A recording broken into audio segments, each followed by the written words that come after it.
What up, YouTube? We are back at it again, and in case you didn't know where in the hell you are at, you are here live at the Cozy Clubhouse. And if you do not know who I am or where you are here at the Cozy Corner Podcast, and I am your host with the most, Bambi, aka BVMBIXBAMBI, aka capital H, capital I, capital M. Bottom line, I'm just motherfucking him. And quick things about me: artist, content creator, streamer, music artist, by the way. And yeah, you know what I mean. If you guys are not subscribed to us on either YouTube, Twitch, or Kick, go ahead and do those. You know what I mean. Go ahead and sub up in all of those places. You know what I mean. YouTube, Cozy Clubhouse TV. Go ahead and leave a like and a comment on this pod as well. You know what I mean? We do definitely check them. So yeah. Go ahead and leave a like there in that regard. Also, go ahead and go over to either kick.com/BVMB1_47 or twitch.tv/BVMB1_47. Those are both of the channels that we stream on. Come through and be a part of the Cozy Clubhouse, man. Have yourself a grand old time. Catch a good old vibe, and yeah, you know what I mean. Just spend some time with us. As was aforementioned last week, we are kind of taking a little bit of a break as we're trying to redo the look and the setup of what the stream is gonna look like. What the streams are gonna look like, rather. So that's why we haven't been streaming these past couple of weeks. I know y'all gonna kill me for being gone. But yeah, man, we just trying to make sure that we give y'all a good, you know what I mean? We give y'all a good time, and we make sure that that experience for y'all is a really good experience. And just to make sure that a time is had.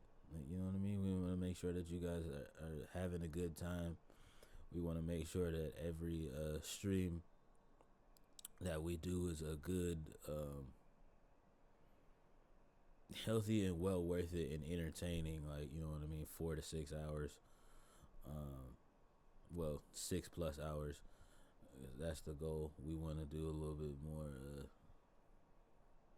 6+ hour streams and things of that nature. So yeah, we got to get those things in place for that, and make sure that those things are on the up and up, audio wise, visually, yeah, all of the above in that regard, as far as that's concerned. All right, man, we're gonna get straight into this week. And this week is just kind of some of the things that I've been seeing and spending my time watching some content, watching content that I enjoy watching, and things of this nature. Matter of fact, they're not even paying me to do this, but just because I really am a fan of these guys and what they are doing. If you guys are not familiar with RDC World 1, or if you guys are fans of them and have not checked out their latest video that they just dropped, Video Game House 6, that is out right now, I would say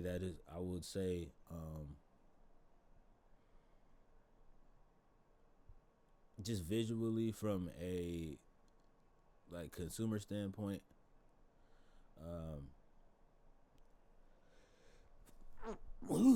excuse me, yeah, visually, from a not a consumer standpoint, visually from a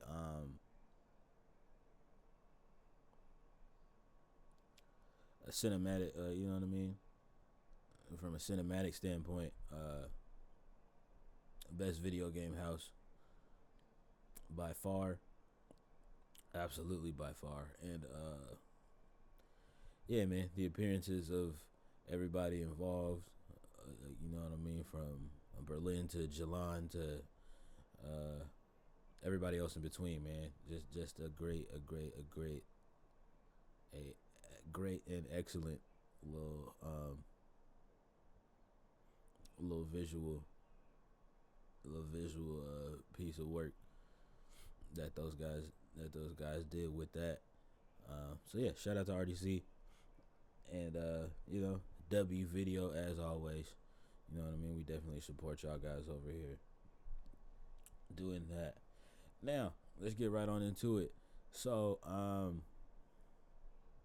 I've kind of been holding my tongue on this for some weeks, but it just seems to be that for whatever reason she keeps popping up in these different situations and scenarios on my timeline, and it's just it keeps becoming a thing, and it keeps coming across my desk. So I guess I'll go ahead and address it.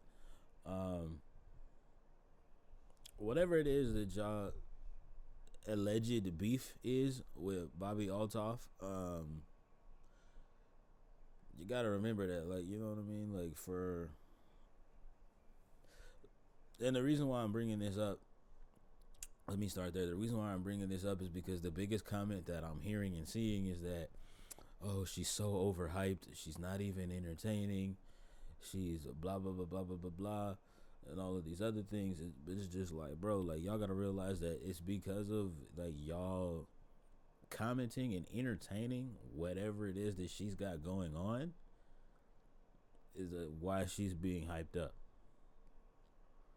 Like, you know what I mean? Like, you know that she just does this thing where she, as somebody who actually is socially awkward, I can just tell you this right now, she's playing a socially awkward, like, you know what I mean? She does the socially awkward character for her interviews, and it's like, and it's cool and it's funny and it gets the giggles or whatever. But again, as somebody who's actually socially awkward, I can tell you that that's an act. Like, you know what I mean? Just from experience, I can tell you that that's an act. And you know what I mean? Like, y'all just keep running with it. Like, you know what I mean? Y'all keep running with it, and y'all, like, keep making it a thing.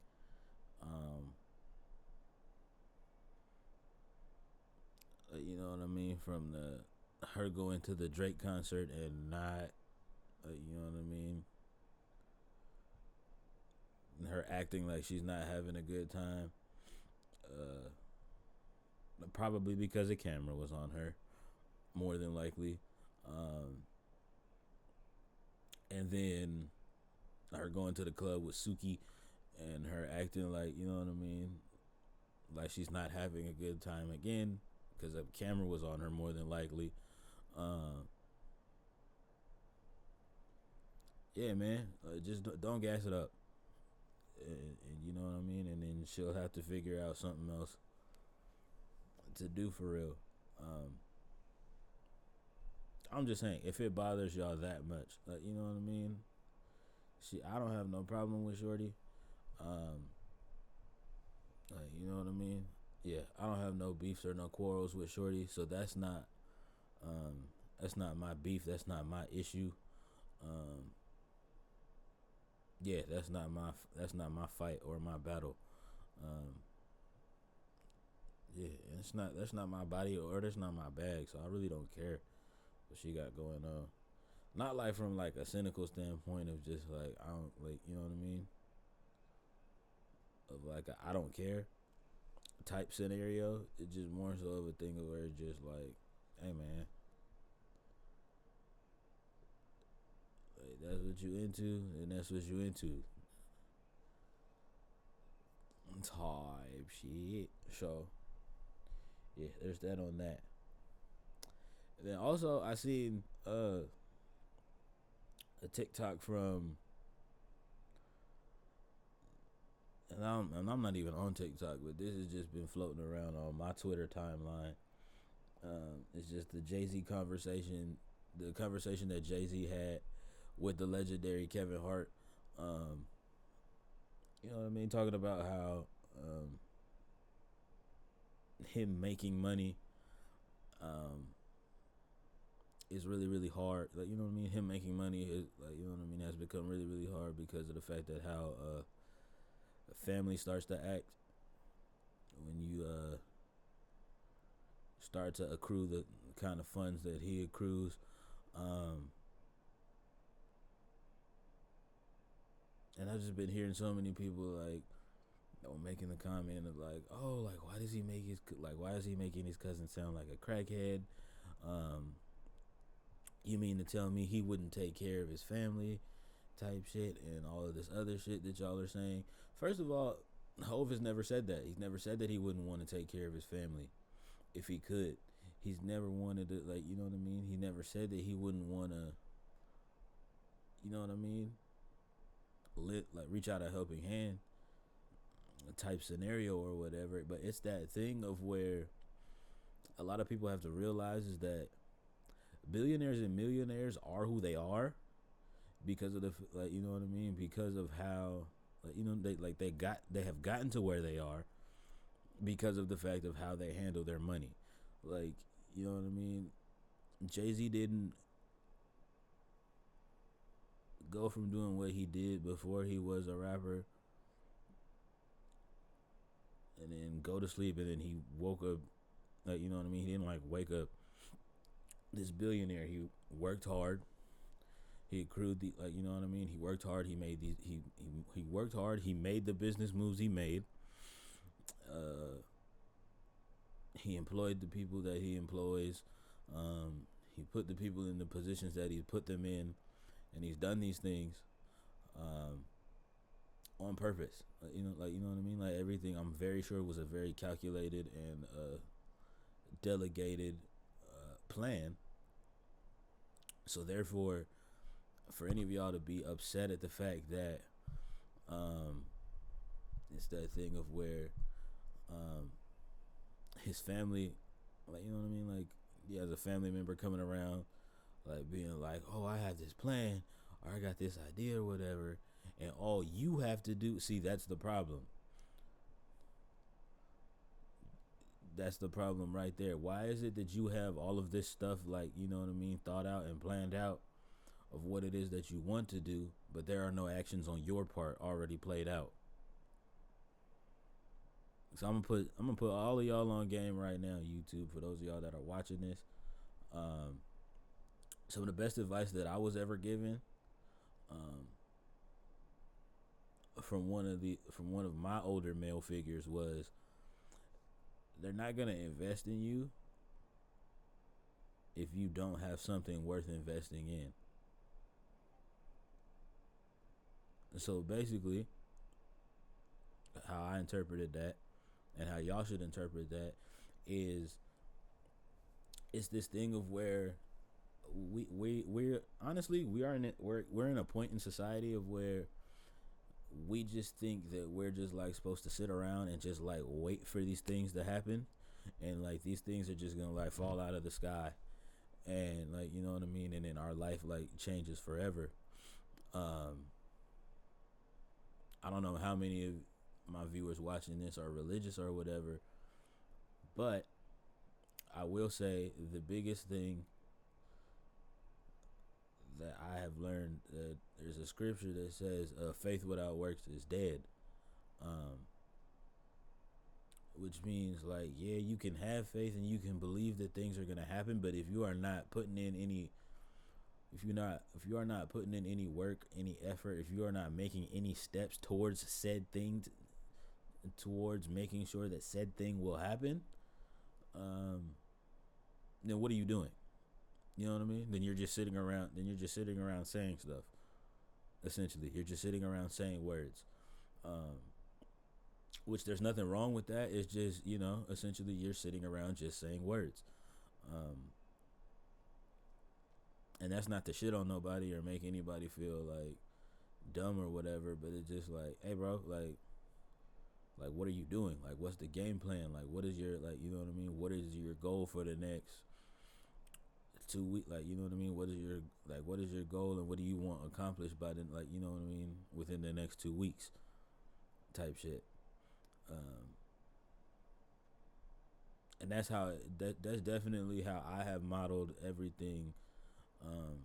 As of recently, I do have a goal for what I want accomplished in the next 2 weeks, and then from the next 2 weeks, I go to what I want to accomplish in the next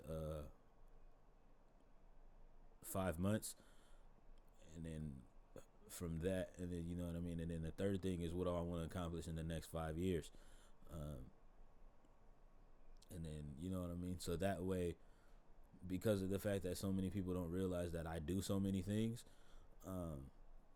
like you know what I mean, from producing to from like you know what I mean, producing and making beats to um, filming this content to you know what I mean, stream, like you know what I mean, to having a very consistent stream schedule to you know what I mean, producing and writing my own albums and projects and things of that nature. So it's that thing of where it's just like, yeah, it's that thing of where personally, for real, I just want to say, like, you know what I mean, if you do not have a, like, you know what I mean, because so many people like ask me, and the biggest concern for a lot of people that care about me is like burnout. They don't want me to get burnt out from everything that I'm doing, and it's not like that thing of where it's just like I'm doing everything every single day, all the time. I'm planning stuff out. I'm trying to make stuff work. I'm trying to put stuff together so that burnout doesn't become a thing. Um,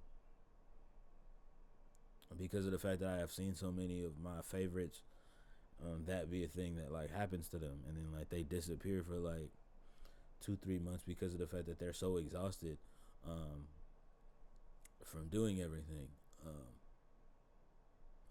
And it's just that thing for me personally of where it's just like that's where I'm at with everything. Just like, okay, what do we want accomplished in like what do we want accomplished and what do we want done 2 weeks from now? And then you know what I mean. Then once that gets done, what do we want accomplished and what do we want done and what do we want accomplished 5 months from now? Boom. And then what do we want accomplished in the next, like you know what I mean? What do we want accomplished and what do we want done in the next 5 years? And then boom. And then like you know what I mean. And then by the time you get to there, you know what I mean. And you know what I mean. Then you just rinse and repeat. Yeah. Yeah, and then you just rinse and repeat and do it all over again. And especially because the 2 week thing helps, especially for me, the 2 week thing helps me not look too far ahead, which is definitely a super duper. I'll admit it is a shortcoming of mine. I have a very very bad tendency of I have a really bad tendency of doing that thing of where, especially if it's something that I'm like uber passionate about, I can look too far ahead down the line, and that winds up fucking everything up for me because of the fact that I'm looking too far ahead, and then I'm forgetting to take care of the stuff that's right in front of me. Which is the most important thing, because like what y'all gotta remember is that like it's okay to have goals and it's okay to like aspire to things, but you also do have to remember to take care of take care of the things that you need to take care of in the next like 2 weeks and type shit. But bringing that all back to the original point of this one thing because it was a conversation that I had with a couple of friends of where, um, as this clip started making its way around and like people were trying to paint Hove as the bad guy, I was like, okay, bet. So let's just say you bring in whatever amount of money that it is that you make a year, and let's just say that's your, like, you know what I mean, like let's just make that your, you know what I mean, like let's just make that your salary, and let's just make that your, like, let's just make that what you bring in, like, you know what I mean, just for the sake of this scenario. How much money are you gonna wind up giving away to, like, you know what I mean? How many people are you going to be like willingly helping out before the fact that you, like, you know what I mean, before you have to say no to somebody?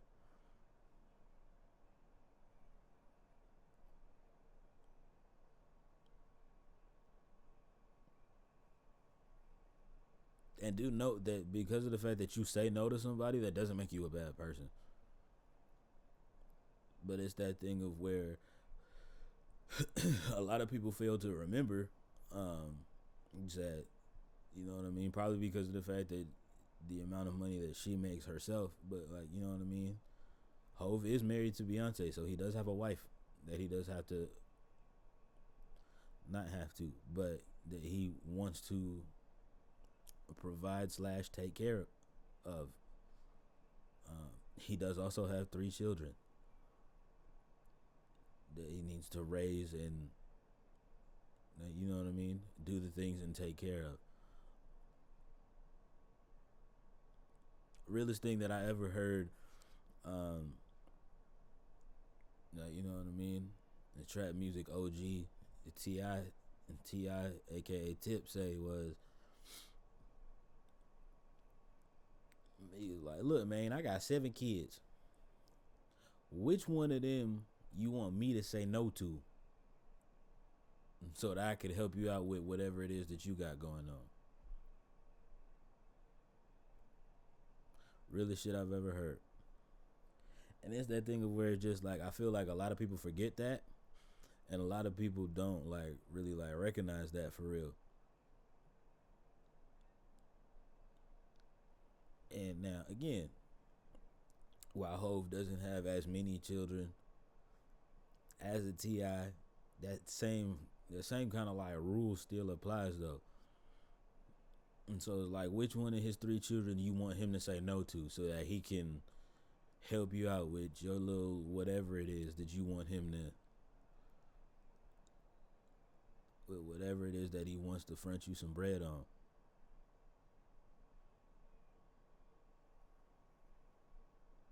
Now, a better idea in my scenario and the way that I would handle that situation is, um, I would just find it a way for me to, like, you know what I mean, I would just find it a way possible for like me to employ said family member in that regard. When it comes to that, um, and I don't really give too many ins and outs about none of my deals or anything of that nature, but I will just share this little tidbit with y'all. Um, is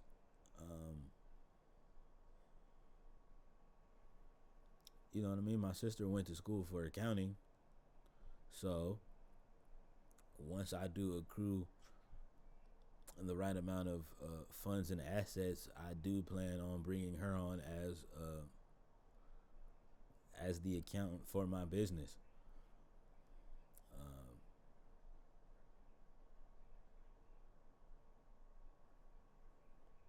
and before y'all get on here talking about the nerve of him sharing that on the internet. First of all, me and her have had that conversation already, privately, multiple times.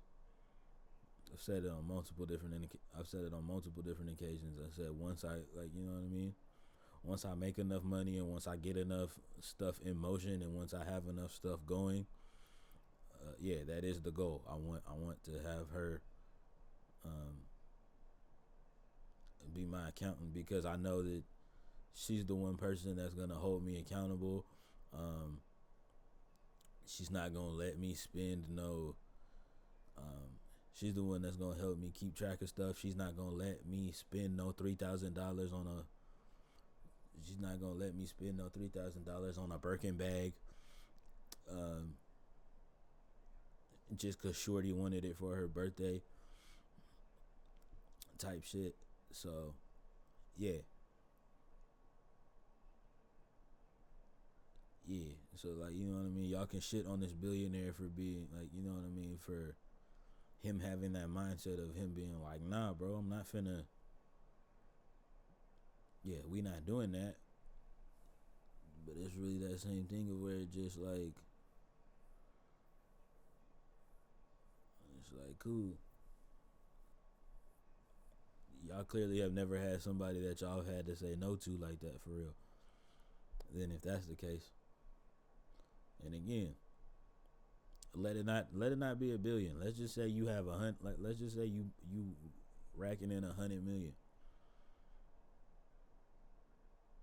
How many people are you gonna help out before you have to tell somebody no? That's the biggest conversation that I want to take away from this point. How many people are you gonna help out before you have to tell somebody no? I'm not saying don't help out. I'm not saying don't give back. I'm not saying don't, like, you know what I mean?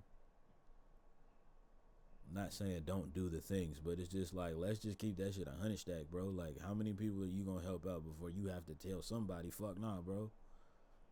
Maybe not fuck nah, cause fuck nah is a bit OD, but like, how many people are you gonna help out before, like, you, like, cause you can't help out everybody. And do understand that the more people that you help out, the more people that are gonna pop out of nowhere asking you for, cause you know some people talk, cause you know niggas talk. So, and they're not gonna tell the whole situation or the whole scenario. They're not gonna tell what goes down. All that's gonna be interpreted is that you gave such and such X amount of dollars, and they gonna either, and somebody gonna either, like, you know what I mean, either ask for just a little bit more than that or a couple of dollars under that.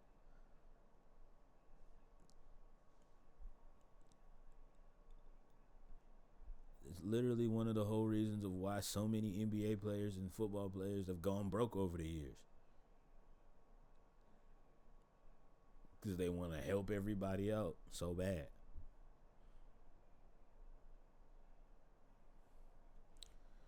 It's tough, man.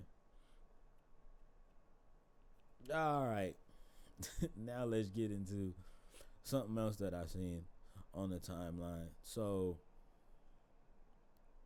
this guy who's dating a young lady. Young lady's young lady has a job where she's making a good amount of money. Uh, for Big Bro's birthday, she gets him an Amiri watch and bracelet, set. And Bro's comment on Twitter is, I wanted a Rolex. This is my BFFR of the week. Like, you know what I mean? AKA B fucking for real of the week. Like, hey, bro. First of all, for all of you non-watch enthusiasts out there,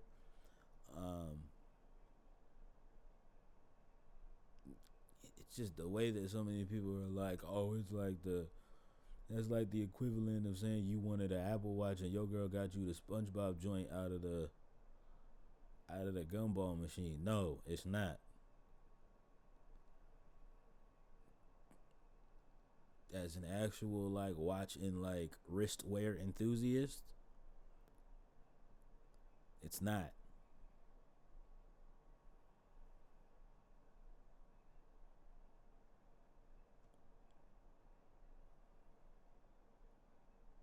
That Amiri wrist set is a pretty penty. and that is not nothing to sneeze at. And it was all gold on top of. Let me stop. Put this into perspective. One of my one of my dream watches is the Rolex Sky Dweller. The going rate on that right now is basically the price of a big house. Like I could buy a house with the amount of, like, you know what I mean, for the amount of money that watch is at the moment. Now, when you do get the watches, when you do get the watches plain Jane, and you know what I mean, and no modifications to it. For those of y'all that don't know what that means, plain Jane means there's no diamonds. It's not bust down.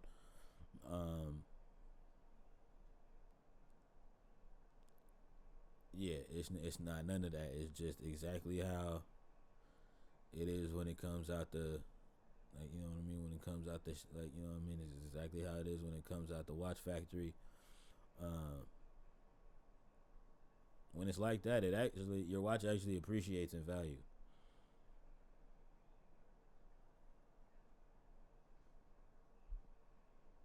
It starts to lose value when you start to get engravements. I'm like, oh, I want a diamond encrusted like I want the diamond encrusted big face, all of that. That's when that stuff starts to lose value.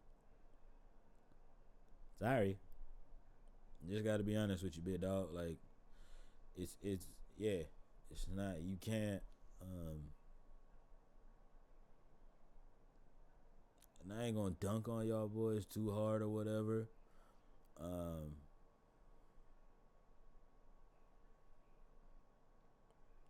it's just yeah, man. Like, just be for real.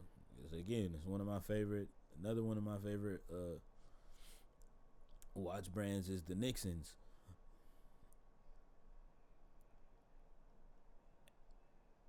Nixons are by far nowhere near an Amiri, Richard Mille, like, you know what I mean, an Amiri, a Richard Mille,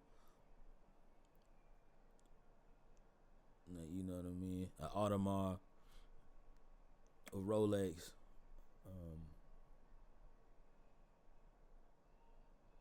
Yeah, it ain't nowhere near that, but it's more than $20. Is what I will say. So that being said, I very much take care and appreciate that watch um, with my whole heart and soul.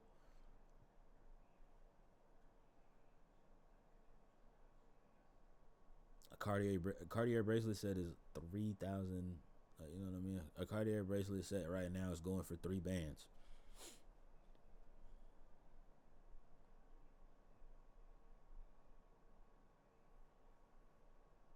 And that's just the ones. That's just the regular. That's just the regular 3 bracelet set. That's not even counting the fact that if you want to do the variety assortment set type situation.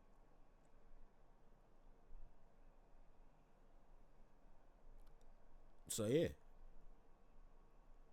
be fucking for real, my boy. And I hate to be a dickhead about this, because, like, bro's like, I wanted a Rolex. People in hell want ice water, so, you know, that's just that. Also, again, shout out to the TTW podcast, aka Through the Wire. My guy Pee Wee the plug again on there was so they did an emergency pod after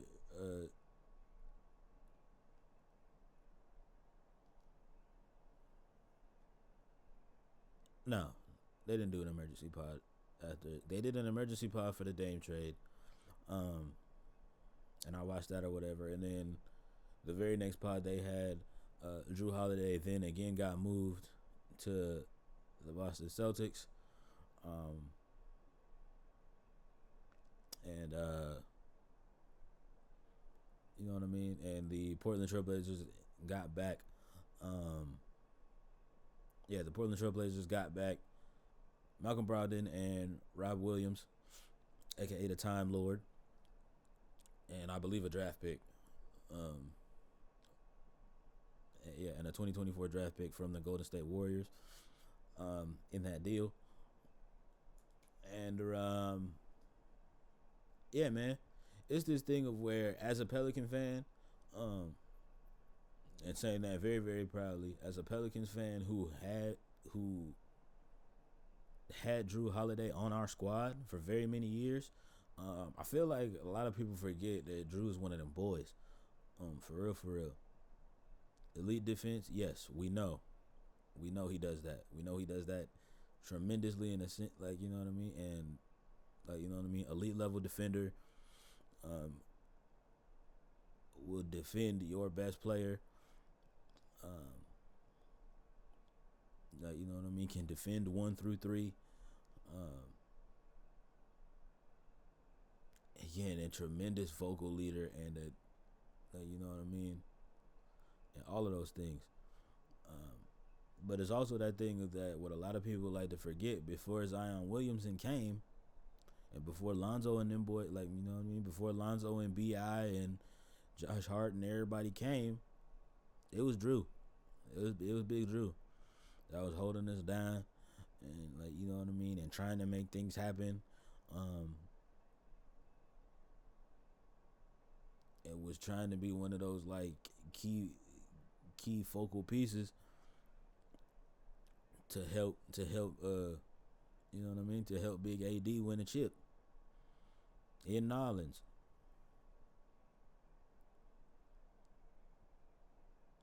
So I'll just say, as a Pelicans fan, we ain't forgot about Drew. We remember what Drew did for us. And so it's because of the fact that, yeah, he goes and he has a different role in Milwaukee, um, which they won a championship with him playing that different role. By the way, just so we're clear, um, whether y'all niggas want to sit here and say that shit was Mickey or whatever isn't a relevant conversation for real, because of the fact of the matter is that man, like, you know what I mean, that man went to a different situation and won a chip, point blank and period. Give a fuck if you want to make all those weird ass arguments. It's like, oh, well, those were just the two healthiest teams at the time, and blah blah blah blah, because of the fact that they had just played in the bubble, and then these teams turned around. And stop making excuses, nigga. Them niggas won. They won.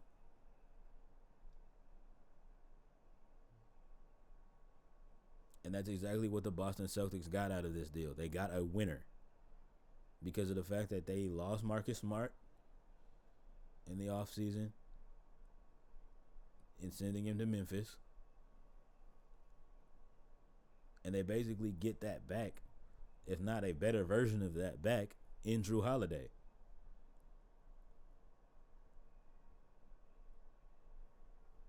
So cool. Drew Holiday is not this 30-point scorer or whatever the fuck. But we're not just gonna dunk on this man like this man wasn't a like, you know what I mean, wasn't or isn't a bucket or can't be a bucket.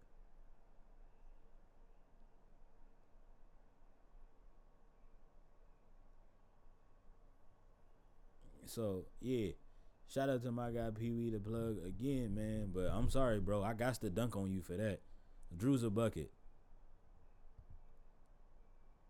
And I know it's that thing, of where, especially in the NBA community, is a whole lot of this, like, you know what I mean, what have you done for me lately type shit and scenario. But, like, say, bro, Drew Holiday is one of the best, like, is still one of them guys that can still go and put the round thing in the round thing and make that happen.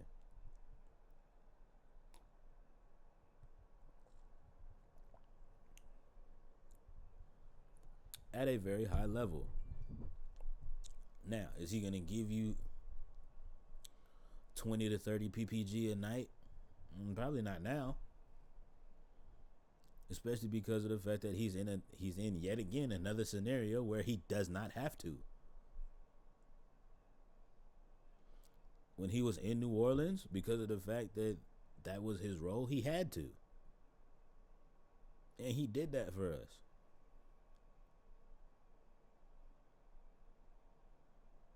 So it's just this whole narrative. I'm really not. I'm just gonna keep it a stack. I'm not running with. I'm not running with this narrative of y'all just like dunking on this man, and just like, oh, all he does is play defense, and he like, you know what I mean? It's like, we gotta stop sitting here and like call this, like we gotta stop sitting here and like not call this man a bucket, because he really all he does is play defense for real. Yeah, okay, if you say so. Again, I will say this again. As a New Orleans Pelicans fan, I remember those years where we had Drew Holiday. And he did a whole lot more than just play defense. So, yeah. This man can get you a bucket if you need him to.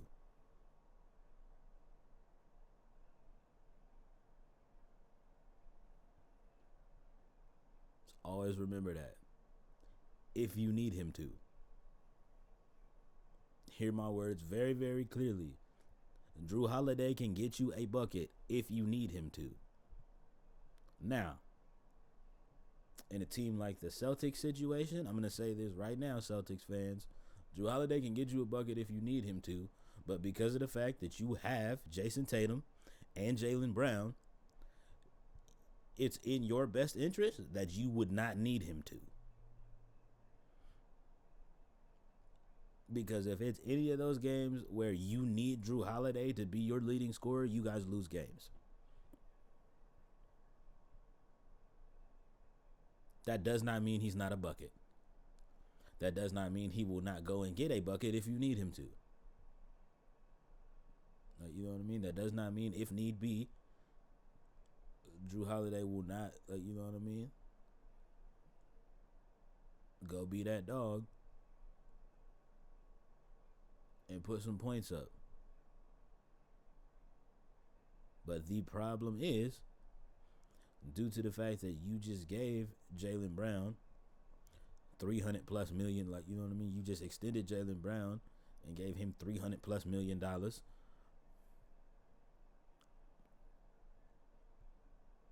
You have Jason Tatum.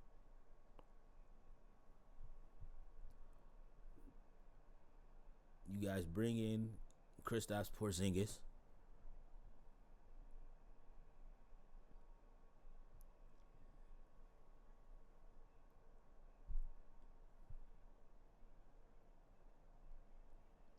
Yeah.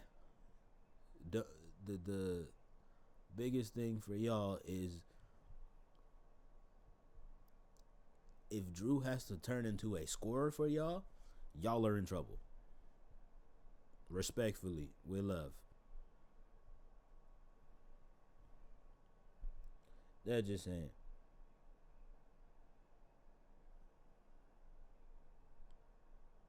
And yeah, it's just that whole thing for me where it's just like, we ain't forget about Drew, man. So all y'all niggas out there dunking on this man, acting like he wasn't one of them ones when he was on the Pelicans, and acting like at any given moment in time, like that man still can't be one of them ones like that. Yeah, alright, bet.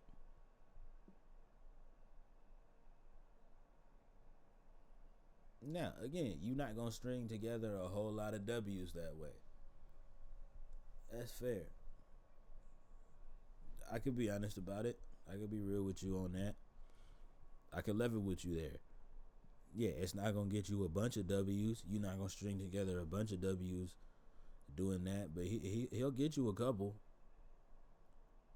Big Drew will get you a couple.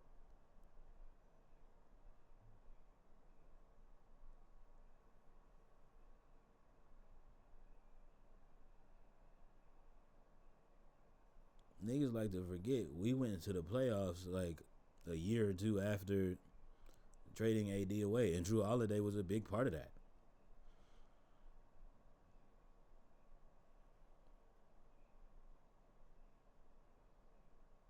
Granted, we didn't last very long, but Drew Holiday was a big part of that.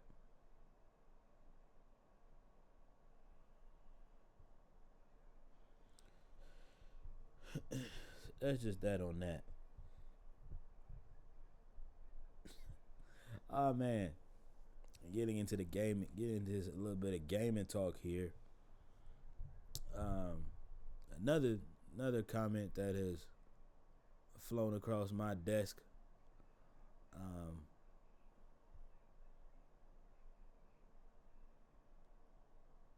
yeah, another comment that has been something that's came across my desk has been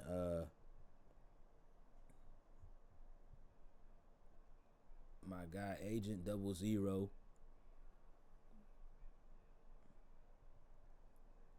Yeah, my guy Agent Double Zero. Um, you know, somebody in his chat like made a little comment or whatever, and yeah, he was just like, hold on, YouTube, BRB.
All right. So headed back into the gaming corner of things. Um, my guy,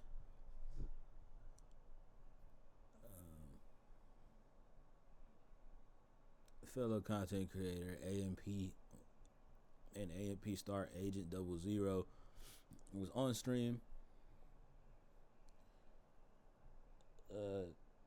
Just chatting it up with his chat, and got into a little bit of a heated argument with his chat, talking about which basically he's not wrong. He basically essentially boiled it down to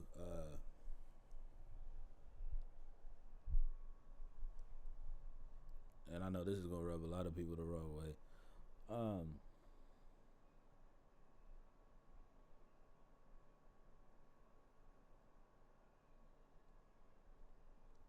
He said he said being compy in every game that you play isn't fun and it isn't realistic. It's not entertaining. And quite frankly, I agree with him. I know that's gonna rub a lot of people the wrong way or whatever, and it's probably gonna confuse a lot of people or whatever the fuck. But yeah, man, keep that shit 100 stack. That's just not fun. It's not entertaining.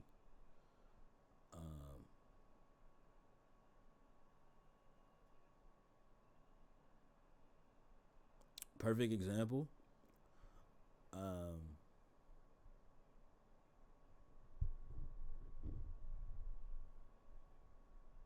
Forgot what year that was. But whatever that year was, I seen my boy I'm Dante try his hand at 2K bars, by the way. You know what I mean? He gave NBA 2K a shot. I forget which year 2K it was.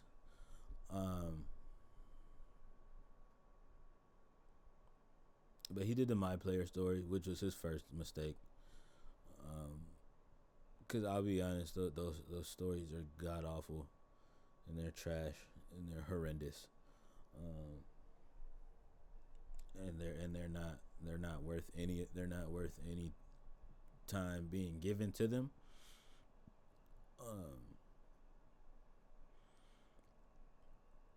The whole point about it though is the reason of why that was such an entertaining like video to watch is because of the fact that Tay was not like this elite level, or is not this like elite level 2K player.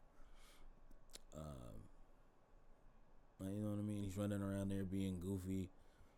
He's a 60 overall, 70 overall maybe, running around. You know what I mean? Running around, chucking up threes, and breaking everything. But it's just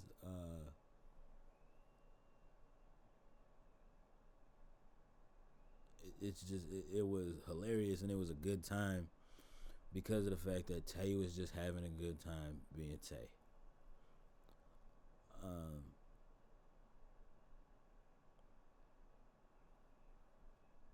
And to be quite honest, I got this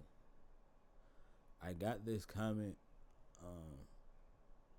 I got this point from, again, shout out to the Let's Keep It a Buck podcast on Twitch. I got this from you know what I mean? I got this conversation from them because they were talking about it on their pod as well. And the reason of why it was even brought up and why it even became a thing of where it was brought to my attention is because of the fact that they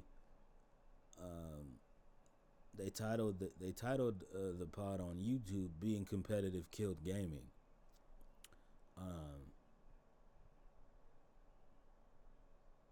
So it first of all, like it intrigued me, and it like at first it had me like riled up, and it was gonna be a whole different conversation of where like initially I probably would have been on here cussing these niggas smooth the fuck out and dunking on them something tough and something vicious.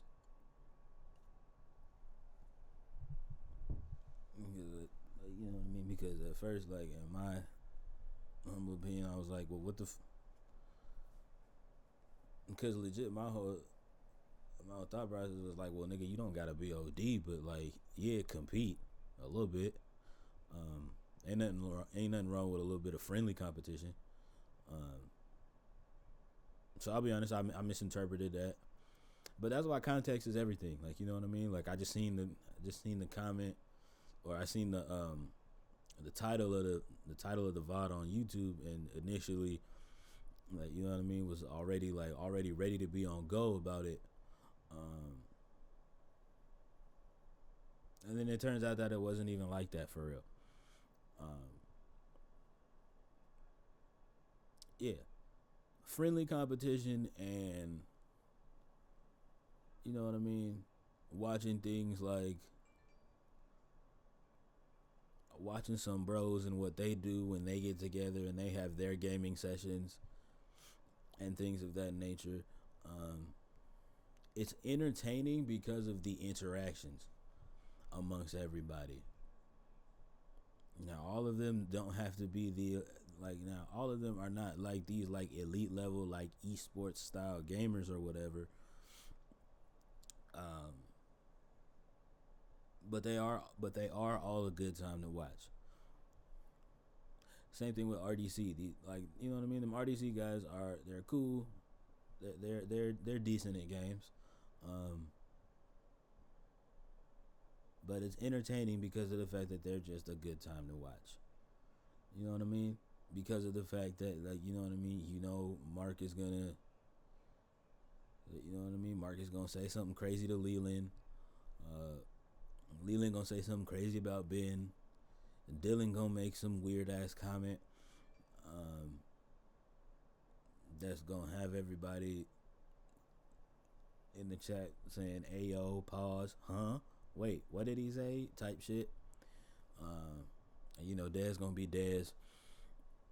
And Dez gonna rage out at least, like, you know what I mean. Dez gonna rage about the game doing something dumb at least 4 times, at least a good 4 times a stream. So, you know, yeah, it's a good time. But you know what I mean. It's friendly like, you know what I mean. It's a good time. It's a good time, and it's friendly comp amongst friends. Um,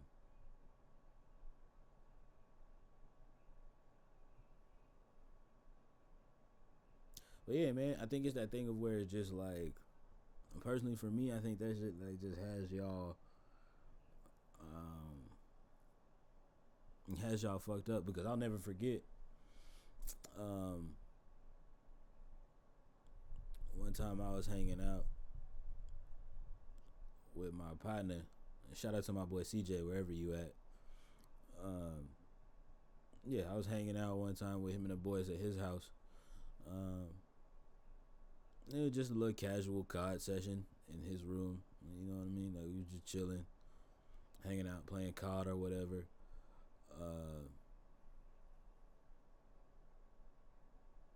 Yeah, we were just chilling, hanging out, playing COD or whatever. And his cousin was like, cause I'll be honest, this was back when I wasn't like really like the best at COD or whatever or what have you. But like his cousin or whatever was like, damn, he's fucking up your KD. And for those of y'all that aren't familiar with what that is like, that's your kill death ratio. And like literally all of us at the same time was like, so nigga, like, is this ranked? I'm sorry, like, does this what?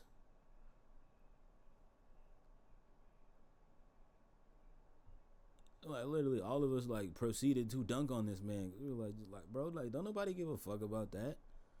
Who the fuck, like, like, and we like really proceeded to go in. I was like, I didn't realize that your kill death ratio got you pussy. So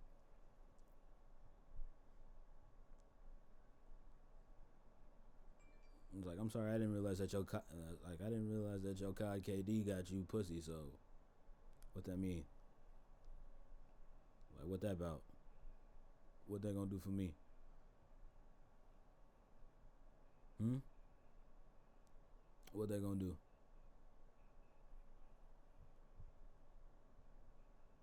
And that's just the whole point that we gotta get to. We absolutely gotta get to with this. Like, you know what I mean? Like, it's this thing of where it's just like, y'all gotta understand that like these gamers that are streamers and things of that nature, like some of them are, yeah, like some of them are like streaming these games because of the fact that they're super duper compy or whatever, and it's a good time watching them be OD at games. Cool, whatever. Shouts out to those people. But for somebody like, again, one of my favorite content creators and streamers, the one and only, the Queen Kappa Noodle, aka Kason, um, like, you know what I mean? Like, she legit like prides herself and calls herself a hardcore casual. And like, you know what I mean? And legit, the good time is just watching her play horror games and her like having moments. Um, like, you know what I mean? She running around saying something crazy, and then the jump scare happens, and then she literally almost passes out and falls out of her chair. Like, you know what I mean? It's a good time. It's a good laugh. Um,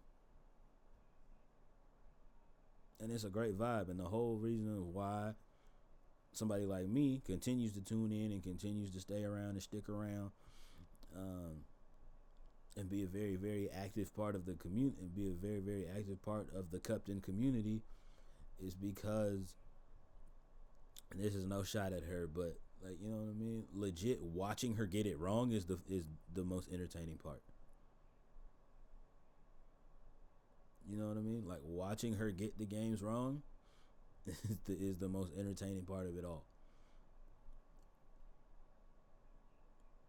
Is the most entertaining part of it all. Literally watching her playthrough of God of War was probably my favorite playthrough that I watched of God of War Ragnarok specifically.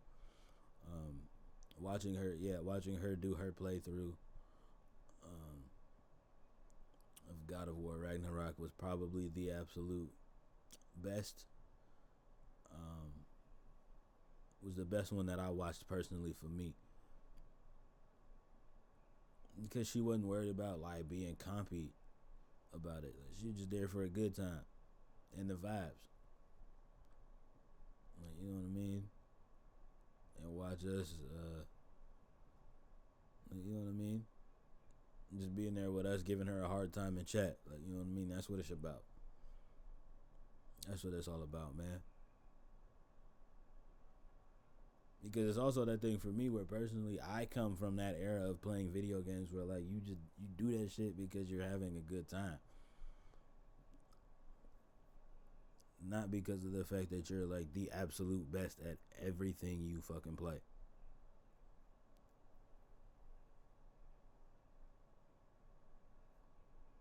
Okay, and I got examples for days on this. Another example: watching Jazzy Guns play Uno, the desktop version of Uno, with her and her crew. It's a good time. She's not the best, and she doesn't always get a whole bunch of dubs on there. But that's why that's entertaining, right? Because for those of us that know, and for those of us that have been following Jazzy Guns as long as we've been following her, we know she's a dog at Call of Duty. We know she's a dog at Halo. Honestly, any of the shooters, like, you know what I mean. We know you know what I mean. We know she gonna fuck you up in Mortal Kombat. We know these things, right? These are things that we all actively know. We know she's gonna, like, you know what I mean. We know she gonna fuck y'all up in these games. But she, like, you know what I mean. But the reason of why it's so entertaining is because of the comments that she's making in her videos. Like, you know what I mean. The fact that she, in games like Danganronpa and games of that caliber where she's like giving characters nicknames for whatever reason. Like nobody asked her to do that. She like giving these random characters nicknames. Um,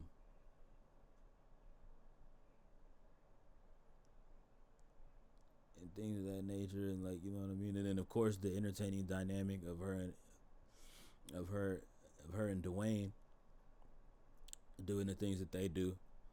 Um, Anytime it's a gaming session amongst those two, um, or with them two involved, it's always a good time there. It's always a good time when it's any game that involves her, Christine, and Charlie. Uh, yeah, man, like it just it's about the good times, man. It's about good times and like you know what I mean, friendly competition amongst friends. Friendly competition amongst friends.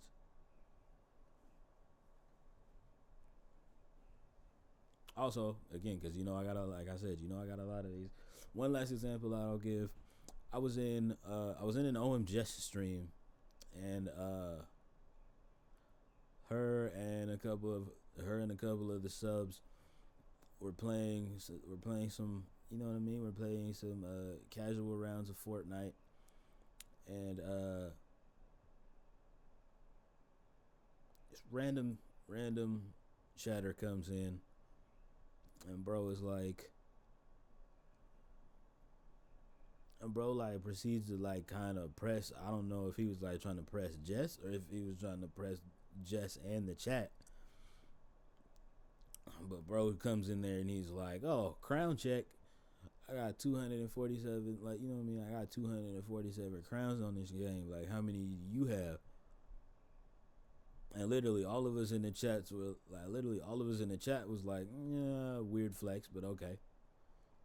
Um, and even just reads the comment and she's like, um, "Good for you."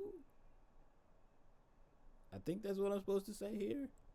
I don't. I'm not 100% sure, but I think I'm supposed to say "good for you." And to which I don't remember if it was. I don't remember if it was. It wasn't C Watts, but I think it was my boy JT, and then JT was like, "Oh, I have 247 crowns. How many crowns do you have?" And which proceeded to send all of us into another realm. Like it was, that was the joke of the rest of the stream. Like that was the joke for the rest of the stream. Um, which I'm sure, like after that, Buddy probably like got mad and left because of the fact that like none of us like really gave a damn. Um, Cause like yeah, bro, it's like yeah, we do not care. We do not care. Like cool, bro. You're really good at a video.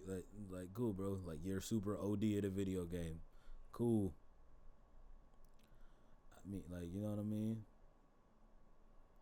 Like that shit cool or whatever, and like you know what I mean. It's good to have one of them people. Like I'm lying. I was gonna say like it's cool to have like people like that around, but not really.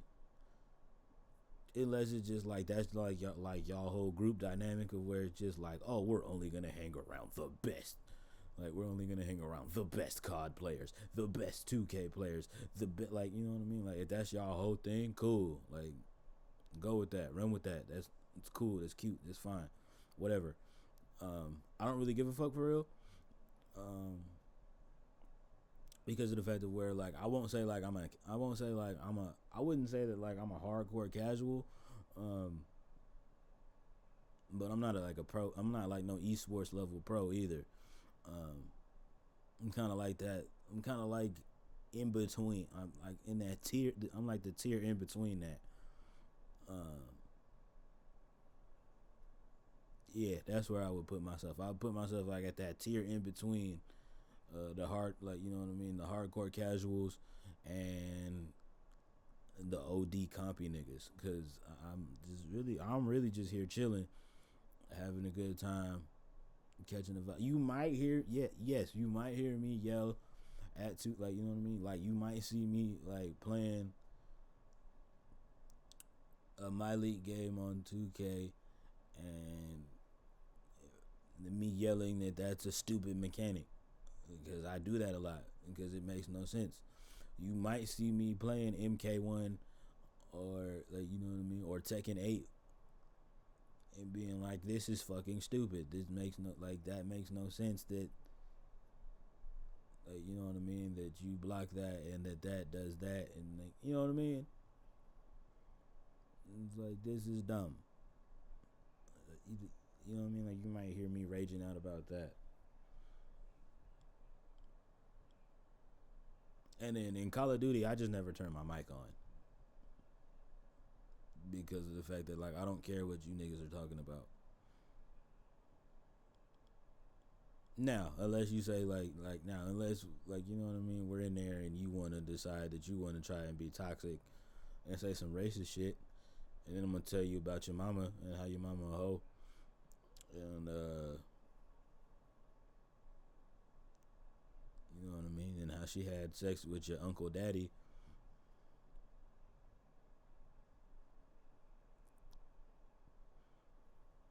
Like you know what I mean. You know, tell you about yourself. But other than that, you know, I'm chilling, having a, you know what I mean. I'm all about the vibes for real. So my whole takeaway from that agent comment, man, is just like, you know what I mean? Like, yo, like I agree with him. Like, all of you like niggas that's out here just like, I'm trying to be comfy and everything. Like, you know what I mean? Like that shit's funny to hear. Like, you know what I mean? Streamers like Rage say that shit or whatever, and like that shit is like funny. But it's just like, bro, nobody cares. For real. Like, in the whole like grand scheme of this shit, like nobody cares that you're the like you know what I mean? Like nobody cares that you're the 88th ranked Call of Duty player in all of the world, bro. Like no one gives a shit.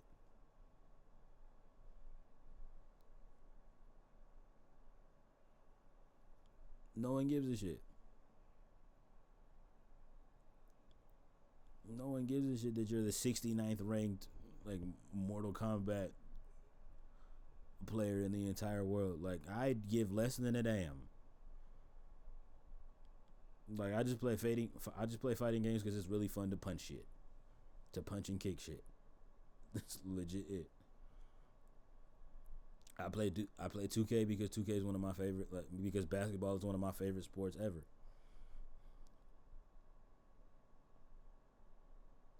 I play Madden because I enjoy watching football. Even though personally for me was a way better game,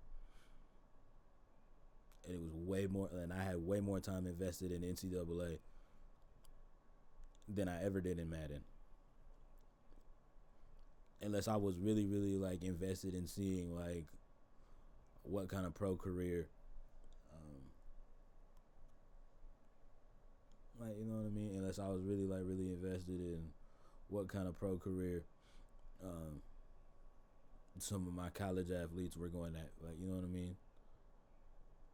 Some of my college athletes were gonna like turn into, and it's that thing of where just like I really wish that I had like would back when I was like really invested like that. I really wish that like that's when my content creator mind would have kicked in, um, because I definitely would have turned that shit into a series. Um, Back in them days. Um,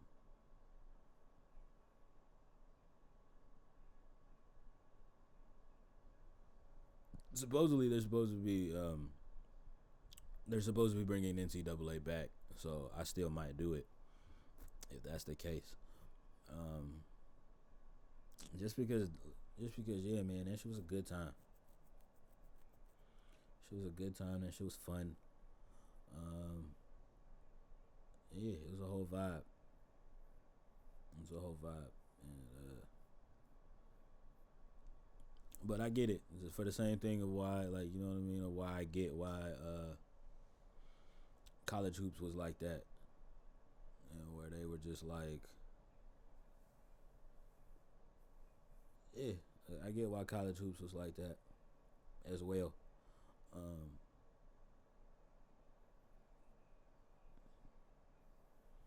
yeah, I absolutely get why college hoops was like that as well. Um,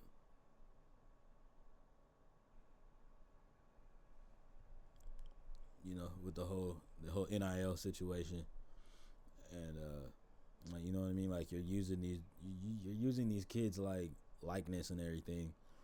Um, and even though like for something like a actually originally in both of the games, like, you know what I mean, like their names aren't their names weren't attached to it. It's just cornerback number, whatever number they wear in real life. But just like, bro, you have all of that except their name, but we know, like, bro, we know that's it's like, oh, quarterback number 4 from Fresno State. It's like, bro, we know that's Derek Carr. Like, you're not gonna. It's just the way that they like thought we were dumb, or just the way that like people they think we're done.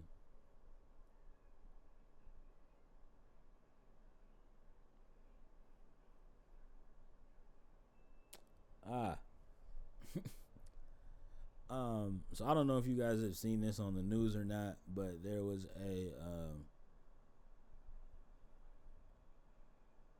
a prank YouTuber. There's a YouTube prankster that was doing a prank.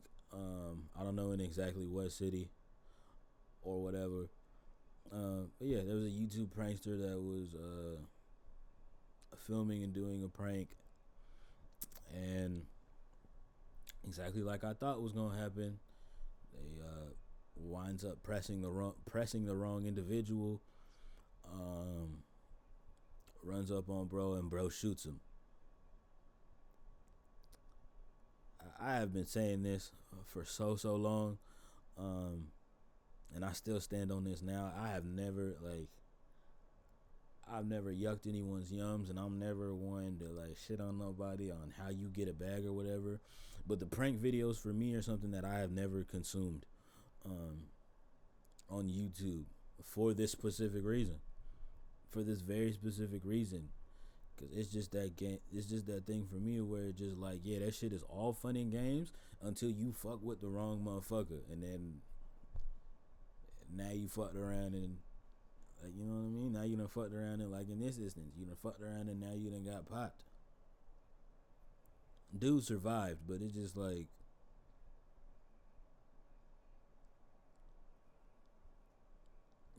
y'all niggas play too much and y'all think that like, you know what I mean, like y'all niggas play entirely too much and y'all think y'all can do shit like this and just be like, oh wait, it's a prank, it's a prank. Like, bro, like some of them niggas at that point, as somebody who like, you know what I mean, as somebody who definitely used to have like really bad like temper issues, and like, you know what I mean, and as somebody who really thoroughly is like somebody who's like trying to focus on like doing better uh with his anger management, um like, well, the fact that I'm just like trying to better myself in those regards, there's other motherfuckers who aren't like me and who like know they have anger problems and they don't give a fuck. Like, you know what I mean? So it's just like you gonna fuck around and fuck with somebody like that and fuck around and get yourself fucked up doing these little prank videos or whatever the fuck, bro. Like, y'all niggas play entirely too much. All for some views. Is it really worth it?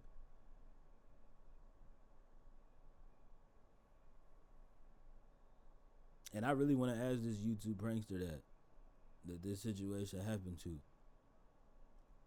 Is it really worth it? Will them views really be worth it? I mean, probably so, because you went viral. Like, you know what I mean? Like, you went, like, you know what I mean? Like, this situation went viral, so you probably not really gonna care too much. But it's just like, hey, nigga, you play too much. Like, realize that. You play entirely too much. And you done fucked around and found out. So it's that thing where definitely, absolutely, I will say first and foremost, I hope dude is okay. I hope, like, you know what I mean? I wish for a speedy recovery and all of those things. But that's about as far as my sympathy and empathy goes for you, my guy. You fucked around and you found out. And I hope this is a wake-up call to all of you YouTube pranksters. Probably not, because it's going to take somebody, like, you know what I mean? Because heaven forbid it's going to take for one of y'all to die for y'all to realize that, like, oh, maybe we should not be fucking with people like this type shit, right? Maybe we should not fuck around and, like, mess with these folks like that. Is that what it's gonna take? It's gonna take that to happen. Now, before y'all go in the comments talk about, oh, he's wishing death on YouTube pranksters. No, I'm not. I just know how, like, you know what I mean. I just know how this shit goes for y'all. Like, y'all will do any slash everything for some damn views. And for what?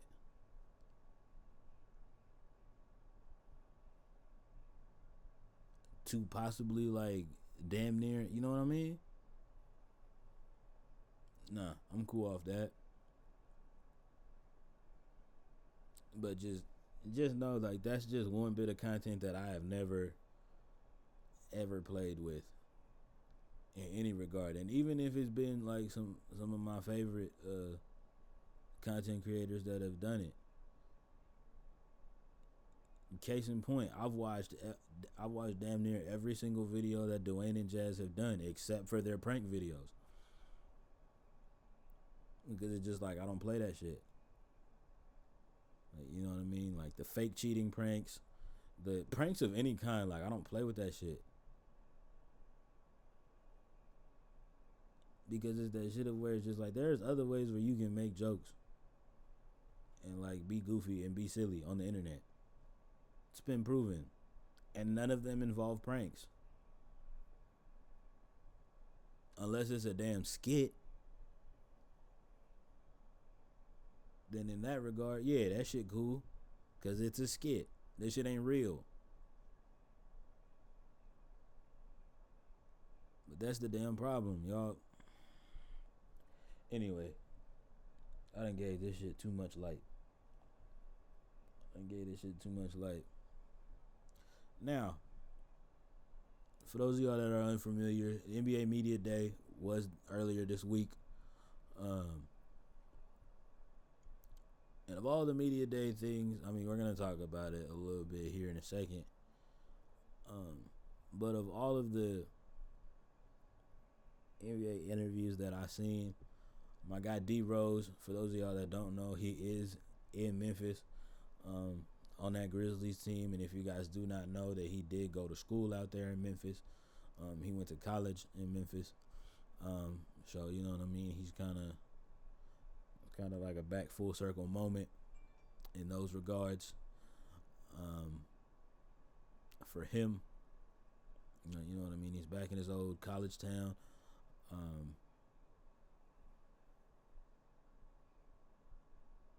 And yeah, he's a vet on that young and exciting Memphis Grizzlies team. And when he was asked about the situation between, like, you know what I mean, and when he was asked about John Morant in the regards of, like, things of that nature, he said probably one of the realest things that I think I ever have heard a pro player say. And he said, I'm not here to babysit you. Like, you know what I mean? He said, he straight up told John Morant that I'm not here to babysit you. I'm here to push you.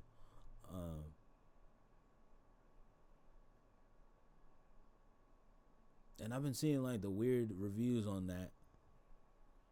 Like, I see some of y'all that have been like, the baby wipe ass niggas have been like, oh, how could he say that? to the star player. That's so crazy and blah blah blah blah. Like, why would he ever? And then all of his real ones are just like, hey man, as he should. Because at the end of the day, what a lot of you guys fail to realize is that John Moran is a grown ass man. Now, yes, he has a yacht. Now, he does have a lot of yes men around him. Um, One of the biggest yes men being his own father. He has a lot of enablers around him, which has led him to this point of where now look, he's suspended for the first 25 games of the season because of the fact that he still just fails to realize that you as an NBA player cannot flash guns on the internet and cosplay as a fucking gangster. Dig what I'm saying? Like, that shit is like not your, that shit is not your body, bro. Now, mind you, I'm not the most gangster nigga out there either. Clearly not. I mean, look at me. I got a whole anime blanket over my body right now, nigga. Like, ain't not a damn thing gangster about that. But I also don't cosplay as one. Nor do I do that. Like, nor do like I portray myself as this gangster in my music.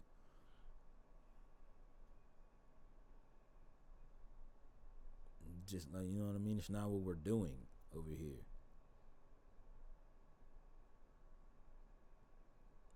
And so definitely, I'm on the side of things in this regard of where, yeah, D Rose shouldn't have to babysit this man.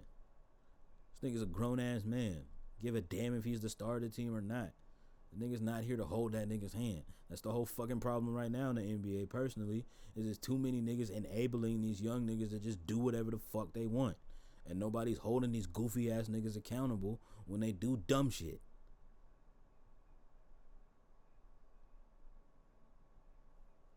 And that's the whole damn purpose of having a vet in your locker room. And I'm talking about real vets, NBA. The niggas that have been around, like, you know what I mean? Them niggas that maybe have been around for a minute, have been around a couple of teams, vis-a-vis a Jeff Green. You know what I mean? The niggas that have been in different locker rooms, or the niggas that have been in the same locker room and understand what the locker room culture is like around here, to help these young niggas along. And that's been my biggest issue. I've said that shit for years now. That's been my biggest issue with the NBA as of recently. It's not enough veteran leadership in them locker rooms.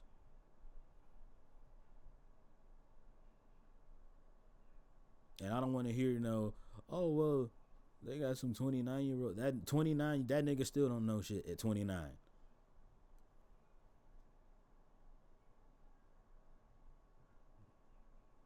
28 is not old. 28 is older than 18, but like, you know what I mean? 28 is older than 20.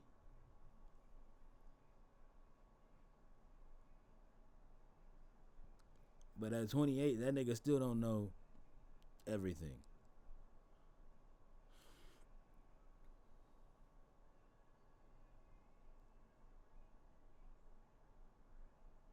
It don't make no sense why you can't have nobody like a. That's why it's one of them things of where, like, people can make all of the jokes that they want to about a Chris Paul and things of that nature, but the fact of the matter is just that that man, first of all, provides two different things. He's a winner, one, and he brings winning culture with him wherever he goes, and two, he brings that veteran leadership that the NBA just so lacks, so much lacks for real. It's lacking.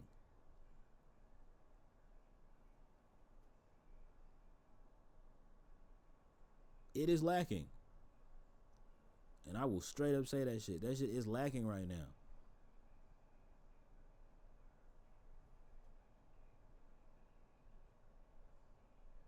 Case in point, LeBron is the oldest player in the NBA right now.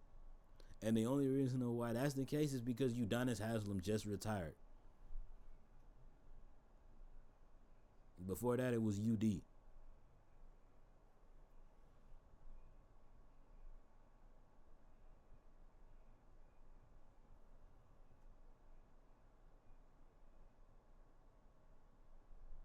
Like,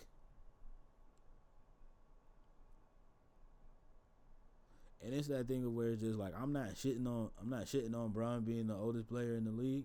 Don't get that shit twisted because of the fact that I'm just saying that because like you know what I mean because of the fact that like you know what I mean like that's just like first of all to have been playing as long as that man has been playing and still like you know what I mean playing at the level that he's been playing for as long as he's been playing like you know what I mean first of all that just has to go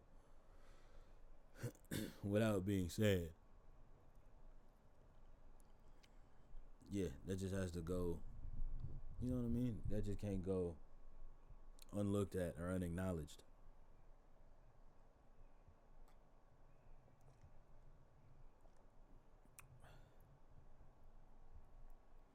Yeah, that just can't go without being acknowledged.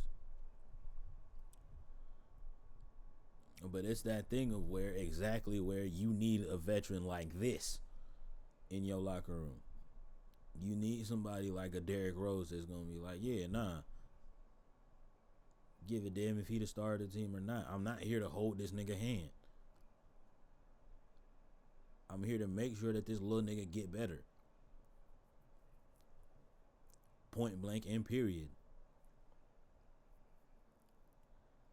Which is the whole reason of why when that whole initial trade first happened, like you know what I mean, when that whole initial like 3-team trade happened,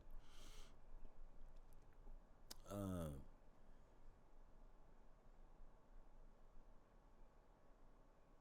and you know what I mean, and then like you know what I mean, and then Marcus Smart wound up in Memphis. I said the same thing. I was like, oh yeah, gonna make sure that they have some of that culture in there for real.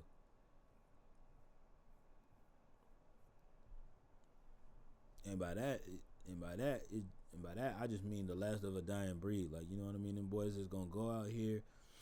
They not gonna give you, like, you know what I mean. It might not be flashy. Like you know what I mean. That game might not be the flashiest, but Marcus Smart gonna defend your best player, or one of them.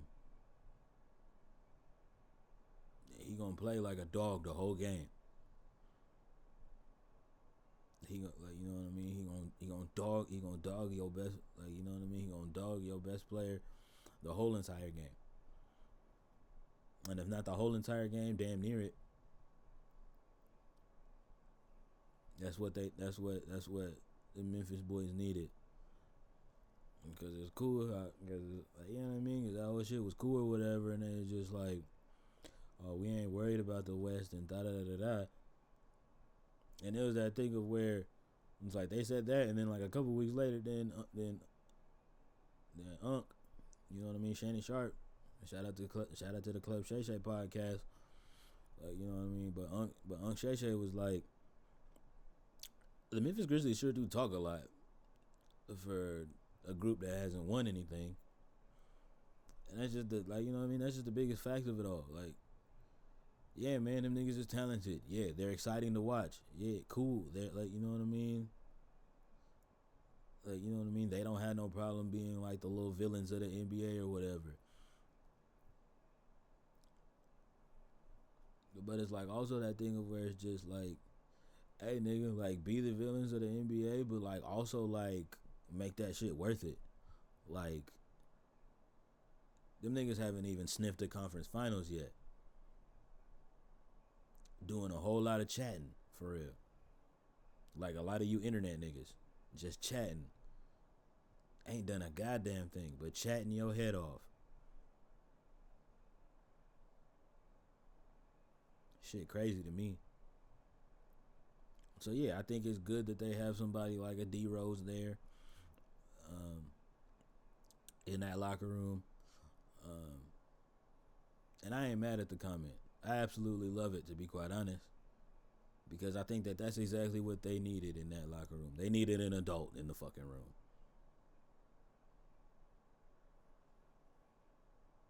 Like, you know what I mean? Because Dylan Brooks out there just saying shit, and then LeBron cooks them, and then he don't want to say nothing else because he got cooked by a quote unquote old nigga. Shouldn't have said what the fuck you said, young fella. That's all I gotta say about that.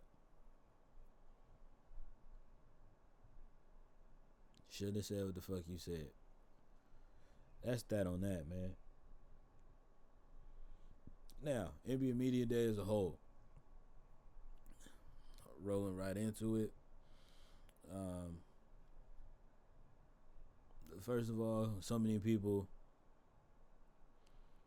Again, this shit kept coming across my desk, and they were just like,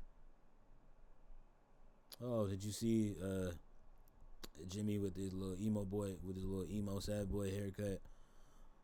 And I was just like, "Hey, man, you know what I mean? At this point, it's that thing of where it's just like it's been said since, like, you know what I mean, since Jimmy's like third year in the league. Bro does different shit. Bro does different shit. I forgot what team that was that he was on. He was playing country music in the locker room before games and shit. Like, you know what I mean? Like, he's just always just been like, this is just Jimmy. This is just Jimmy being Jimmy at this point. And so it's that point of where it's just like, I think it's because of the fact that like y'all are finally like just realizing it because now he's a heavily highlighted player for that Miami Heat squad. Like, you know what I mean? Like, he's one of the like, you know what I mean? He's one of the stars of that team. So now I guess it's a bigger deal. You know what I mean? Yeah, now I guess it's a bigger deal in that regard because of the fact that, like, you know what I mean, he's now the star of the team, and things of that nature. So now I guess it's a bigger issue that he's doing all of this to y'all weird stuff. And to me, that shit just doesn't shock me or like really. I'm not gonna say it doesn't move me, but it's not shocking anymore. Like, you know what I mean? Like, it's just like, hey, man, Jimmy gon' Jimmy. What I just want them to do, to be quite honest with y'all, is just like, I just want the Miami Heat to be better than they were last year, because they did all that work to get to the NBA Finals, and a couple of games in, they were cooked because of all of that, because of the whole fact that, like, you extended all of that effort, doing all of that extra, when first of all you didn't take care of business against like, let's just start there. First of all, you didn't take care of business against the Celtics. That shit shouldn't have went to 7 games. Like, you know what I mean? Like, yeah, you got out of that series, but you got out of that series because of the fact that Jason Tatum and Marcus Smart and Jaylen Brown played terrible. Like, you know what I mean? They just collectively played terrible. So to me, you didn't really win that series for real. You just got lucky in that regard. What else, man? What the fuck else? Yeah, you guys fucked up Philly. Or not fucked up Philly. You guys fucked up Milwaukee. Yeah, y'all fucked them boys up in that series for sure.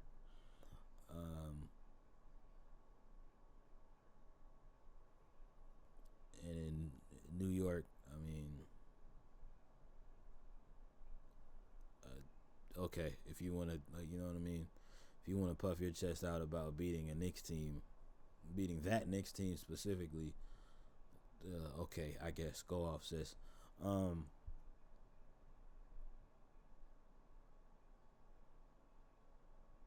Yeah, and other than that, just like, Shay, man, like, you didn't do other than that, like, you know what I mean? Like, you didn't do anything for real. And everybody just want to talk about specifically like that playoff run, but it's just like, bro, that your whole regular season, you niggas played like dog shit. And then from the play in onward, then y'all decided y'all wanted to turn it up. So really, what I want to see for Miami is just like I want to see them come out the gates like that. I want to see them come out the gates like that. I don't want to see no, you know what I mean? I don't want to see no more of this bullshit because I don't want that to become like this thing of like you know what I mean. I don't want this to like to become like a weird like little narrative now in the league where niggas think they can just coast through, um, do just good enough, like you know what I mean, like do just good enough to make the play in, and then that's when they want to like turn it up and try to make a run. Um, that shit only worked because of the culture that the Miami Heat has established. Some of the rest of you teams in the league do not have that luxury to do that. I'm gonna just say this shit straight the fuck up right now. Some of y'all motherfuckers do not have that luxury. And some of y'all niggas are not him for real like that. So if you try it, niggas are fucking you up in the postseason. And that's that on that. Another thing, so many people were just like, I've noticed that so many people are like, have their hands up in arms about Bam Adebayo's comment about, like, you know what I mean, about them losing Max Strus and Gabe Vincent in the offseason. And it's just that whole thing of where it's just like, he's like, where his comment was just like, well, first of all, going into the season, like, y'all didn't even know who these guys were. Or going into last season, like, you know what I mean? Like, this time last year, y'all didn't even know who these guys were.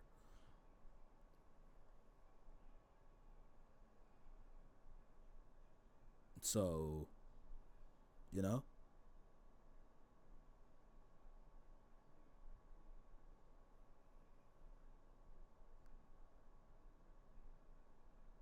He didn't say that he wasn't fucked up about them being gone. He was just like putting that in their perspective for you media niggas. It's just like, well, first of all, you niggas didn't even know who these niggas were like a year ago.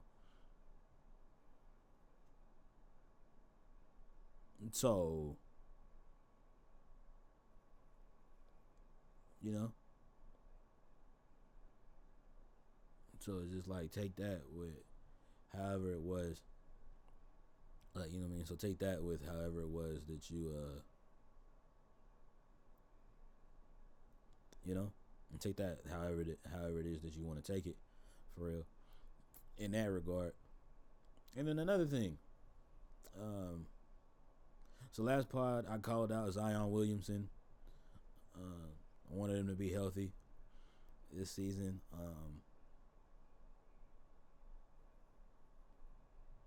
According to from what I seen from the Pelicans media day, he looks focused.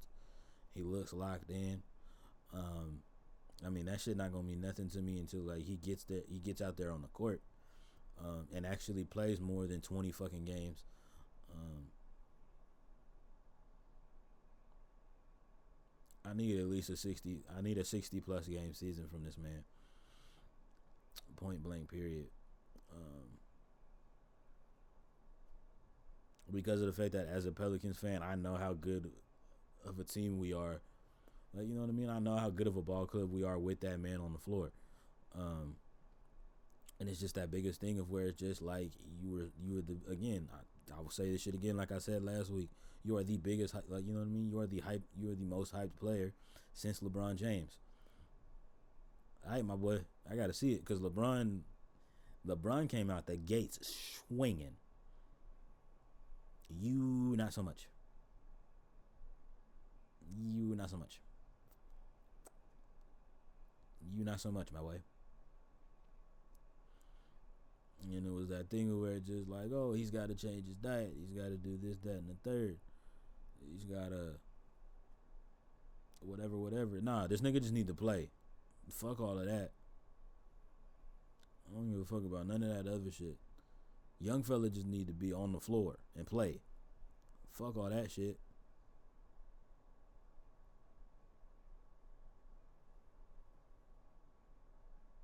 We gave up so much to get your goofy ass. So like, produce.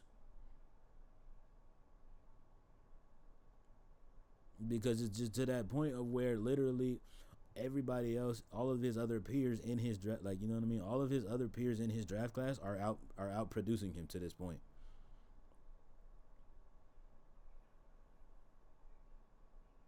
So yeah, my boy, produce. That's all I have to say on that. What I will commend him for is definitely I do definitely commend him for not feeding into the media, wanting trying to get him to talk about the Mariah Mills situation. Um, I think he did a really good job of that. Um, and I can tell that was like really frustrating him, because it seems like that's all that a couple of people really wanted to talk about. And he really wasn't with that. Um, and I stand with him with that. That shit don't have shit to do with basketball. Um, so you know what I mean. Personally, like, get off that man dick about it. Um, that shit don't have shit to do with basketball. Now, do I think now from a man standpoint, do I think he handled that situation the best? Absolutely not. Um, yeah, I don't think he did. I don't think he did. He didn't do very well in that situation. Just as a grown man, you shouldn't have to lie to a woman to get her panty drawers off.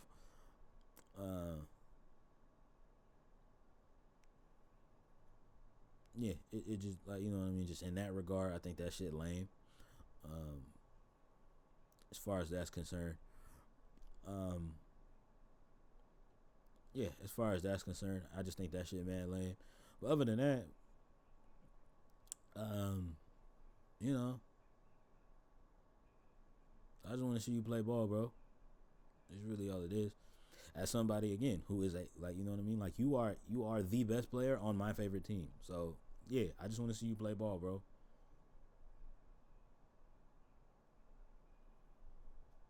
Is that's like, I really feel like that's not that much to ask. Yeah, I really don't feel like that's a lot to ask, for real, for real. I just want to see you play ball, my boy. Um, yeah, and to all y'all media people, like, trying to, like, get this man to talk about that situation, get the fuck off his dick about it. Shit is fucking weird. Niggas are weirdos. That shit doesn't have shit to do with putting the ball in the hoop. Especially due to the fact that y'all are covering like, you know what I mean, like, you know what I mean, y'all are NBA basketball, like, you know what I mean, y'all are NBA basketball media people. So cover this nigga as far as basketball is concerned. If this nigga want to run around and lie to a bunch of women and, like, you know what I mean, and get, like, you know what I mean, and get girls pregnant, cool. Fuck that shit. Like, that shit don't have shit to do with me. Why? Because it's not my business. Because what he eat don't make me shit, and who he fuck don't make me come. So I don't care about it.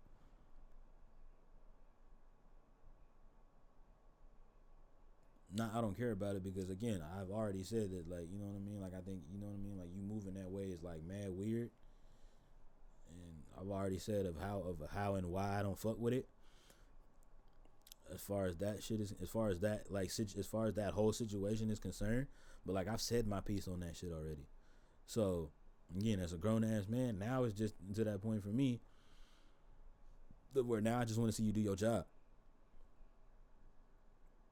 And it just so happens that your job is to play NBA basketball and not be in street clothes. So, you know, that's just where I'm at with that. On that. Also with me, also as far as media day is concerned, I'm super duper excited. I like the look. I like the look of this Pelicans team this year. CJ looks dope.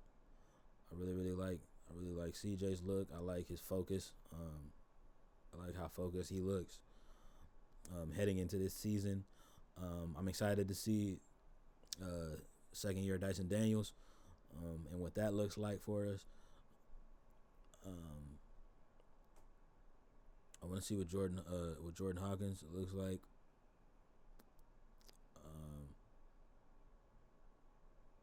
Yeah, I want to see what Jordan Hawkins looks like and what he talking about. Of course, my boy Herb Jones. Happy about him. Excited about him, most definitely. Trey Murphy, Bi, the whole crew. I'm excited. I'm excited.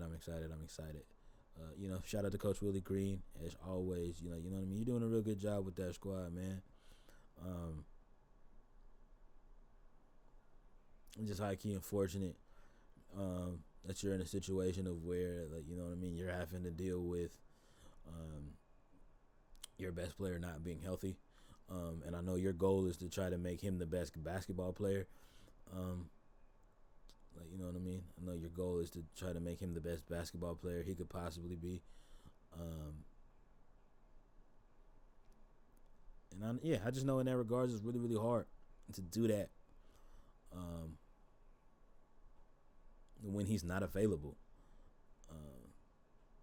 I know it's super tough to not do that to not be able to do that because he's not available, because he's not healthy.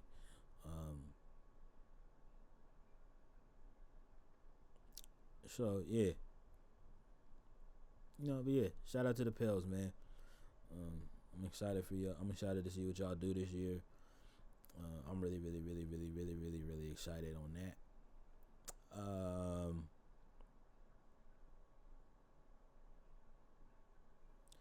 Who else am I excited to see this year? I'm gonna be paying a little bit of attention to the Rockets this year. So they got my boy Freaky Freddy down there, Freaky Fred Van Vliet.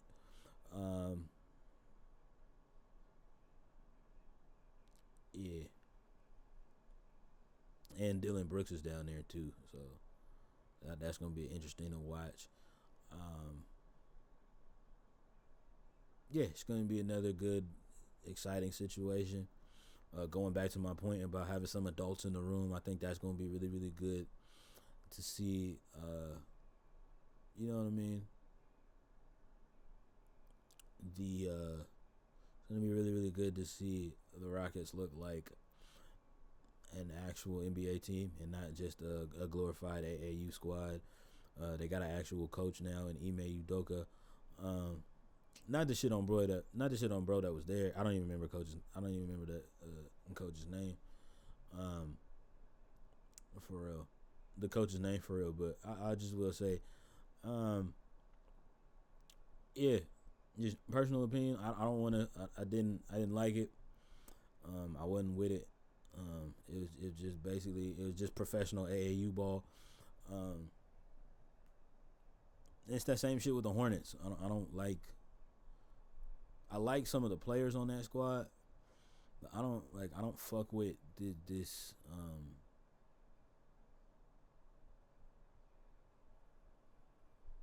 You know what I mean? It's just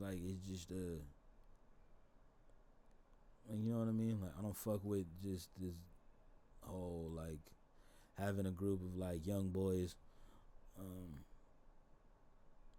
on the squad, and it's just oh, it's fun, it's exciting for the fans or whatever, and then just but these niggas aren't playing defense. They aren't really disciplined like that. They just running around doing the same shit that they've been doing since they were in AAU. And the only difference now is that they're just doing that shit for 82 games. Yeah, I'm not with that. I'm not fucking with it. It's not my body. That's not my vibe. So I'm not with it.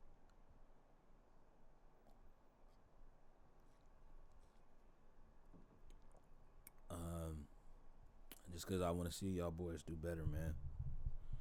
I already seen what y'all did in AAU, especially in Jalen Green's case, and Jalen Green and Kevin Porter Jr.'s case.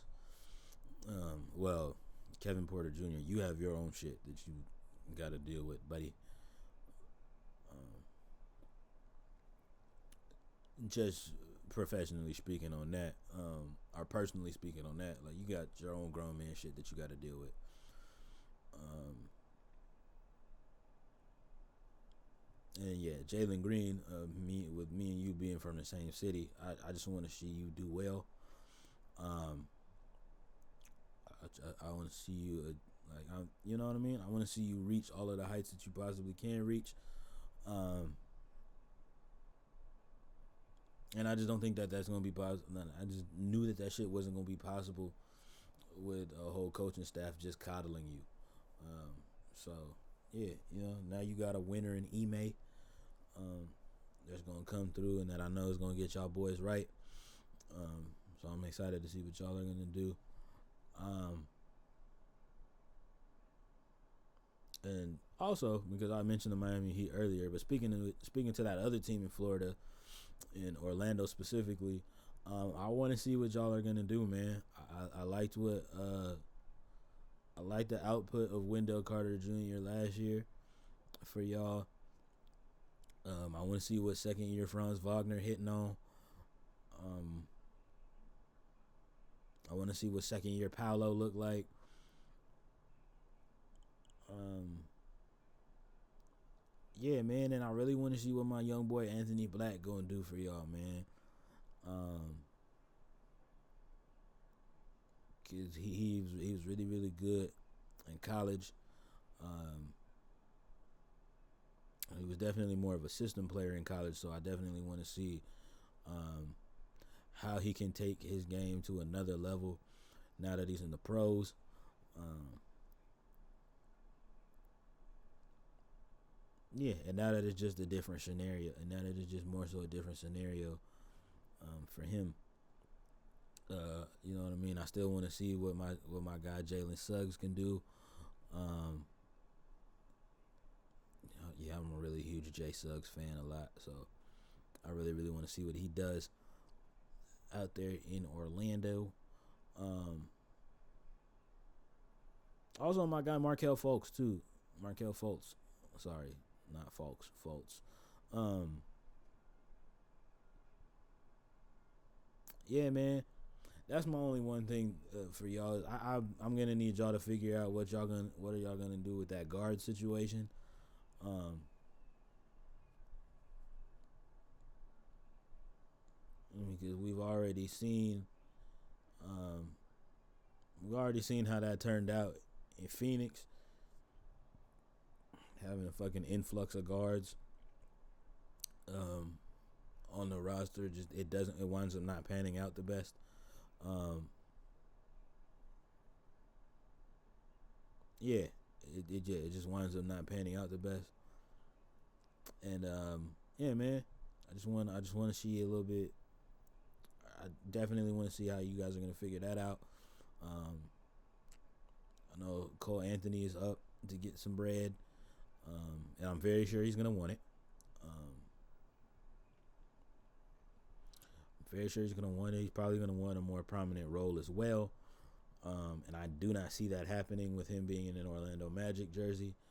Um, Same thing with Markel Fultz. Like, you know what I mean? Like, if you guys are gonna have, like, you know what I mean, these young guards, like, you know what I mean,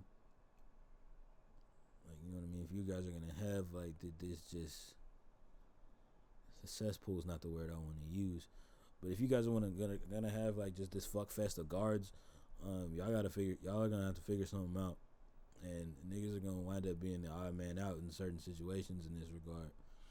Um, and I don't wish this on Markel because of the fact that, like, you know what I mean, for the Orlando Magic, like, you know what I mean, like, being in Orlando has definitely revived his career. Um, but it's also that thing of where it's just like y'all niggas keep bringing in niggas that play the same position as him. And so at first, like, I was with it. I was like, okay, him and Cole Anthony, like, that could be a cool little thing of where, like, you know what I mean, like, maybe certain nights him and Cole Anthony are on the floor together, and other nights, like, you know what I mean, Cole Anthony backs him up, and da da da da. And then the next year y'all brought in Jalen Suggs. I was like, okay, not too bad. Like, you know what I mean? Like, you can still rotate those minutes very, very well. And then now you guys bring in Anthony Black, and now it's that thing where it's just like, okay, I don't know what y'all got going now. As far as that's concerned, I really am excited to see what y'all are gonna do. But as far as that's concerned, I don't know what y'all got going. It's like, you know what I mean? Like, that's 4 years in a row that you guys have grabbed a young guard. And so now I'm just a little confused in that aspect. But other than that, still looking forward to see what you guys are going to do.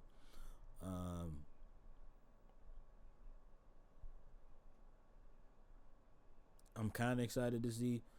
I'm kind of excited to see what Kuz and Jordan Poole and company are going to look like over there in Washington. I think they're going to be fun. I don't have like super duper high expectations for them on that.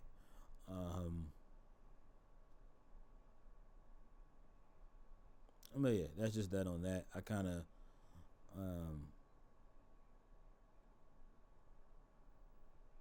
as far as all of that is concerned, I knew Golden State was going to get to that point of where they were going to have to do that. Because of the fact that you already paid Steph, you've already paid Clay, y'all just paid Draymond. Like, you know what I mean? Like, y'all just paid Draymond this off season, which I already knew y'all was finna do. Like, that wasn't much of a doubt in my mind that was gonna happen. Y'all already I already knew Golden State was gonna do that. But as far as the young guys, I kind of knew that was gonna wind up happening. You just got so many young pieces, and you guys weren't gonna be able to pay all of them. So I'm not mad at that at all. I'm not mad at that at all. And especially it's kind of like that thing of where it definitely seems like Jay Poole wanted to have kind of the, like,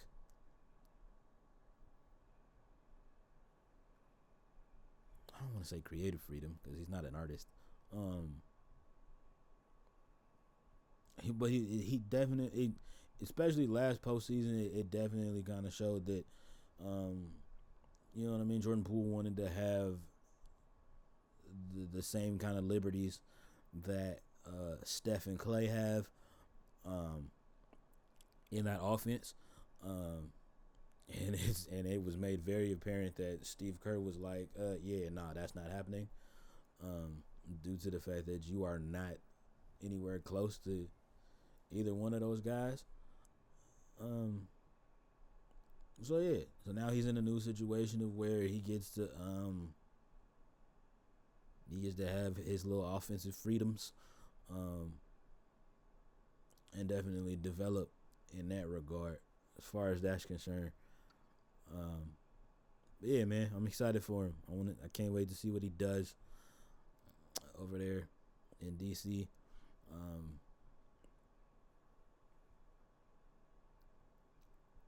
You know, I don't tell anybody this because I hate the fact of, like, having to explain this. But the Wizards are another one of my little favorite teams that I like watching. I know they don't win a whole lot,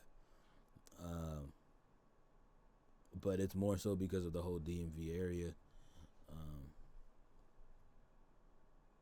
and just the vibe that they got going, that I just really, really do have a newfound love and affinity for their hoop club. Their football team is trash. I don't give a damn. The Commanders are ass cheeks. Like, they cool or whatever. Like, they getting a little bit better. Like, you know what I mean? Y'all got Sam Howell now or whatever, but yeah, you will never see me rooting for the Commanders in that regard.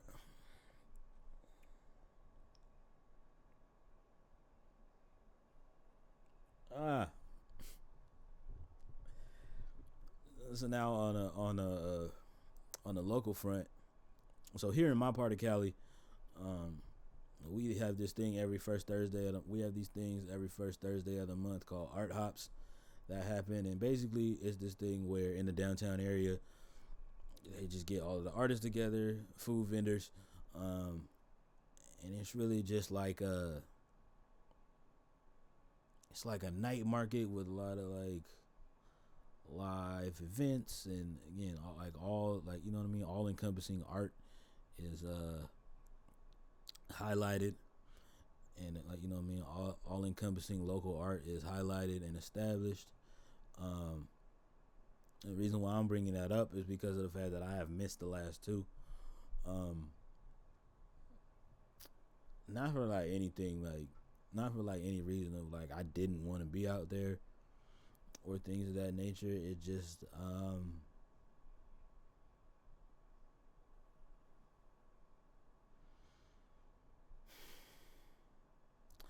it's that thing of where like a lot of people gotta understand,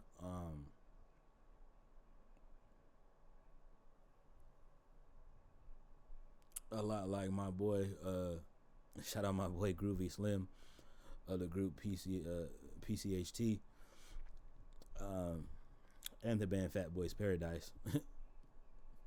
You know what I mean? W friend plug on both of those fronts. But yeah, you know what I mean? Like, you know what I mean? Like my boy Groovy Slim, I don't really like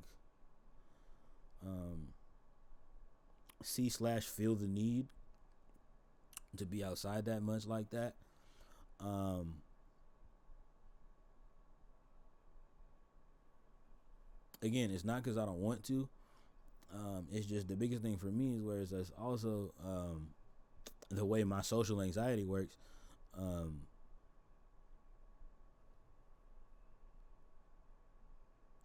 I can't be around. Um, I don't know. I'm just not. I'm just not. I'm just at the point where it's just like it's hard for me to be comfortable around those sizes of crowds anymore. Like it's cool when I was like 20, 21, 22. That shit was fun or whatever. And it was also and it was probably also fun because of the fact that like about like uh 24, 25, 26, I wasn't really around that often. Like, you know what I mean, because of the fact that I was always in and out of town so much due to touring and things of that nature. And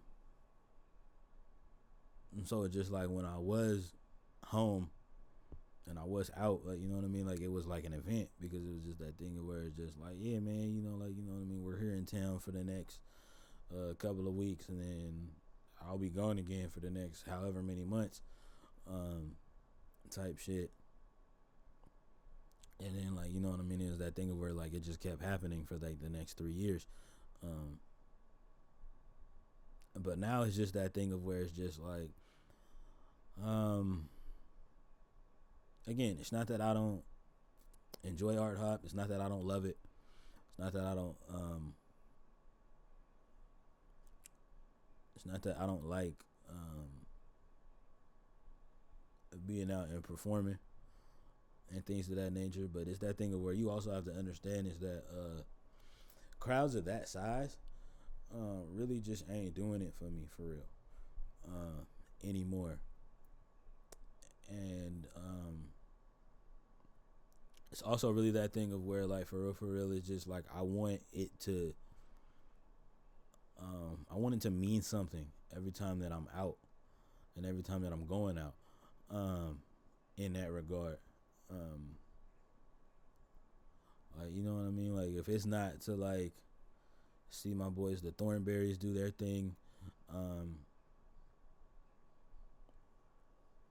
at the part of like, you know what I mean, at the part of town where they set up shop at,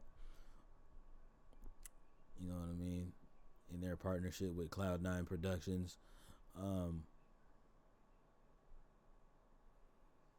yeah, and shit like that, then I don't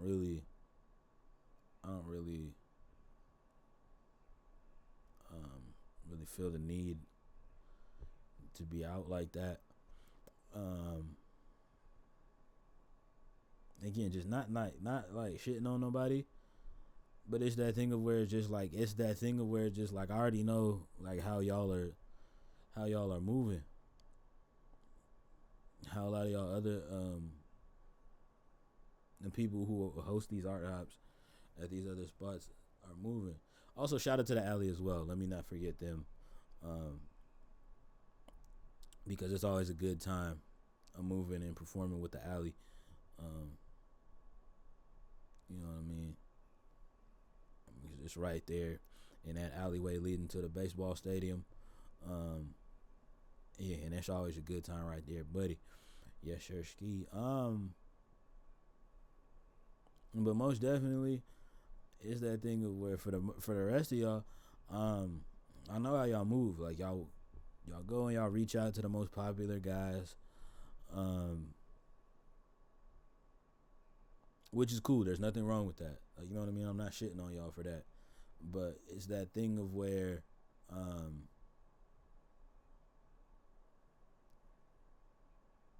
especially like a guy like me, like gets numb to that kind of shit, because of the fact that,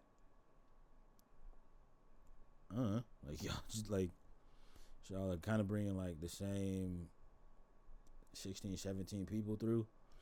Um, and there's nothing wrong with that, and there's like nothing to like shit on that at all. Like, you know what I mean? Like this is not me like doing this shit to like shit on y'all. It's that thing of where it's just like you have to understand. It's just like I would absolutely love to still like, you know what I mean, perform at some of these places, but there's also that thing of where like y'all gotta realize is that I entertaining some of y'all here in the city has um how do I say this without hurting y'all little feelings? Um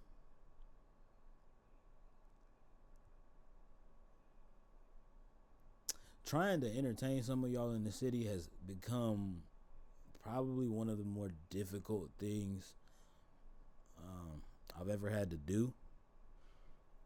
And again, that's probably because of the fact that I live here. Um I see a lot of y'all around. Um we may have had a couple of conversations in passing, one or two times or whatever have you. Um, and yeah, that's just that as far as that is concerned. Um, in that kind of, uh, yeah, in that kind of space and thought process. So it's that just that thing of where it's just like, um, mm maybe because of the fact that like I'm not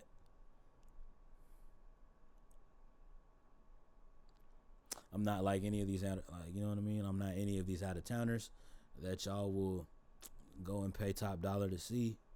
Um, that y'all don't want to see me like that. And for some of y'all, it's just legit. Like y'all be working a lot, so I get that. Um, and for those of y'all that do support and that y'all like, you know what I mean. Y'all are rocking with me. Y'all are supporting. I get that. But for the rest of y'all, it's cool. Just do that fake support shit that y'all do on the internet. Um, and it's cool. Like, you know what I mean? Again, it's no hatred in my heart. It's no shitting on you or whatever, but it's just that thing of where it's just like I know what it is. Um, and I know how it goes. Now. Yeah, and it's just that thing of where it's just like it's that thing of where it's just it's really that thing of where it's like I would love, absolutely love to you know what I mean, play the game and be part of it and be part of things or whatever. But it's just like if y'all gonna keep moving weird, um, in certain scenarios, it's cool. I'm thoroughly fine with, um, you know what I mean. I'm thoroughly fine with being by my dolo, cooking up projects, um, and looking for like opening act opportunities to do out of town. Um, yeah, that's thoroughly and totally fine with me in that regard. You know, and if worst comes to worst, like I'm cool. Like I'll be at the house streaming or something. Like you know what I mean. Like I'm not missing out on nothing for really real. I mean I am. I'm missing out on like, you know what I mean, hanging out with my friends and seeing like this past this past art hop. I'm really especially specifically the reason why the last two have me a little tight is because of the fact that I missed my brother high ups here and his band Orange Cat get to do their thing last month, and then this month I had to miss seeing my bro Corbin and my sister Kiki the Brat do her goddamn thing. Um, it's always a good time to see both of them do their goddamn thing. Um, every possible chance I could get. Um,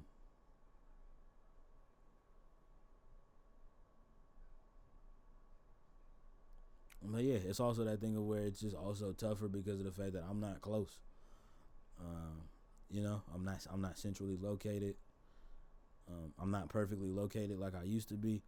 Um, so it's just harder to move and it's harder to be around shit. And yeah, it's harder to move and it's harder to be around shit and it's harder to make those things possible and make those things happen. Um, again, it doesn't mean that I don't want to, like, you know what I mean, don't want to perform and don't want to like be around and I don't want to support my friends. It's just like y'all gotta understand.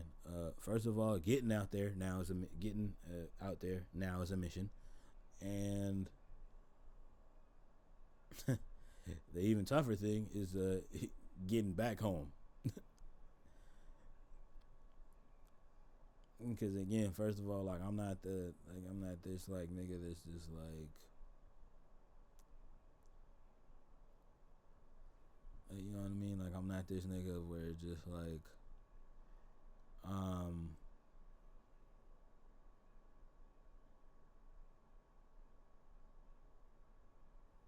I'm very very much self-sustaining and independent. Some people might call that stubborn. Um, but I'm very much a self-sustaining and I'm very much a self-sustained, um, self-sufficient individual. And yeah, a super transparent moment. I don't like asking for help unless I absolutely have to, type shit. You know what I mean? Um,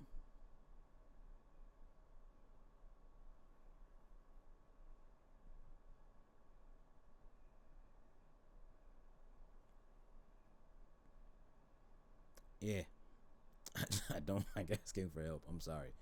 Um, and I'm trying to do better with that. But it's just that thing of where it's just like, I don't know. For whatever reason, I'm so used to like taking care of shit and handling shit so much by my dolo. Um,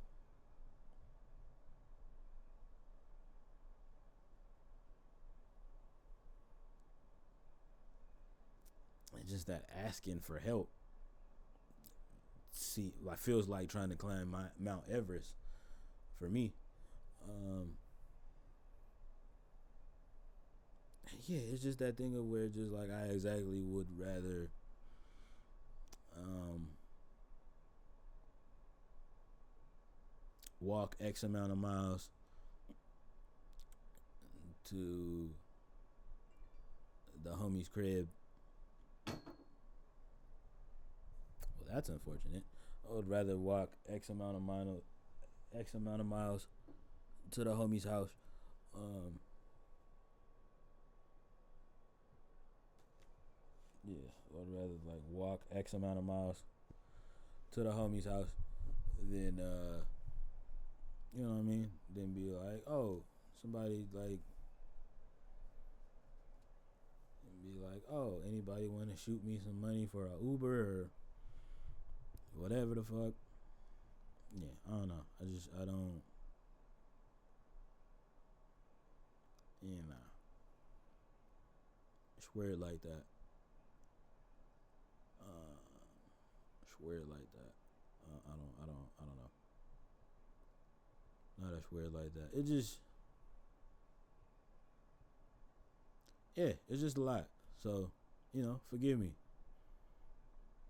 Call it stubborn, call it stupid, call it selfish, call it whatever you want to call it. I just call it self-sustaining and self-sufficient. I just would rather do so much shit by myself, or like, you know what I mean, or figure it all out by my damn self. Um, yeah, it's just really not. It's really, really not easy for me to ask for help. Um, but that doesn't mean that I don't love y'all. I think that's the thing that just needs to be understood. Like, that doesn't mean that I don't love y'all and I don't fuck with y'all and I don't, like, you know what I mean? All of these things, right?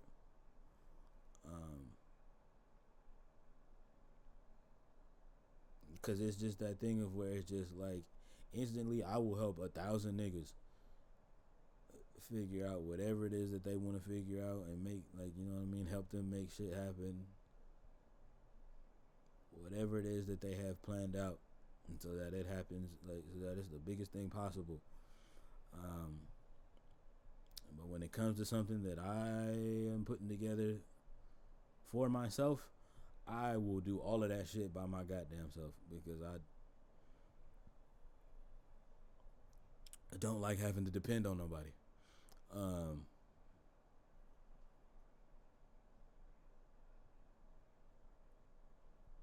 yeah, I don't like having to depend on nobody. Um, and so cool. That might be one of my biggest flaws and downfalls. I'll take that. Uh, but look, man, I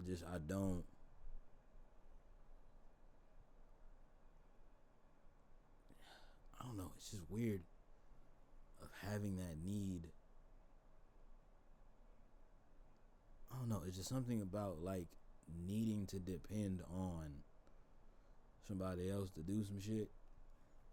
It just doesn't feel right to me. Um,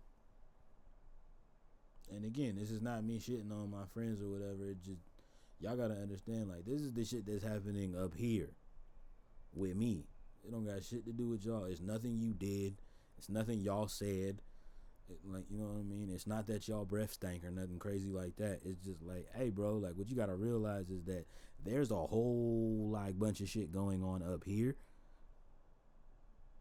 that's like just fucking with me being like, hey, man, like, I'm real fucked up. I don't know, like, you know what I mean? Being like, hey, man, I'm fucked up. I don't know how the fuck I'm gonna get back to the crib. Um, and I don't want to walk, because that's the last thing I want to hear is, you know what I mean? 'Cause that's the last thing I want to do is have to hear about that. Um, type shit. You know what I mean? Um, yeah, man. It was like, that's the last thing I want to do is have to hear about that type shit. And then like have to get a whole bunch of messages be like, hey, nigga, why didn't you say something? And it's just like, because it's not easy for me to just say something. You feel me? Cool. Um,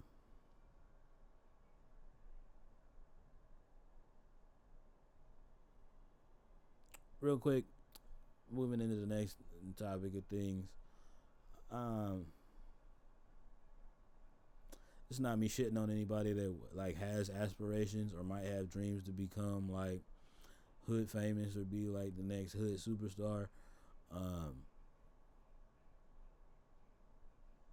but what I will say that like you know what I mean, because of the fact that y'all want to be that shit is fucking up our industry.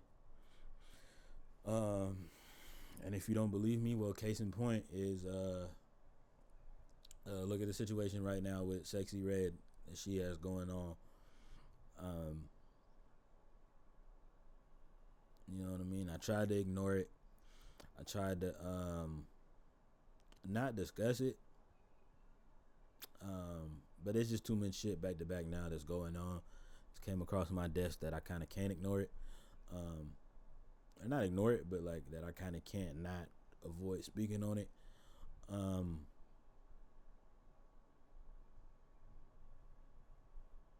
And the reason why I'm saying that is because of the fact that y'all have to understand, just because of the fact that women like Sukiana and Sexy Red and Ice Spice, you know what I mean, and the Ice Spices of the world and all of that shit, like y'all gotta understand that these are women, yes, but you also have to understand that these are women in hip hop. And like you know what I mean, a lot of them aren't gonna move like a Rhapsody or you know what I mean, or like a Miss Lauryn Hill or things of that nature. Like you know what I mean, like they're not gonna move like that. Because of the fact that every rapper doesn't move like like every male rapper doesn't move like J. Cole. In that regards of what I'm saying is that rappers do rapper shit. Now, do I think Buddy should have put Shorty's business out there like that, and posted her video, posted such a very intimate video on the internet? Fuck no. But you know, it's that thing of where you gotta understand that like shit like this has happened to rappers on the male side forever. And not even just rappers but singers as well. Like how many times have we seen somebody like a Bobby Valentino caught in a nefarious situation? Like you know what I mean? How many times, like you know what I mean? How many different videos before Justin Bieber got married have we seen surface of him being in another, like you know what I mean, being in another young lady's bed and things of that nature? It's just like, hey man, that shit like you know what I mean? Like this shit happens, and it's like what you gotta understand is that there are clout hungry people on both sides of things, and that's the reason of why I'm saying like is that shit of where it's just like somebody like a Sexy Red like has this thing of where she wants to be so relatable, and wants to be like the hood princess and things of that nature, like you know what I mean, and be so appealing to that demographic. But it's just like, shorty, you also do gotta realize is that there are niggas that also like you know what I mean, there are niggas from that environment that kind of that still can't comprehend to the like you know what I mean, that still can't comprehend the fact that you are a superstar. And so because of that fact, they're going to look to that to try and exploit you any chance that they can get. So with that, what I will say is that you gotta be extremely careful with how you handle that shit. You gotta be ever so careful with how you move in this shit, and you have to be ever so careful with how you conduct yourself in all interactions. Um,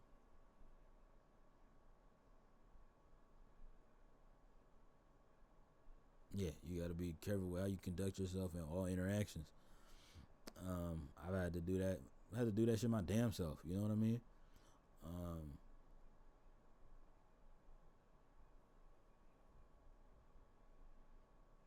Now, granted, it wasn't none of that shit. It wasn't no situation like this where like some shit like this went viral. Um, but it's some things of where like you know what I mean. I've been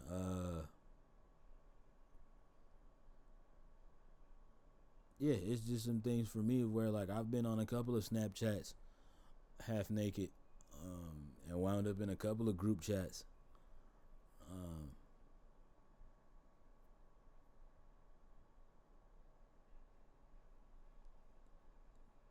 you know what I mean? And I wound up in a couple of group chats because of that shit. Like, you know what I mean? Because of the fact that I just wanted to get a nut off real quick. Um,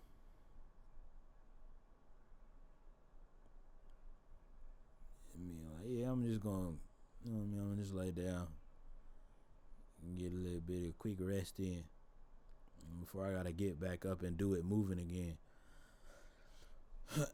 And yeah, you know, I've been caught lacking myself. Um, I'm not proud of it, and that's not me flexing or whatever. Um, because I'm definitely not proud of those situations, and I definitely don't wish that on my worst of enemies. Um, because that shit is not it. That shit is definitely for the birds. Um, and yeah, it's just really like it's just super unfortunate. Um,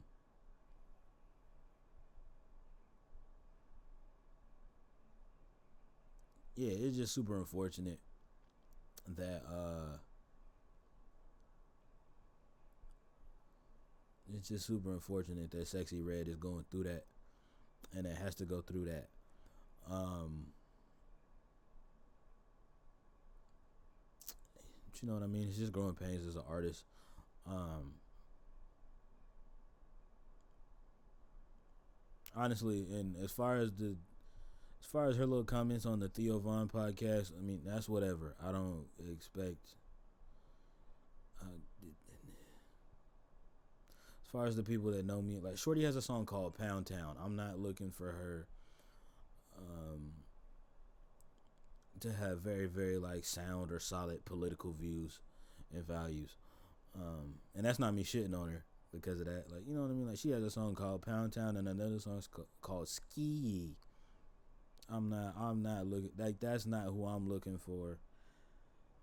Looking to give political commentary. Um, yeah, I'm not holding any of that in the same like value and regard. Um, like now, if somebody like a Beans or a Rhapsody would have said some crazy shit like that, I know they wouldn't because of the fact that they're a lot smarter about that shit. And not saying that Shorty is dumb. Um,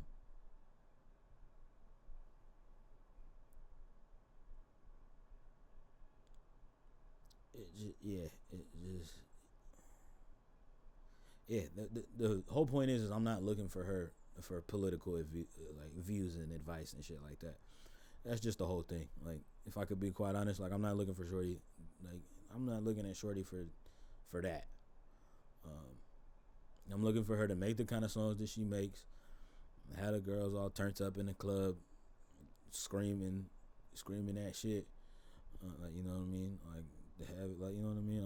I'm looking for her to do exactly what the fuck that she's doing. Like for her to have girls in the club screaming my coochie pink and my booty hole brown. Cool. What you got going? Um, yeah, that's what you got going. Um, and I ain't hating on it. Like, you know what I mean? I'm not gonna yuck your yums. Like get it how you like. You know what I mean? Get it how you live, sis. I'm fucking with you, little one. Um, yeah, but I do think it's unfortunate that in this regard, as far as the situation with that video being leaked and posted, yeah, I'm sorry that you got to go through that. Um, but it's just that thing where again, one of my older male mentors has always told me, and I take that shit to heart. Um, you got to be more careful with who you like. You know what I mean? You gotta be super duper careful, especially in that situation, with who you laying down with. Um, because in real life, you really don't know nobody's intentions until, like, you know what I mean. You really don't know what anybody's intentions are until you give them some. So yeah, you really don't. Yeah. Just being honest, you really don't know what nobody about for real until you give them some. Until you let them, like, you know what I mean. Until you let them get a smack on. Uh, when it come to that, but it's that on that. As far as that, and yeah, I really do wish Miss Sexy Red the best. Um, Again, good sis. I hate to see you go through this. Um, because I do not wish this on any fellow entertainer. Um, but again, man, this ENT life is so crazy, and you know what I mean. This ENT life is crazy as fuck, and motherfuckers are really just looking for a check or a viral moment, or they want a baby, and that's really it. And that's just really that on that when it comes to shit like that for me. But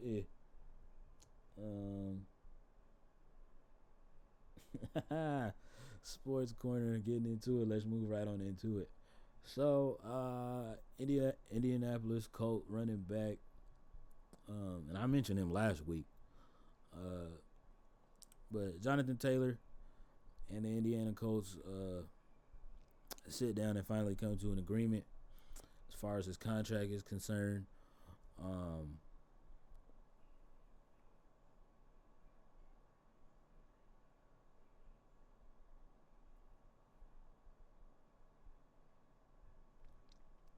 yeah, I don't.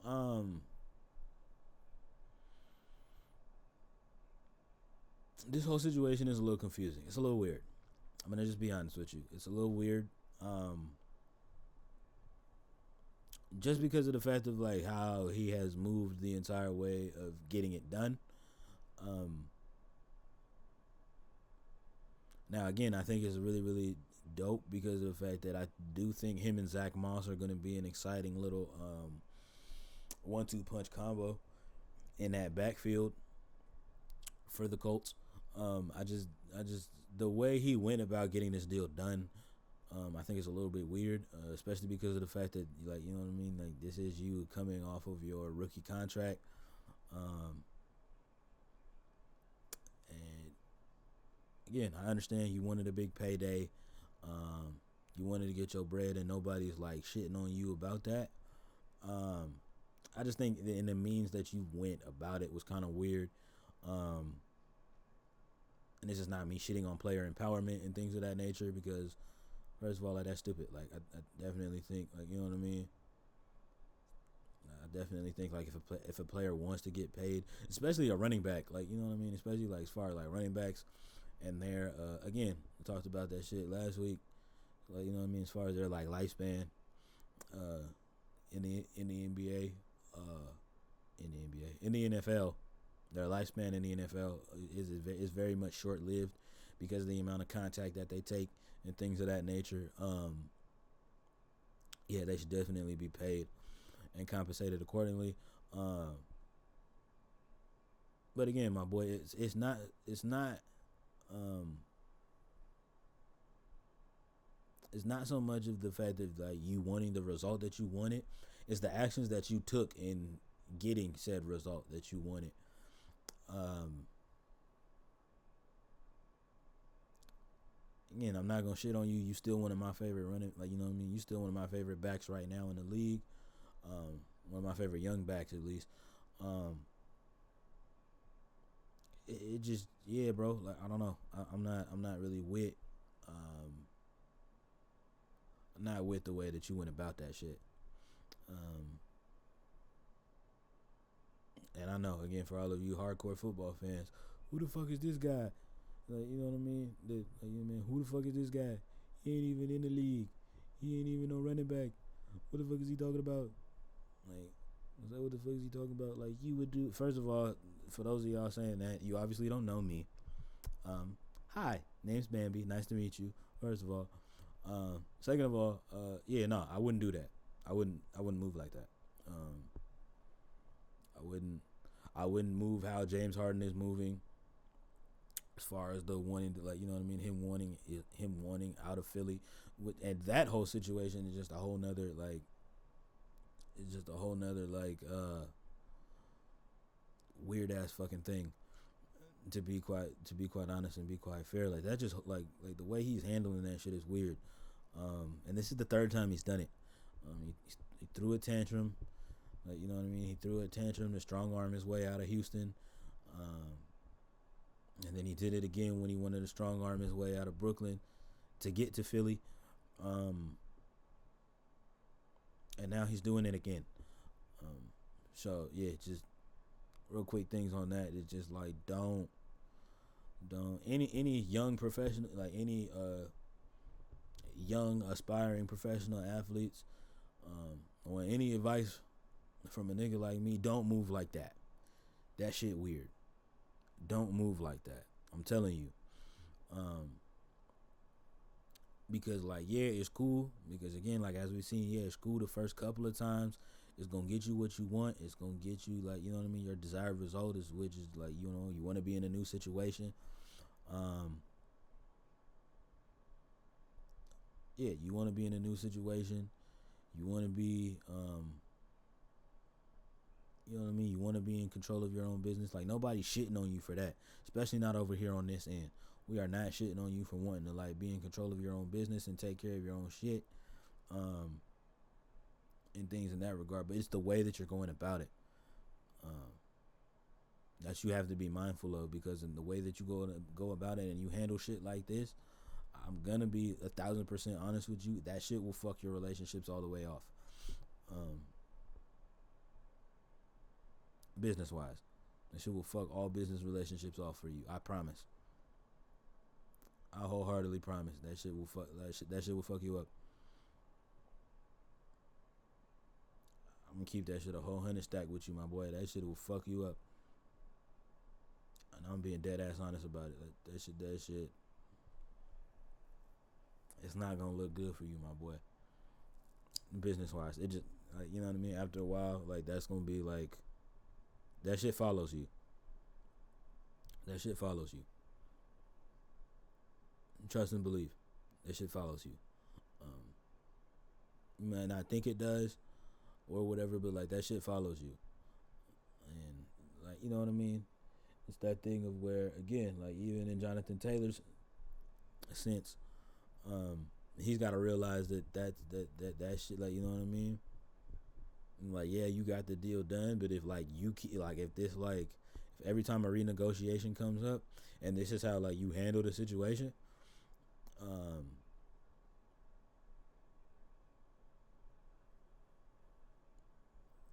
yeah, that shit gonna follow you. And for those of y'all that aren't familiar with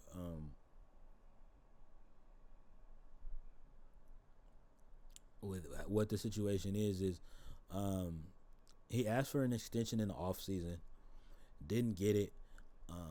Personally put himself on the pup list.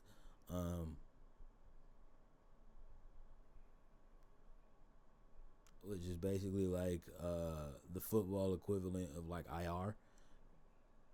Like for any of you like baseball like fans out there,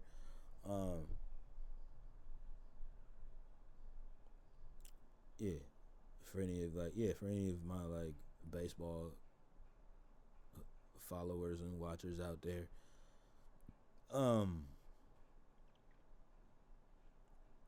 yeah, he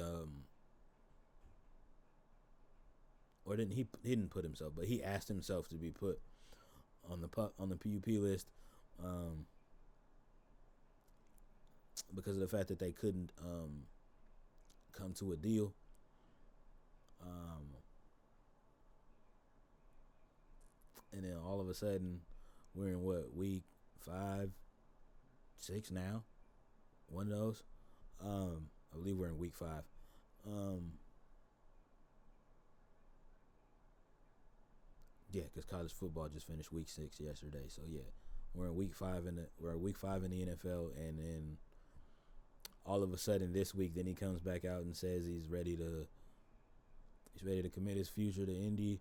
Um, and he's ready to do whatever it takes to be a team player, and yada yada yada. Um, it's just a little weird, is all. It's a little weird, is all. It's a little weird, is all. I'm gonna say on that.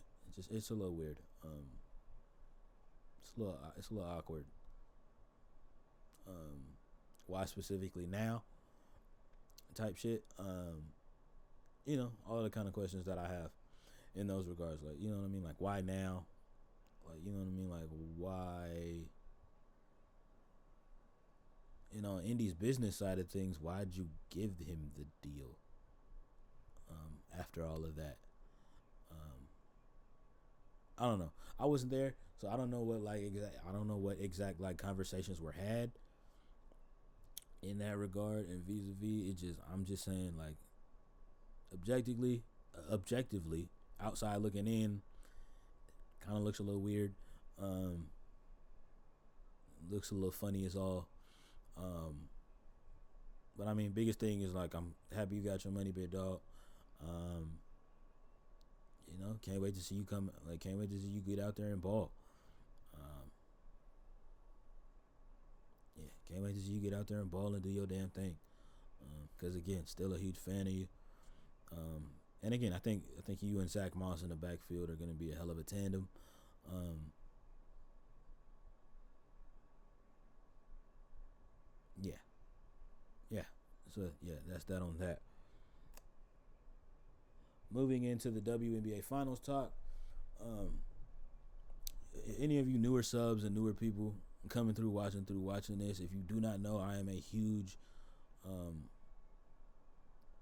lover of basketball, period, whether that be male or female. Um, and also, I am just a huge fan of the WNBA, where they're growing to. Um, Super duper excited that Golden State is going to get a WNBA team next season. Um, with 2025, or yeah, in 2025 rather, not next season, but yeah, in 2025, Golden State gets a, you know what I mean, the WNBA gets an expansion team, and it's crazy because of the fact that I was just having a conversation about the WNBA needing to expand after I realized how many teams there were, and I was like, oh yeah, nah, we need this league to grow. We need this league to grow just as much as the NBA has grown. Um, so I'm super duper excited about that on that end, as far as the expansion stuff is concerned. Um, Glad to see that the WNBA is doing what they can to expand it and grow it. Again, it's a very young league. It's only been their 26th season. This season has only been their 26th season in existence as a league. But yeah, just excited to see them growing and thriving. Um, yeah, so a lot of talented women out there who can play ball, man. And I just want to see them get all of their just dues just as much as the men do. Like, oh, they don't dunk like, none of them ain't dunking like Ja and Bron. Cool, true, not yet. But you're also not watching a lot of these young ladies coming up. Some of them got some athleticism that rivals some of these men in some instances. All I'm gonna say on that right now. Moving forward into the WNBA Finals starts the day of this recording. Game 1 of the WNBA Finals was played today. The day of this recording. Which as you all don't know, I record these on Sundays.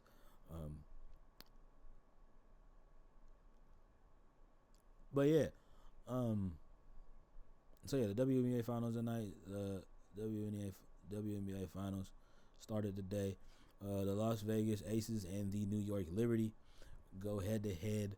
I'm gonna sit here and say that first of all, I'm excited because this is the group that I wanted to see. This is the matchup that I wanted. So I'm excited about it. Because of the fact that I like both squads. I like the way that both squads play ball a lot. Sabrina Ionescu, Brianna Stewart, you know what I mean? Miss Vandersloot, the whole squad. It's New York Liberty have. That's a really really dominant squad. You know what I mean? And again, of course, the Vegas Aces. You know what I mean? Asia Wilson, Kelsey Plum. Hey Asia. um,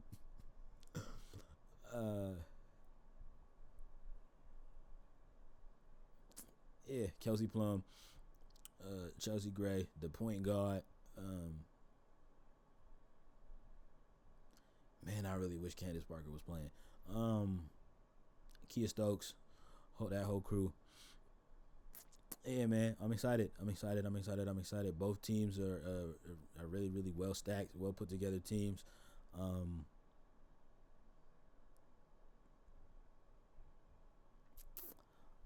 I still have the Aces winning the chip. Overall, and for those of y'all that aren't familiar, this is a best of 5 series. It's not like the NBA. You know what I mean? It's not like the NBA where it's a best of 7, where their series are a best of 7, where their final series are a best of 7. It's a best of 5 in the W. You know what I mean? Hopefully we can get it to that point where it's a best of 7 series, just like it is for the men. Because I do think that these ladies are capable of giving the same kind of output as you know what I mean, as the guys in the NBA. I think the ladies in the W are just as competitive and you know what I mean, are just as competitive and just as talented. And just as deserving to, you know what I mean, be looked at in that same regard. Now I may be being silly because of the fact that I really do have a very very huge crush on Asia Wilson. I think she's absolutely amazing and adorable. But I also do firmly believe that she's just a super duper dope and talented ball player. You know what I mean? Like she you know what I mean? She's unfuckwittable on either end of the floor. She plays dominant defense. She knows how to go and get a bucket. She's not afraid to bang with nobody down low either. And I like that. I like that a lot. You know what I mean? I like that she's not afraid to play bully ball in that paint. And I think that that's what it's going to take for the Vegas Aces specifically to get that W. Because you know what I mean, Brianna Stewart is a hell of a player. You know what I mean? She's got a hell of an inside outside game. I already know she's definitely gonna make Asia work for it defensively. But also, you know what I mean, vice versa. I already know Asia Wilson's gonna make Bree Stewart work for every bucket that she gets. And yeah, as far as that perimeter is concerned, Sabrina Ionescu and Vandersloot are gonna have a hell of a job in front of them because of the fact that Kelsey Plum and Chelsea Gray both are not any slouches on that perimeter defensively. So yeah, they got their work cut out for them. I'm excited. I think it's gonna be a hell of a series. Again, I still have the Vegas Aces winning it. But I already know that the Liberty those Liberty women are gonna make the Aces earn it. Um, but especially with the fact that how specifically the Vegas Aces series ended with the way that the Dallas Wings, um, I mean they ultimately got swept, but it wasn't like a thing where like the Dallas that young Dallas Wings team was like getting their asses handed to them. They were in that game.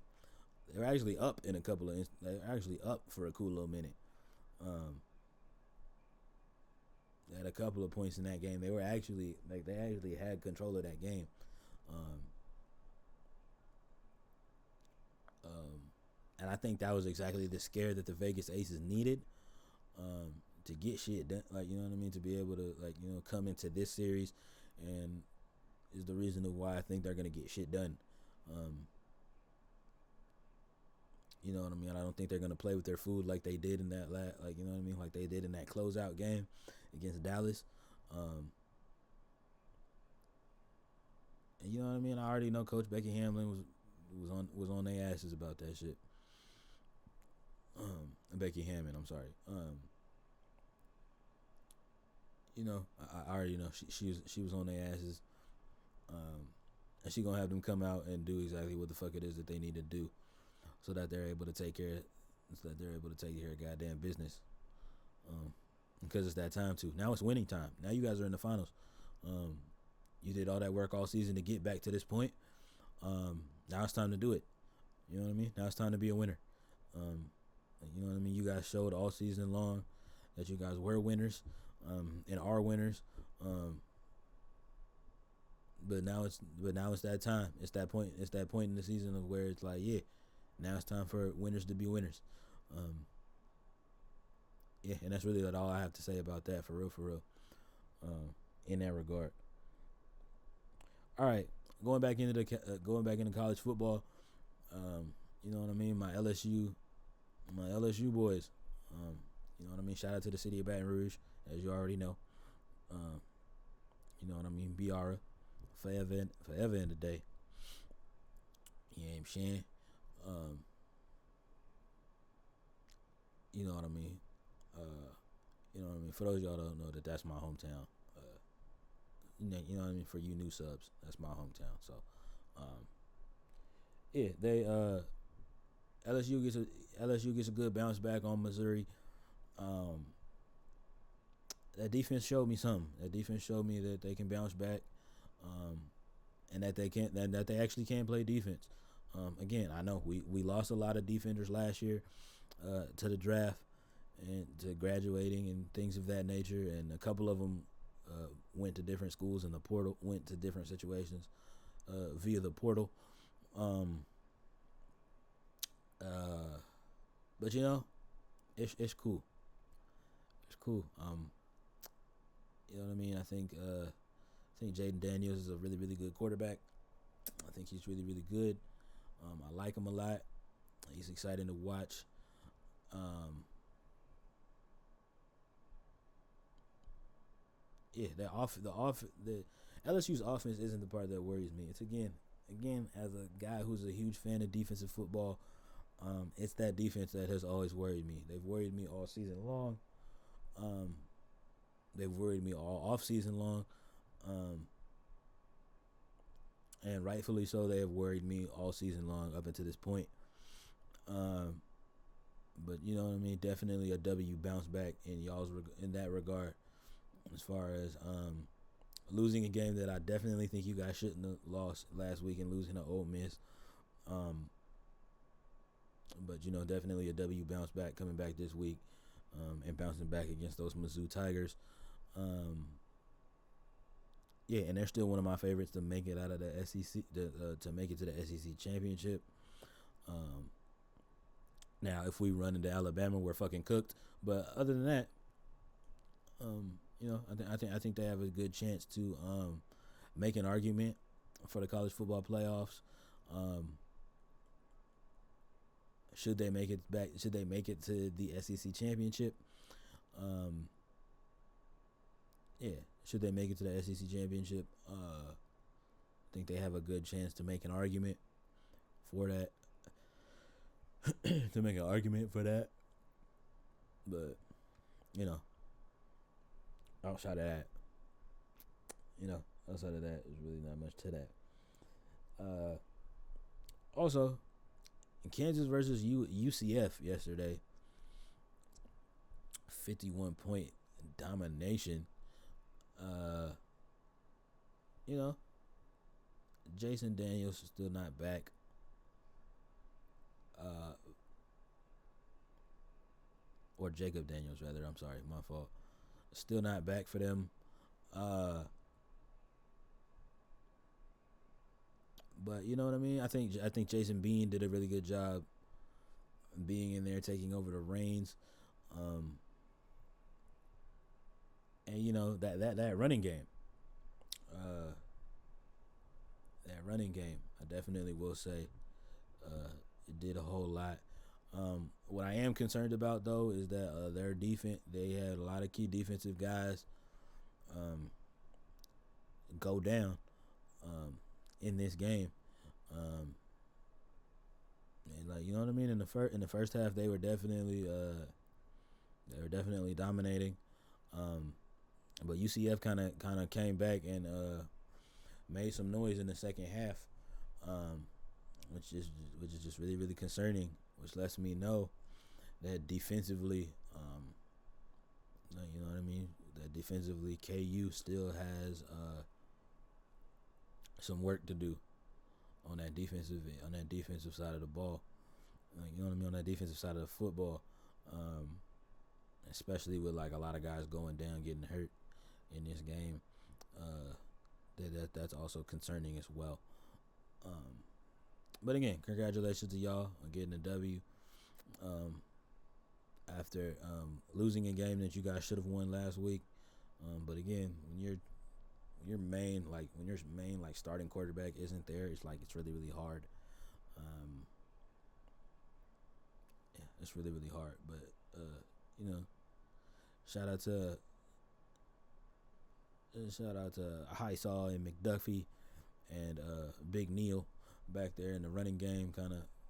You know what I mean? Really holding it down as that three-headed monster in the running game for y'all.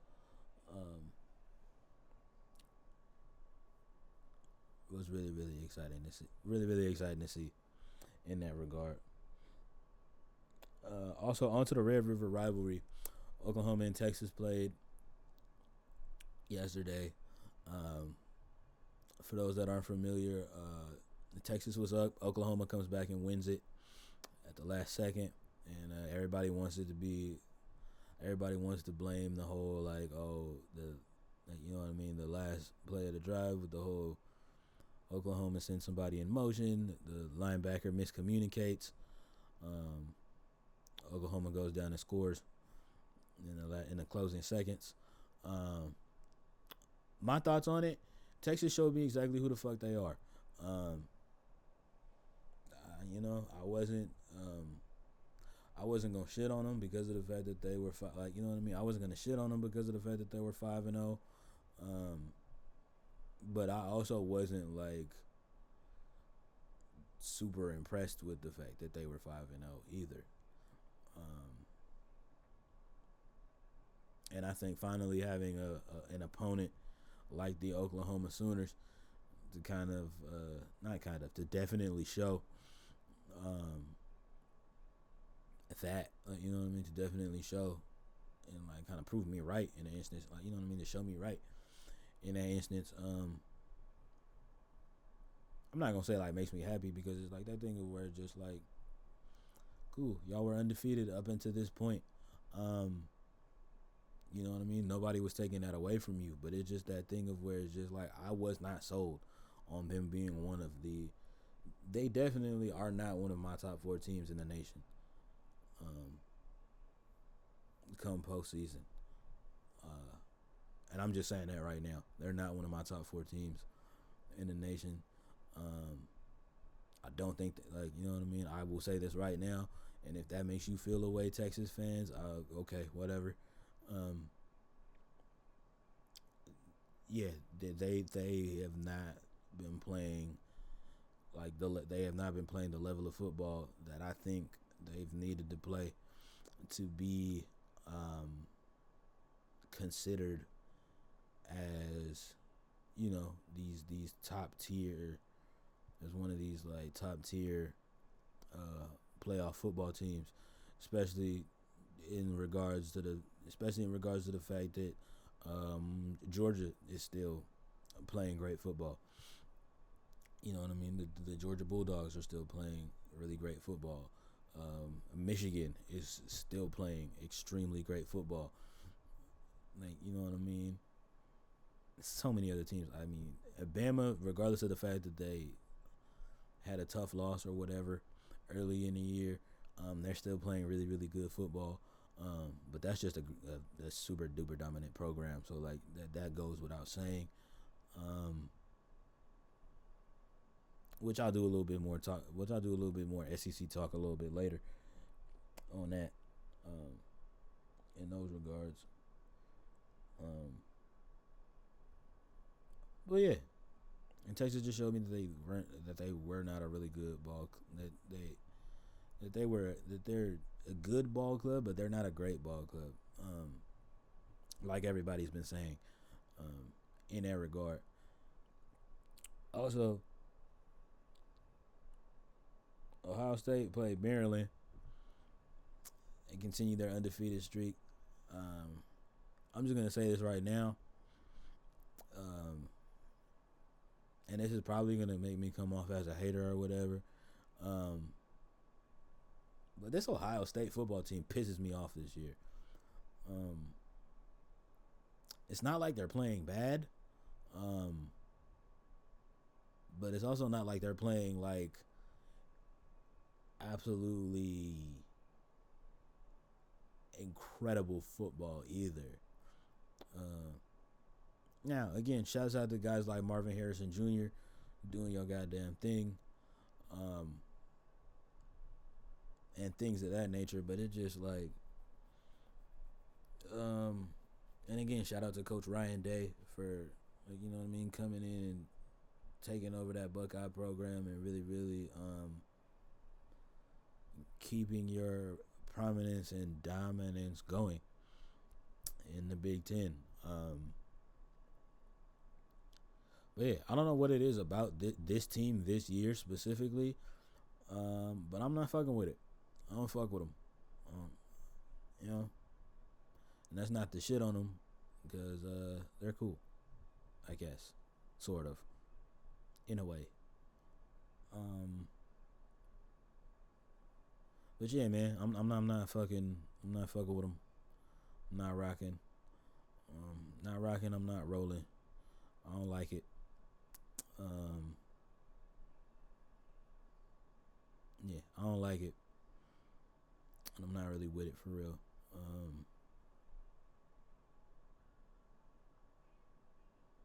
I don't know why. It's just something about the way that they're playing this year.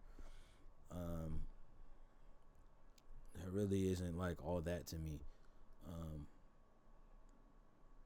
First of all, you almost got your asses smacked by Notre Dame. So like, let's not get that. Like, you know what I mean? Like, let's not just forget about that. Like, you know what I mean? If Notre Dame doesn't fuck around and have that miscommunication defensively, like, y'all niggas lose that game. You know what I mean?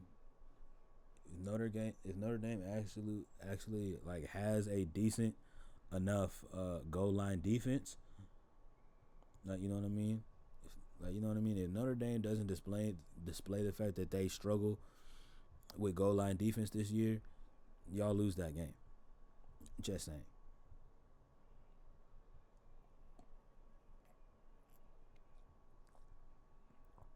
Especially because of the fact that they had y'all dead to rights the entire game, regardless of the fact that y'all offense was balling. But they had y'all dead to rights all game until that last play. So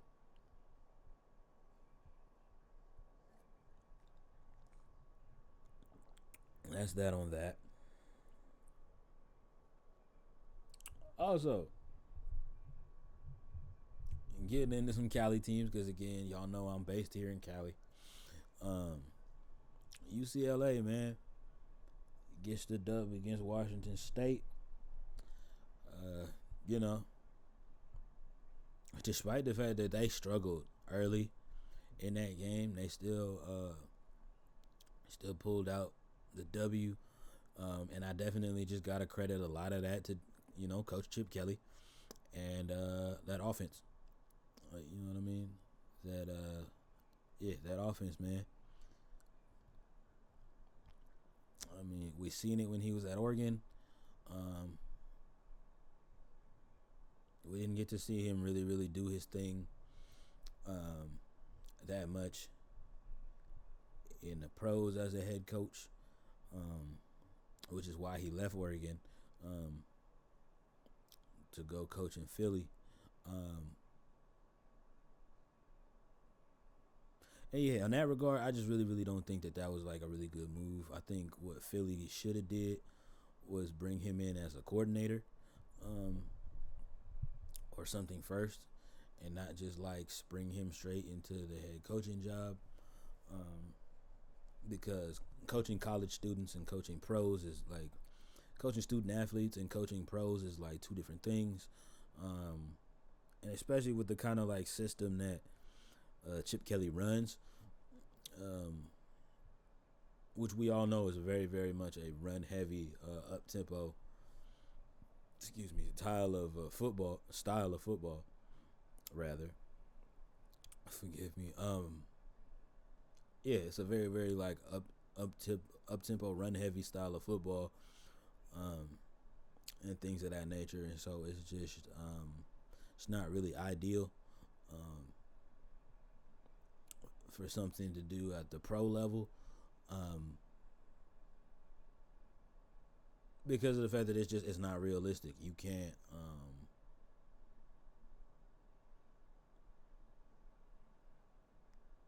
You're not able to play up tempo against every team in the NFL.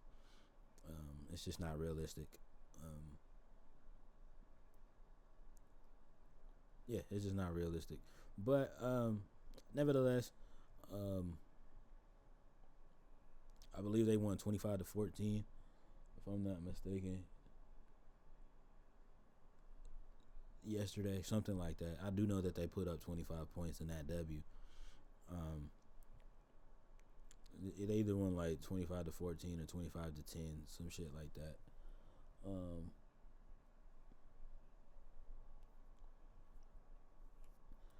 as far as the Pac-12 is concerned, I mean, the Washington's doesn't scare the Washington State doesn't scare me as a ball club.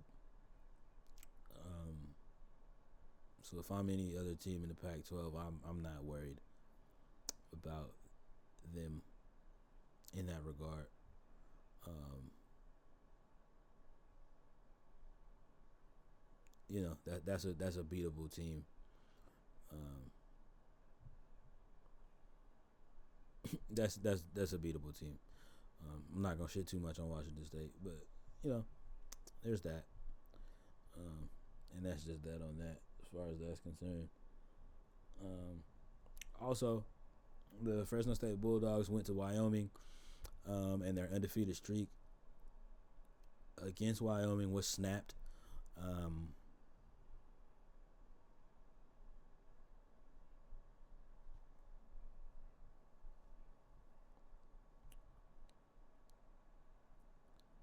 Honestly, I'll just be honest as far as that's concerned. That's still a good Fresno State Bulldog football team right there. Um, Regardless of that loss, Wyoming just came ready to play. Um, and especially because of the fact that they have, like, you know what I mean. That was the first time. Um, that was the first time since Wyoming being in the Mountain West that they've put up a dub against Fresno State. And again, last night going into that game, they were 14-0 if you include last season.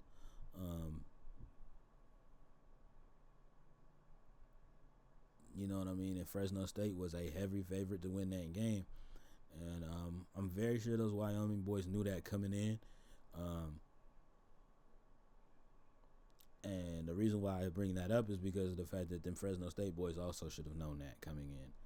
They should have known that Wyoming knows that if they beat y'all, this is huge for them. So don't give them that, like, you know what I mean?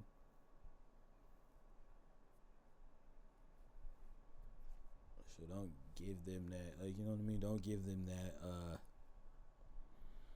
Don't give them that motivation that they need to beat your ass. Now, unfortunately, they did. Um, but what I will say is that game was super duper competitive, and it did come down to to the very last seconds. Um, Now that Wyoming defense did a really good job of keeping all of the weapons at bay that that Fresno State has offensively. Um, and now again, Matt, Mikey Mikey Keene wasn't back there. Fife was in the closing minutes. Um, I'm not gonna say that like that decides the game for real, but like that does make a difference when your main guy that you have back there at QB isn't back there. Um, Now, granted, Fife has done a really good job, um, and it was crazy because my dad had came home from running errands or whatever, and I was in my cozy vibes watching a stream on Twitch and watching the game at the same time, um,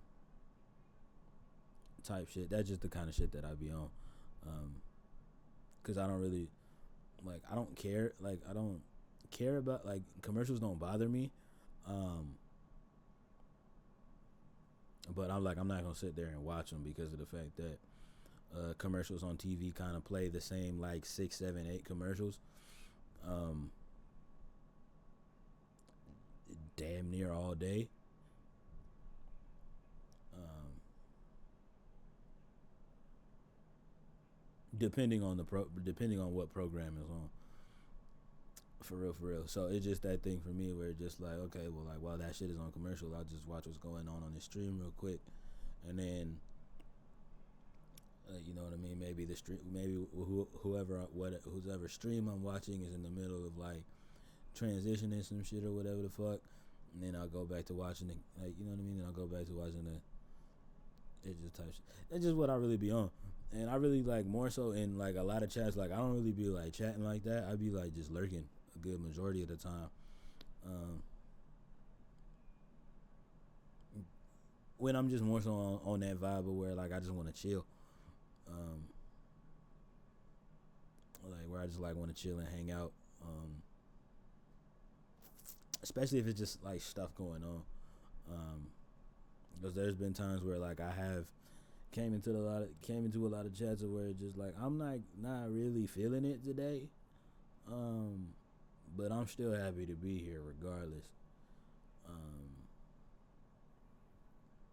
Today has not been you know what I mean. Might come in, and if it's a streamer that I really really enjoy their community and I enjoy them as a streamer, I'll be honest and I'll share that and I'll be hey, today really ain't one of them days for me. I'm not feeling it, but I'm still happy to be here and I'm happy to see you type shit. Because that's just the kind of nigga that I am. Or whatever and what have you. But yeah, especially on days like Saturdays, because I really, really am a huge college football fan. And then once college hoops is about to start up here really, really soon, so I'll definitely be lurking and watching those games as well. So that'll definitely be things on that. But yeah, man. Salute to Wyoming, I guess, for finally getting your chance to get a W on the Fresno State Bulldog. Oh, that's what I was gonna say. So my dad had came in from running errands or whatever, and I was watching the game and watching the stream. Yeah, watching the stream on Twitch, and he was who's playing? I was State and Wyoming, and he was oh. And then like it was the last couple of minutes. It was the last couple of minutes, and Fresno State had no timeouts. Um, and they were actually moving down the field. They were actually like doing some good things, and I was like, and I think at this point it was like 24-19, which wound up being the ending score, by the way. So it's not like this shit was like a barn burner, or no shit like that. And it's not like it was a shootout at all either. It was a very, very, very competitive game the whole entire time. But yeah, so Fresno State's driving. It's like a minute and some change left when they get the ball. After Wyoming's kicker had missed that field goal, and I was like, "Uh oh, they have a chance now." So Fresno State starts driving. And I was like, they ain't got no cut. I was like, they ain't got no timeouts, but if they keep moving at this pace, I was like, if they keep moving at this pace and they score, they win. It's a wrap. Like, you know what I mean? Type shit. So I was like, so it's a doable situation for Fresno State. And as soon as I said that, then Fresno State turned the ball over.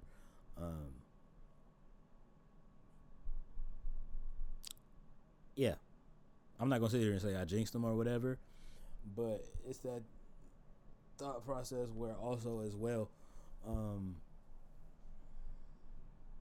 you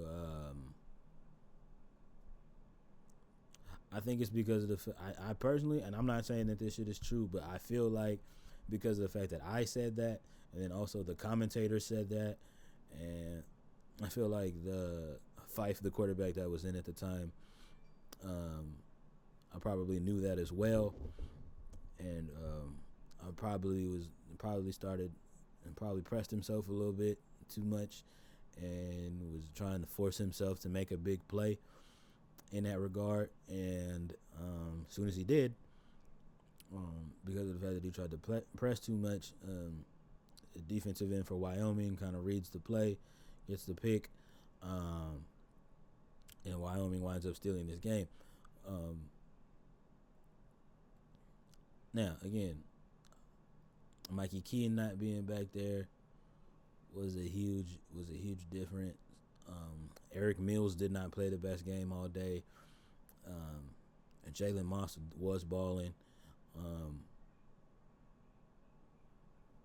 Sherrod, the running back, wasn't involved enough for my liking.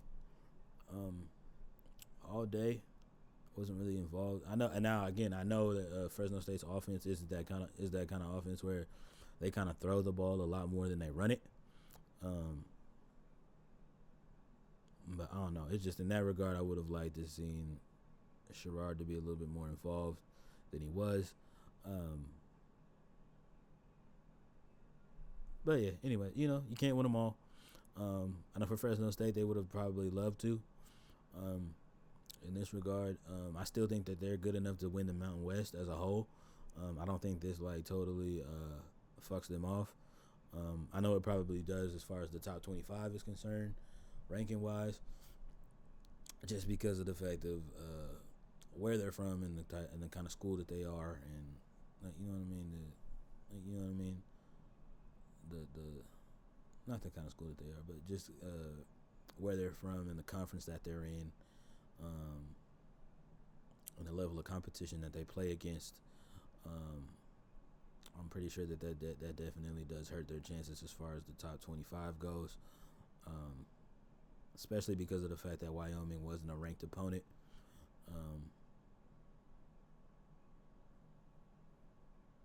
And they lost, so I'm pretty sure that makes a difference to the top 25 committee as a whole, as far as that's regarded. All right. Also, moving up now to the Berkeley side of things, we talked about this. We talked about one of the schools in LA. Now we get to talk about the boys in Berkeley. the Cal Golden Bears took on Oregon State last night. And golly, was it another tough one to see the Golden Bears lose.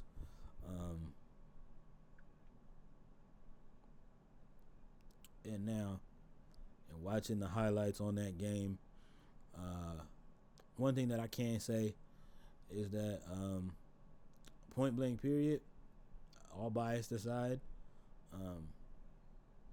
because for any of you new followers that are coming in, first of all, like and subscribe. Hi and hello. Yeah, I do have a cousin that plays at Cal.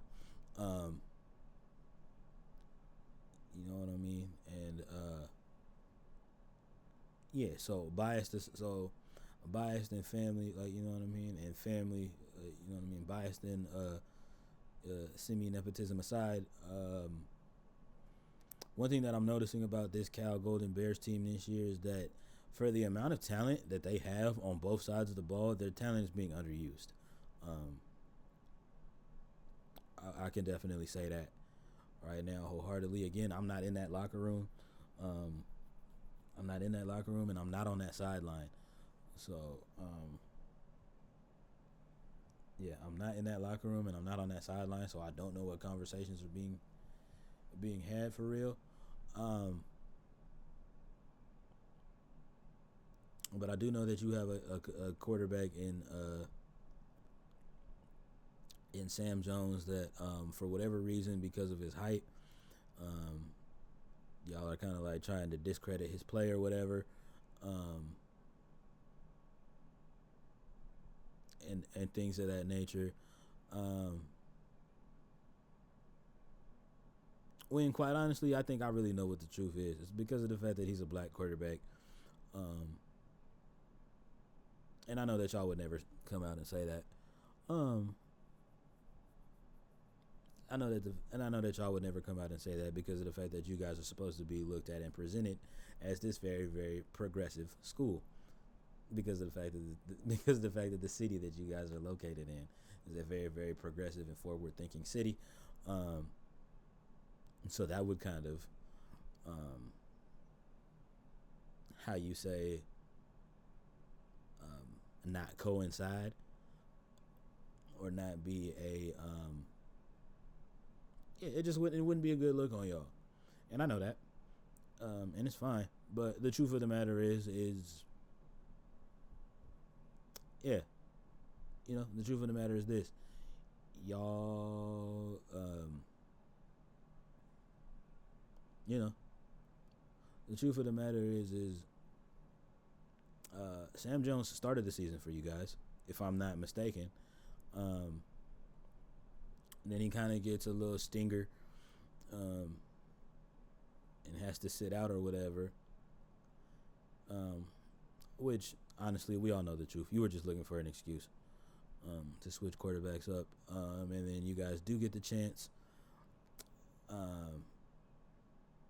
And then you guys get the kid that you guys have in there now. I don't remember Buddy's name because of the fact that he's not playing well. In that regard, I'll just keep it 100 stack right now. That kid's not playing well.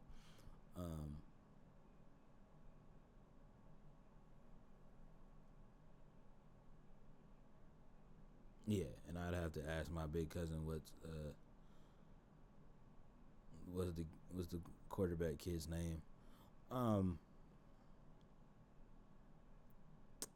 But yeah, bro's not good. Bro's not good. Let's just, like, you know what I mean. Let's just keep it a bean. Yeah, let's just keep it a whole bean. Bro's not good. He's not like that. He's not him. Yeah, he's not him, and we all know it. You know what I mean? And I'm pretty sure everybody in that locker room knows it. But for whatever reason, it's this agenda that you're trying to push. So I'm gonna let you cook, I guess, because you're the coach and I'm not. So I'll let you rock. Yeah, I'll definitely let you rock in those regards. Um, yeah, I'll definitely let you rock in those regards. But yeah, and still, man, y'all got and again, bias aside, outside of Jeremiah Hunter, you guys have extremely talented skill players that are not being used.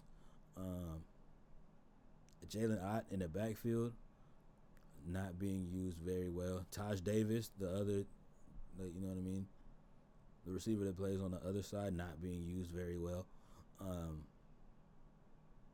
Honestly, that whole receiving core being underused. Um,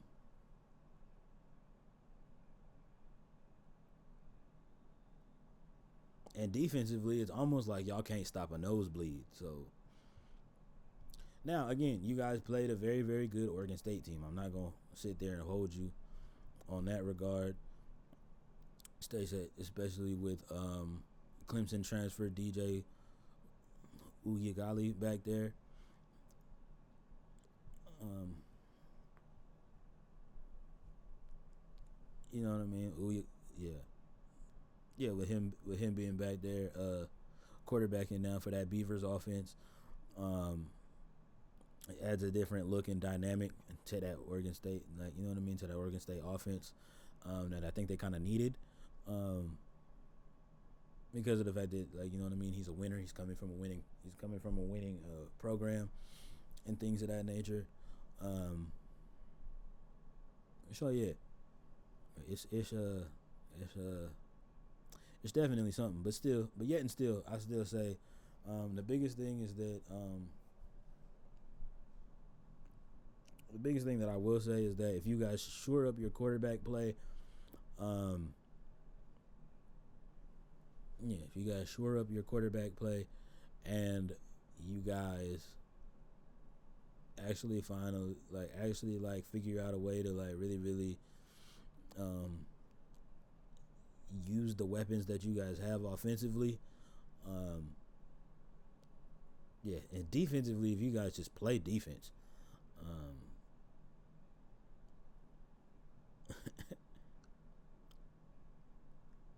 it's just really really it on that end. As far as the defense, as far as that Golden Bear defense is concerned, like if y'all just play defense, y'all would be set for real, for real. Um, yeah, and offensively, man, just use them weapons, bro. Use the weapons that y'all have, um, in a smart way. Don't just like don't just, oh, we gotta get these guys the ball specifically and things of that nature because of the fact that they're our top guys and things of that nature. Because what you gotta understand is like, uh, these opposing defenses are scouting for that. Um, so a good coach would, like, you know what I mean, just figure out how to get these guys in position to get them to be able to exploit some mismatches.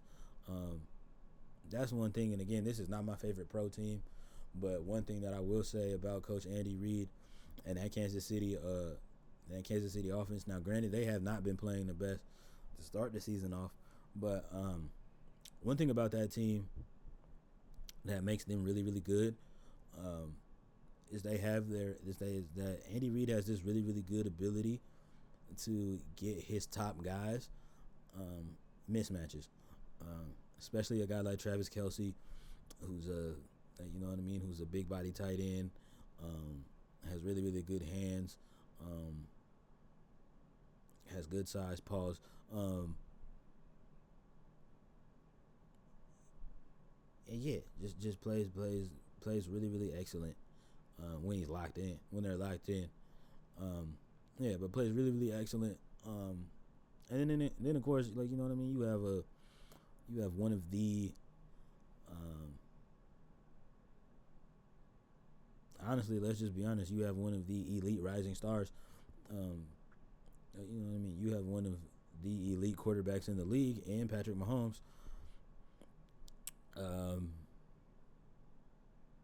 So yeah, they just know how to make it all work offensively when it works, and when they're working. Um, just so far they've just been struggling early on, and yeah, they just been struggling early on, and they just really got to figure that out. And I'm not a guy who's gonna be like, oh well, they're not focusing because Travis Kelsey's too focused on fucking around with Taylor Swift. I'm not gonna do that. I'm not gonna do that. I don't think that's it, because even before all of that came out, Travis Kelsey still has not had the, like, you know what I mean.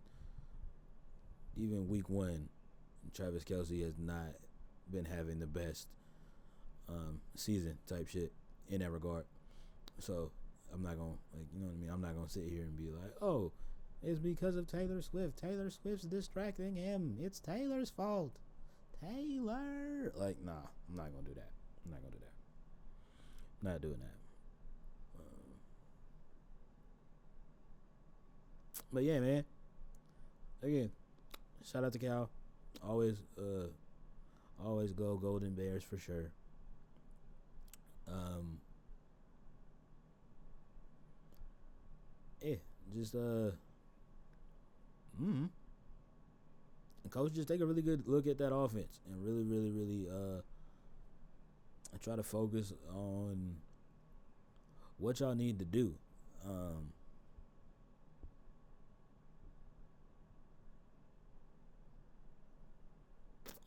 because personally, for me, from this week to last week, um, now granted, you were playing a little bit of a better team this week, um, in Oregon State, as opposed to, like, you know what I mean, who you guys played last week. But yet and still, um,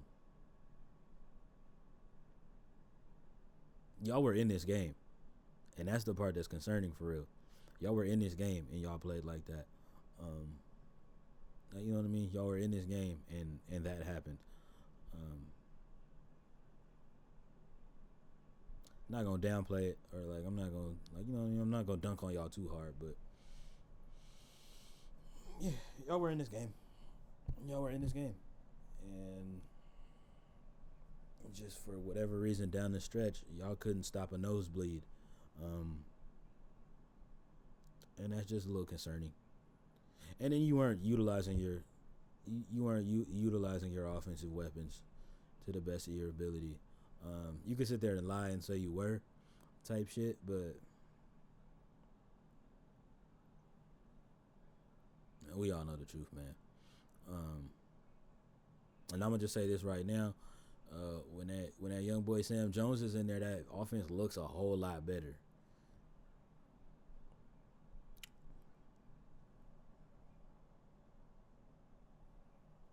Objectively speaking, the offense looks a lot better. It seems like the players respond a lot better with him back there in the back, like, you know what I mean, with him back there in the backfield, and you can make it about whatever else, like, oh, he didn't play a good opening week, and then blah blah blah blah, and he's too short, and I'm like, bro, we already know what it is. We know what it is, but it's fine. It's fine. We know what it's about for real. It's fine though, but you know, that's that on that, man. All right, I'm quickly getting into some SEC talk. Um, really, all I had on this, man, was just like, outside of Georgia, Bama, and LSU, I don't really see anybody else in the SEC really like doing anything. Some people might say, oh, Kentucky has an argument. Um, oh, Ole Miss is really doing something this year. First of all, Ole Miss is in the same situation as LSU for real. Let's just have that conversation real quick. They have a hell of an offense and they can't defend a goddamn thing. So, as far as that's concerned, um, stop it. Um, it's really only three people that are in the conversation for real to make it out of the SEC. Like, you know what I mean? To make it out of the SEC, and have an impact in the college football playoff. And right now, it's looking like, I mean, as much as I hate to admit it, Georgia looks very, very scary. And it is obviously a heavy, heavy favorite to make it out. But I still got hope for my LSU boys, of course, always will. Um, and I think they have the firepower to do it. And then of course, you know what I mean. Like, you can never count Bama out ever.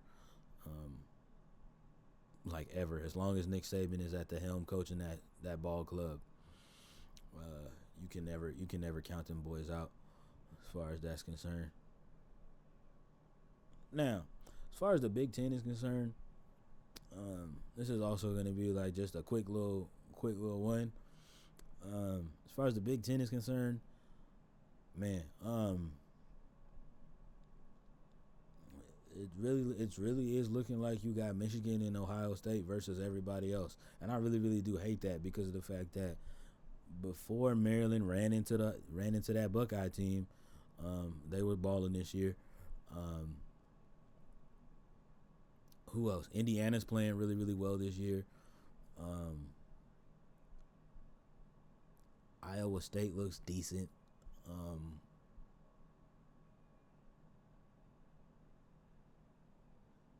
yeah, Iowa State looks decent this year.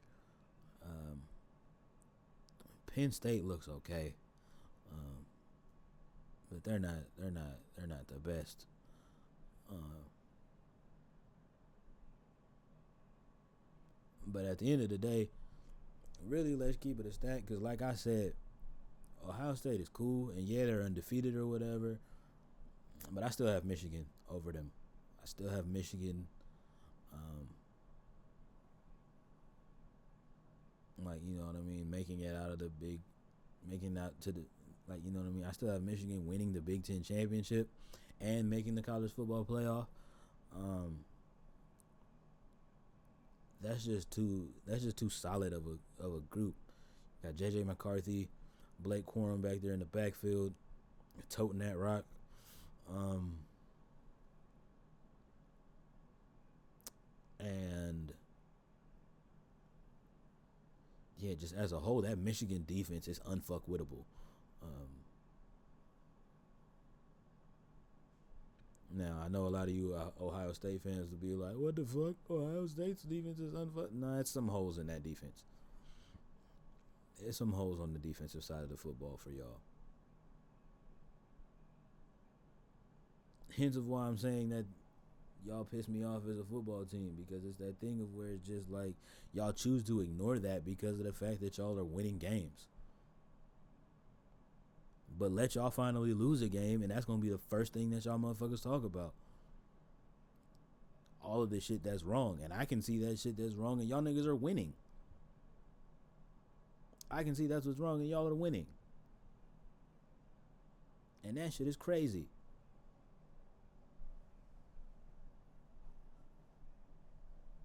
That shit is crazy to me.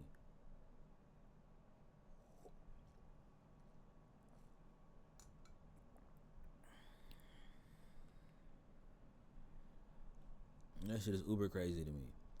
All right, man. Moving into the honesty hour. So me and my pops was riding around, running some errands about a week ago or whatever, and we were having a conversation. Um, and then something came up, and he was like, and essentially he was like, "I know you got some stuff that you want to do or whatever, as far as your gaming setup is concerned, but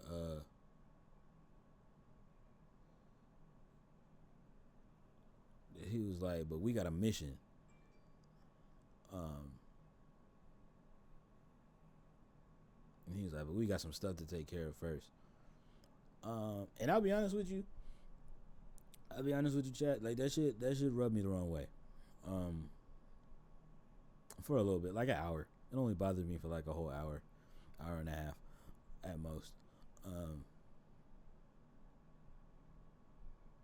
And it only bothered me because of the fact that it's that thing of where it's just like, personally for me, like this is just that thing where, to be honest with y'all, like this has just been my whole entire life.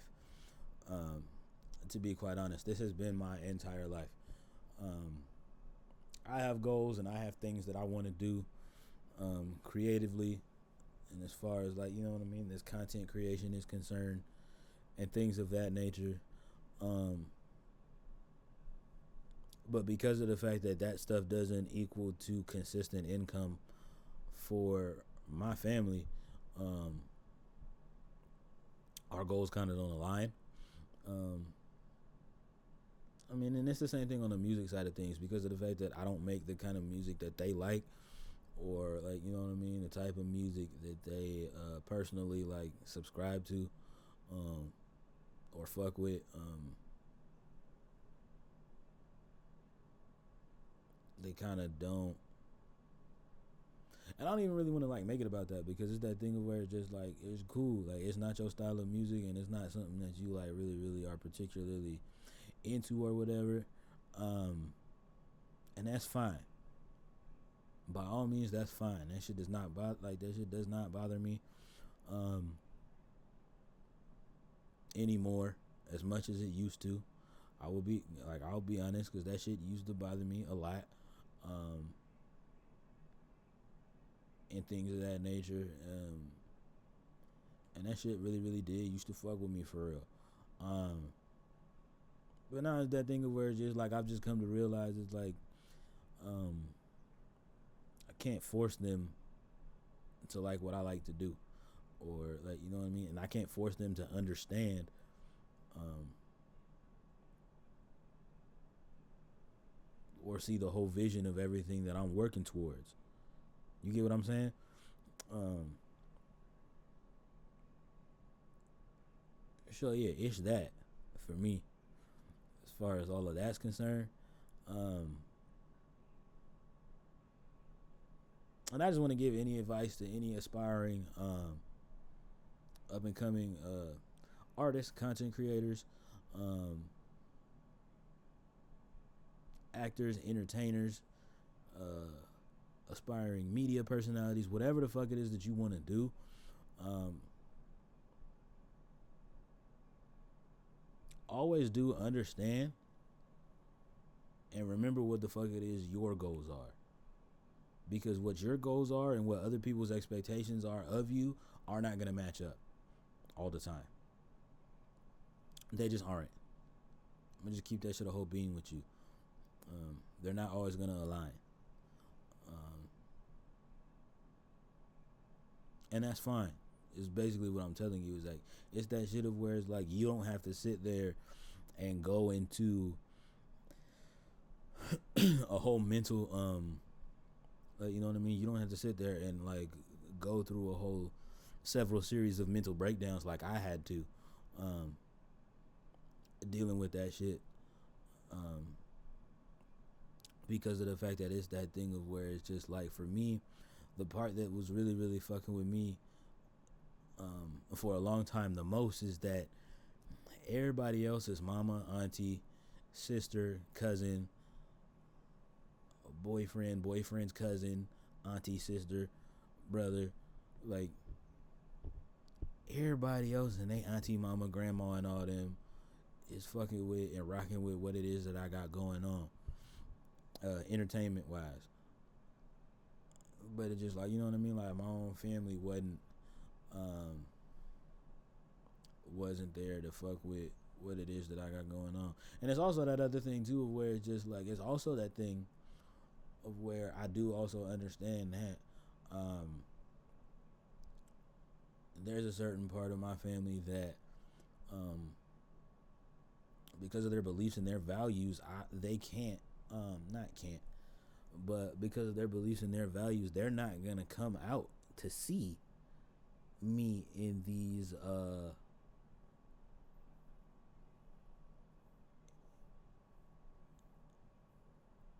they're not gonna come out to see me in these specific at certain events, um, because of the crowd, the demographic, um, and things like that, right? Um,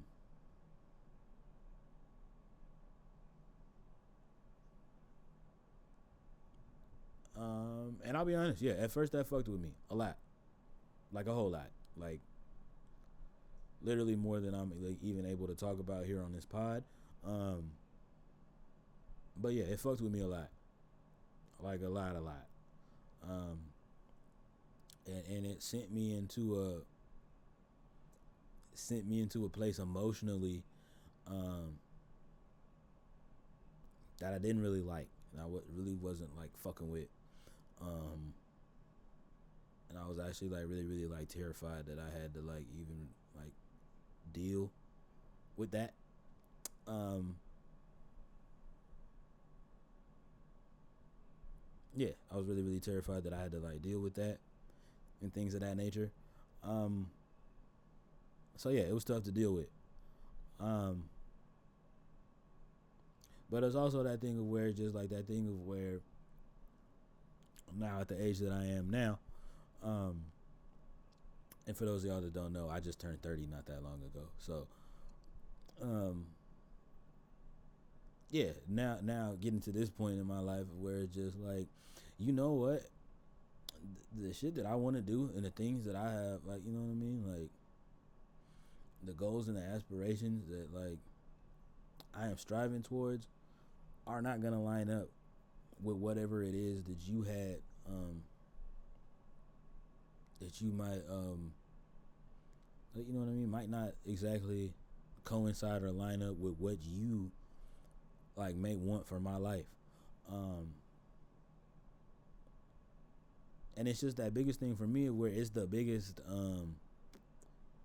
thing for me where it's just the hugest thing is it's past the, oh, but we need you to take care of yourself, we need you to make sure that, like, you know what I mean, we need you to make sure that you can make sure that you're okay.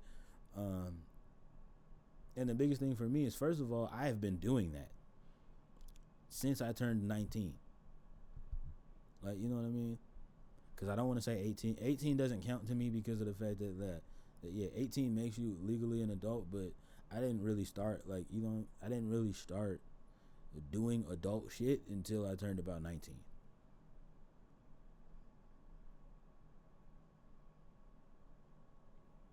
And I didn't really think I was grown until about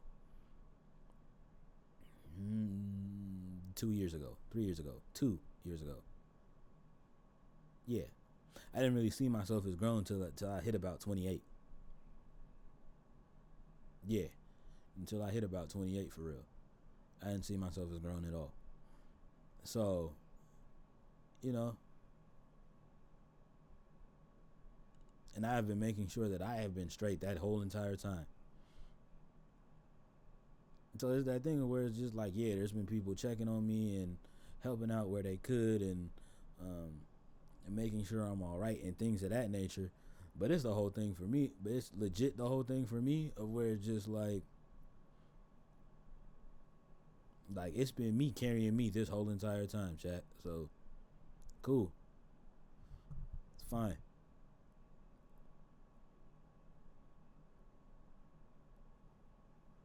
And people don't have to, like, you know what I mean. People don't have to agree, and they don't have to like really really like realize that for real. That is okay, and that is fine with me.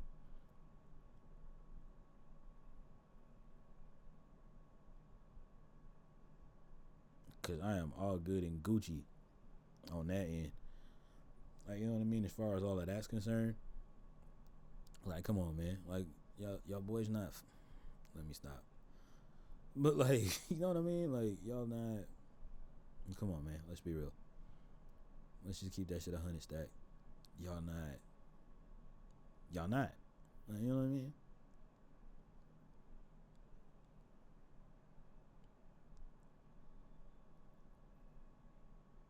It's just like, you know what I mean? It's just that whole thing for me where it's just like legit. It's been that thing where for legit for me, I'm just like, you know,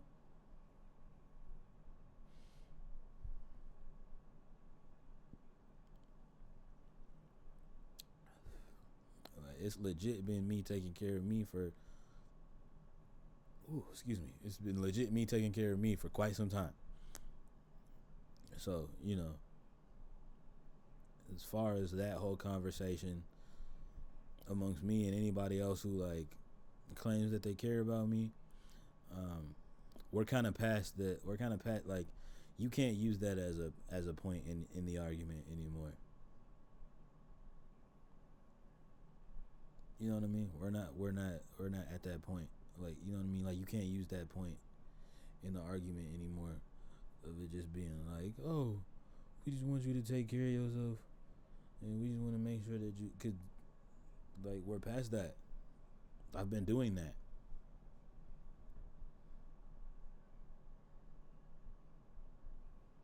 I've been doing that. The very second I feel myself, I start to feel like for myself, I'm gaining too much weight for my liking. I like, you know what I mean. I get back to working out a little bit harder than I used to. Um, like, you know what I mean, as opposed to the occasional, like, you know what I mean, going for a walk, like, you know what I mean, playing basketball every here and, like, you know what I mean. I'm playing basketball, getting the cardio up every now and again.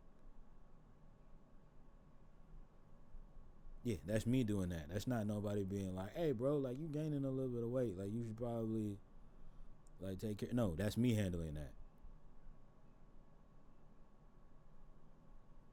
I can feel it. I know what that feels like on my own body. I got that.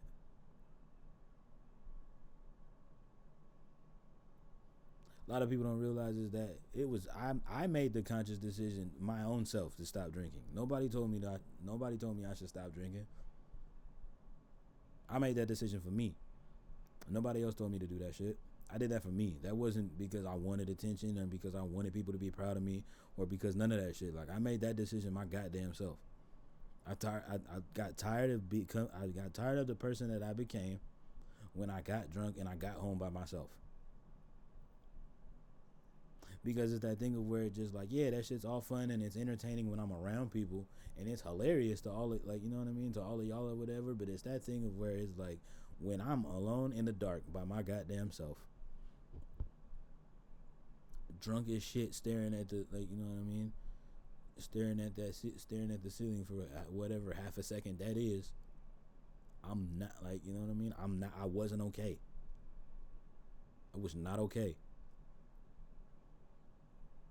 I was not okay.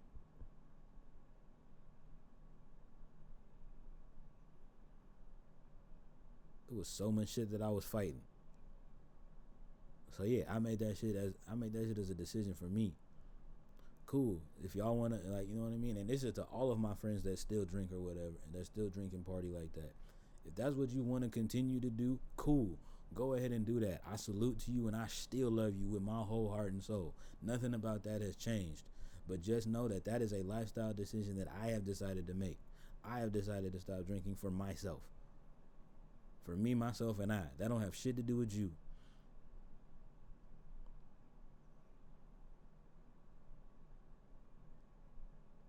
That don't got shit to do with you. That is a me, myself, and I decision. That don't got nothing to do with nothing.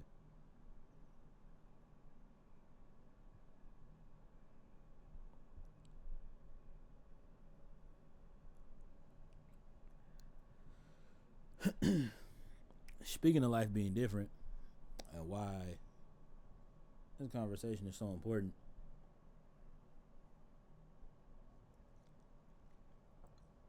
Now,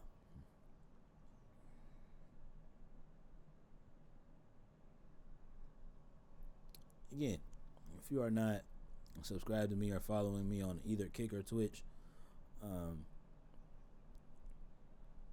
kick.com and twitch.tv/BVMB1 underscore 47. And for those of y'all don't know, that's the internet hieroglyphic spelling of Bambi underscore 47. Um, so we had this conversation on Twitch. We had this conversation on stream um, a little bit ago. Um, but because of the fact that I was just frustrated and I just wanted to vent, um, whether if people were watching or not. Um,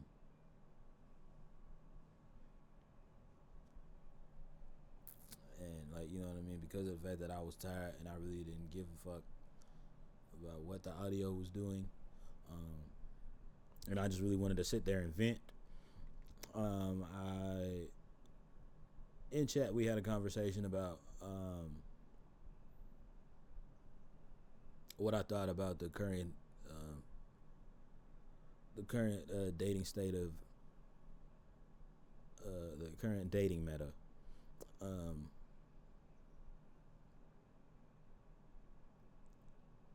and one of my fellow chatters hit me up after and said, "Hey yo, like you was spitting or whatever on that part, but I think you should kind of redo it because of the fact that the audio was so fucked off and throwed off, um, and had you sounding crazy, um, and because of the fact that like you know what I mean, like you was really spitting, and I think people like really need to hear about that part again." So a conversation with somebody that I care about very much. Um, and baby, if you see this, I love you. Um,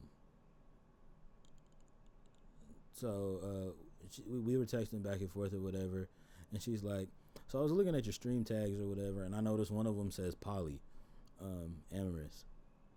And she was like, "So would you happen to be poly?" And I was like, I just had to come out and be straight up honest about it because one thing about me is like, I've realized that lying gets you nowhere in life. Um, so I was like, yeah, but not in the sense of like not polygamy. And for those of you guys that don't know the difference, um, polygamy is what the like you know what I mean. It's what the Mormon faith believes in, where you can have as many wives as you can afford, type shit. Um, and being polyamorous means that you and whoever you're involved with are comfortable with dating, or being involved with each other and other people as well. Um, so that's where I'm at with it in the fact of where it's I believe that my life would make the most sense for me if I had a wife and a girlfriend.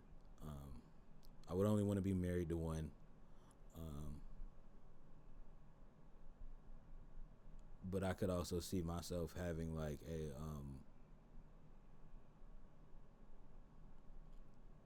a consistent like partner. Um, and I really more so as far as the topic of marriage is concerned, I more so believe in domestic partnerships than marriage anyway.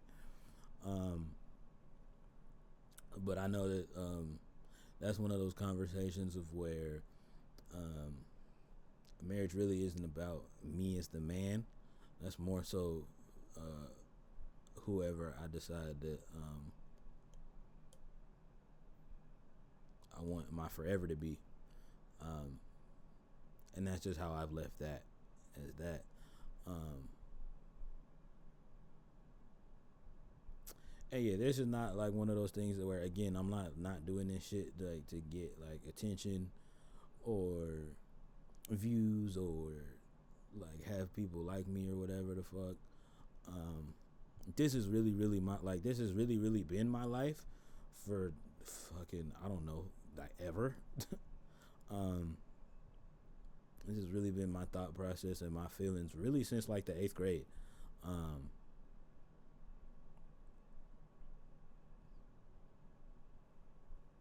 tail end of 7th grade.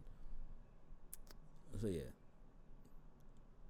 So like the last semester of 7th grade, going into 8th grade, that's really where these feelings and this thought process came from. Um,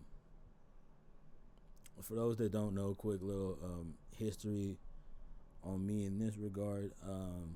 I dated a set of twins in high school, in junior high, um, and the only reason why that relationship did not work out is because of the fact that there were niggas on campus that were haters. I'll just come straight out and say it right now. There were niggas on campus that were jealous because of the fact that I was dating two girls at once. And there were niggas that, you know what I mean? And there were niggas on campus that, because of the fact that they were so jealous, they started snitching. And it's whatever reason, like, you know what I mean? And they can call it whatever the fuck they want to call it. But at the end of the day, you niggas snitched. But, you know, it's fine. Niggas don't care because it's just like, it's whatever. Especially because of the fact that, like, niggas is 30 now, and that shit was, you know what I mean? That shit was in what, 2000, what, 7? It's 2023. Like, niggas don't care no more. But, like, you gotta own up to what you did. And y'all niggas know who y'all are. So y'all niggas know who y'all are. So I'm not gonna, like, name names. And things of that nature. So it's just like, you know what I mean? It's just like, yeah, bro, like y'all are who y'all are. Like, you know what I mean? And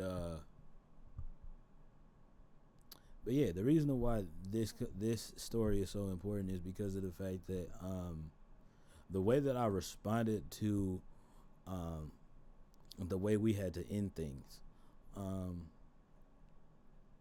Because of the fact that, like, you know what I mean, so many people were like snitching and like putting it in the counselor's ears or whatever. So like the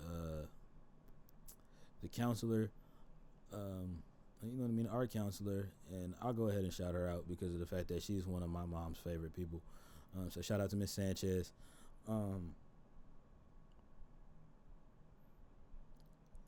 You know what I mean? Like, so much of this shit was just like brought to her attention, like she couldn't ignore it. Which of course as a kid I didn't fucking get it. Like, I just thought she was just like,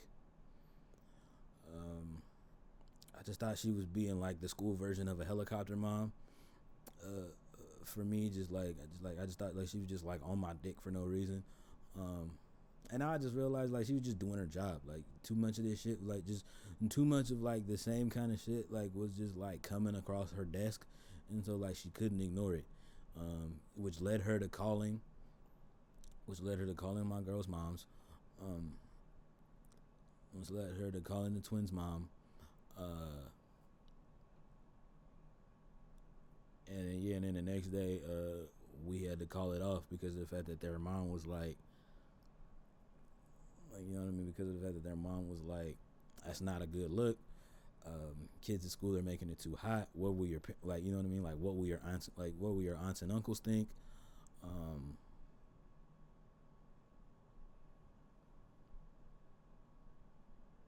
Yeah, and things of that nature, like that kind of shit, right? But it wasn't so much that I was mad at them. I was like, damn, I'm heartbroken as fuck, and I'm really gonna like. And I'm gonna be honest with y'all, this shit is gonna fuck me up for a minute. Like, I can guarantee you that. I can guarantee you this shit is gonna fuck me up for a good while. And it wasn't so much that, like, you know what I mean, like it led me to like being mad at them or whatever. It was more so because of the fact that I knew who the people were that snitched. Because of the fact that, for those of y'all that don't know, I didn't go to a very big middle school. So like, you know what I mean, like the student population is really, really small, and things like rumors and drama floated around the school very, very quickly because of that. And this was just another one of those cases where rumors and drama were floating around the school very, very quickly. And it was that thing of where it just like became a thing of where it just like I really did not want anybody fucking with me for a good couple of weeks. Now, granted, that didn't matter to a lot of people because niggas didn't care, which is cool or whatever, and which is fine. Yeah, which is cool or whatever, and you know it's whatever as far as all that's concerned. But like, niggas was Niggas wanted to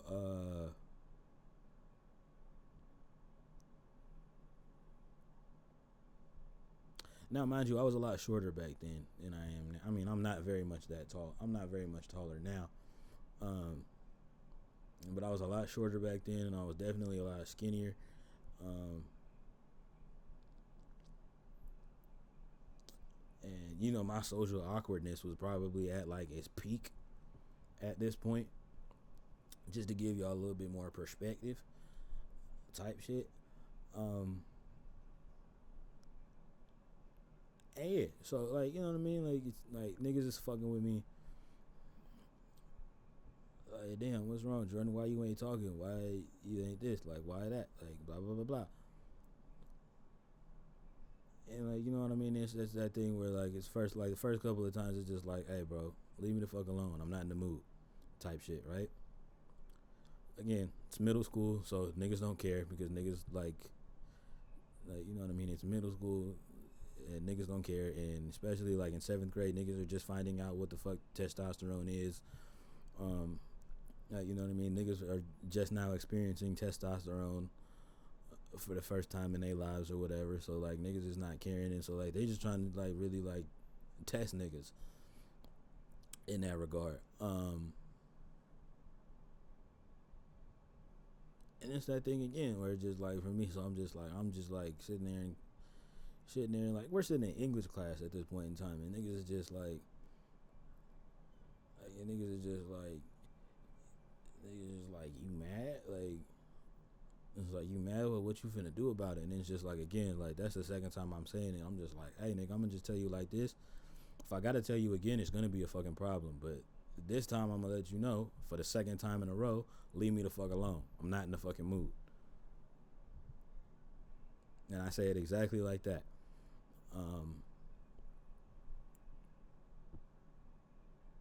so like you know what I mean. So like then English class ends or whatever. We're changing classes or whatever. Um, and then a couple of periods go by or whatever, and then here come lunchtime, and then now it's like 20-30 niggas coming up to me talking about some, bro, what happened? Like you was the nigga. Like I'm not understanding. Like it's me personally, I wouldn't have fumbled that. Blah blah blah blah. Like all this other shit. Like nigga, if that was me, I would have just like nigga. First of all, like y'all niggas don't. And then like at this point, so like now I've had it. And I'm saying it a lot calmer now. But at that point in time, like at this point, I've snapped. I've had it. Like you know what I mean? And I don't give a damn who's listening at this point now. We're in the lunch line and I'm going the fuck off. So like, you know what I mean? Like I've snapped. I'm like, okay, first of all, you dumbass niggas don't know what the fuck happened. You don't know what the fuck conversation was had. You don't know what the fuck I was threatened with. Like, you know what I mean? Like you don't know what the fuck was like, you know what I mean? Like you don't know what the fuck my situation was. Like I was literally like I literally like could have been like suspended type shit for this shit because again, the school that I went to was very, very focused on academics. So, dating was something that really wasn't,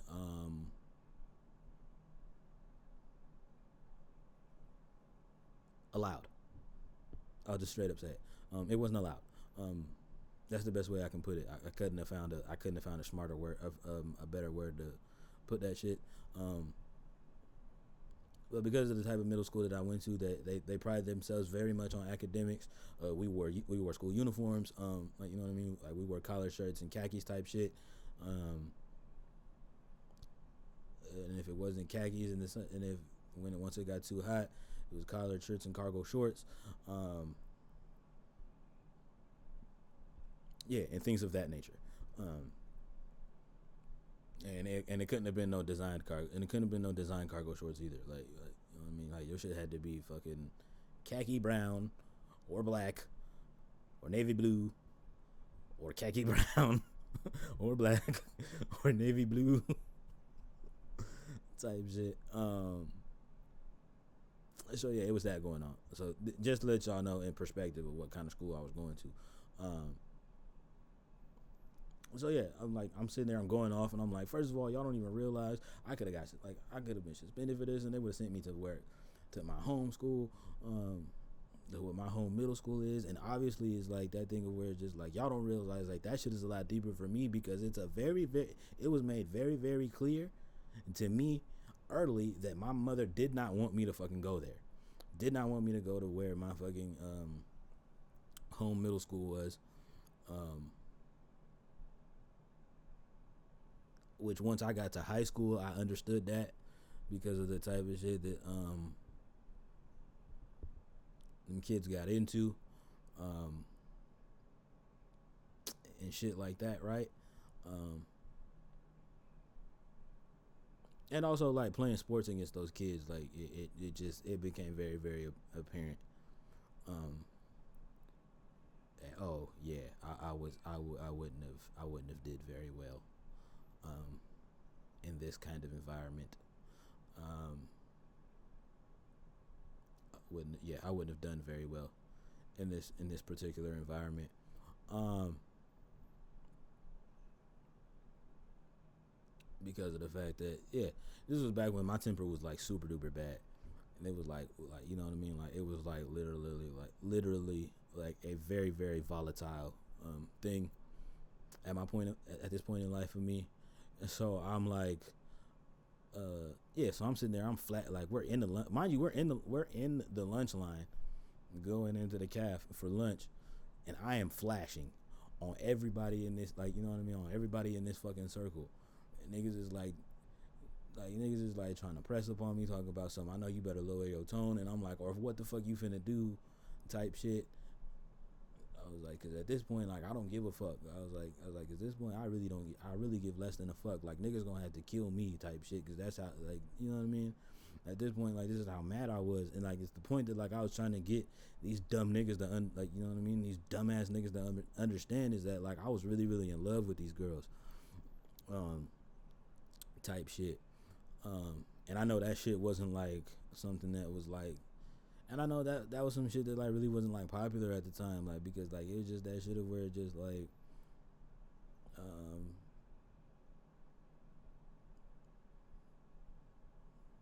niggas was just trying to feel on something, and possibly get a nut off, at that point in time. And for me, it really wasn't like that in this particular situation. And it was just like that point in time where it just like I really just like had to break it down to these niggas.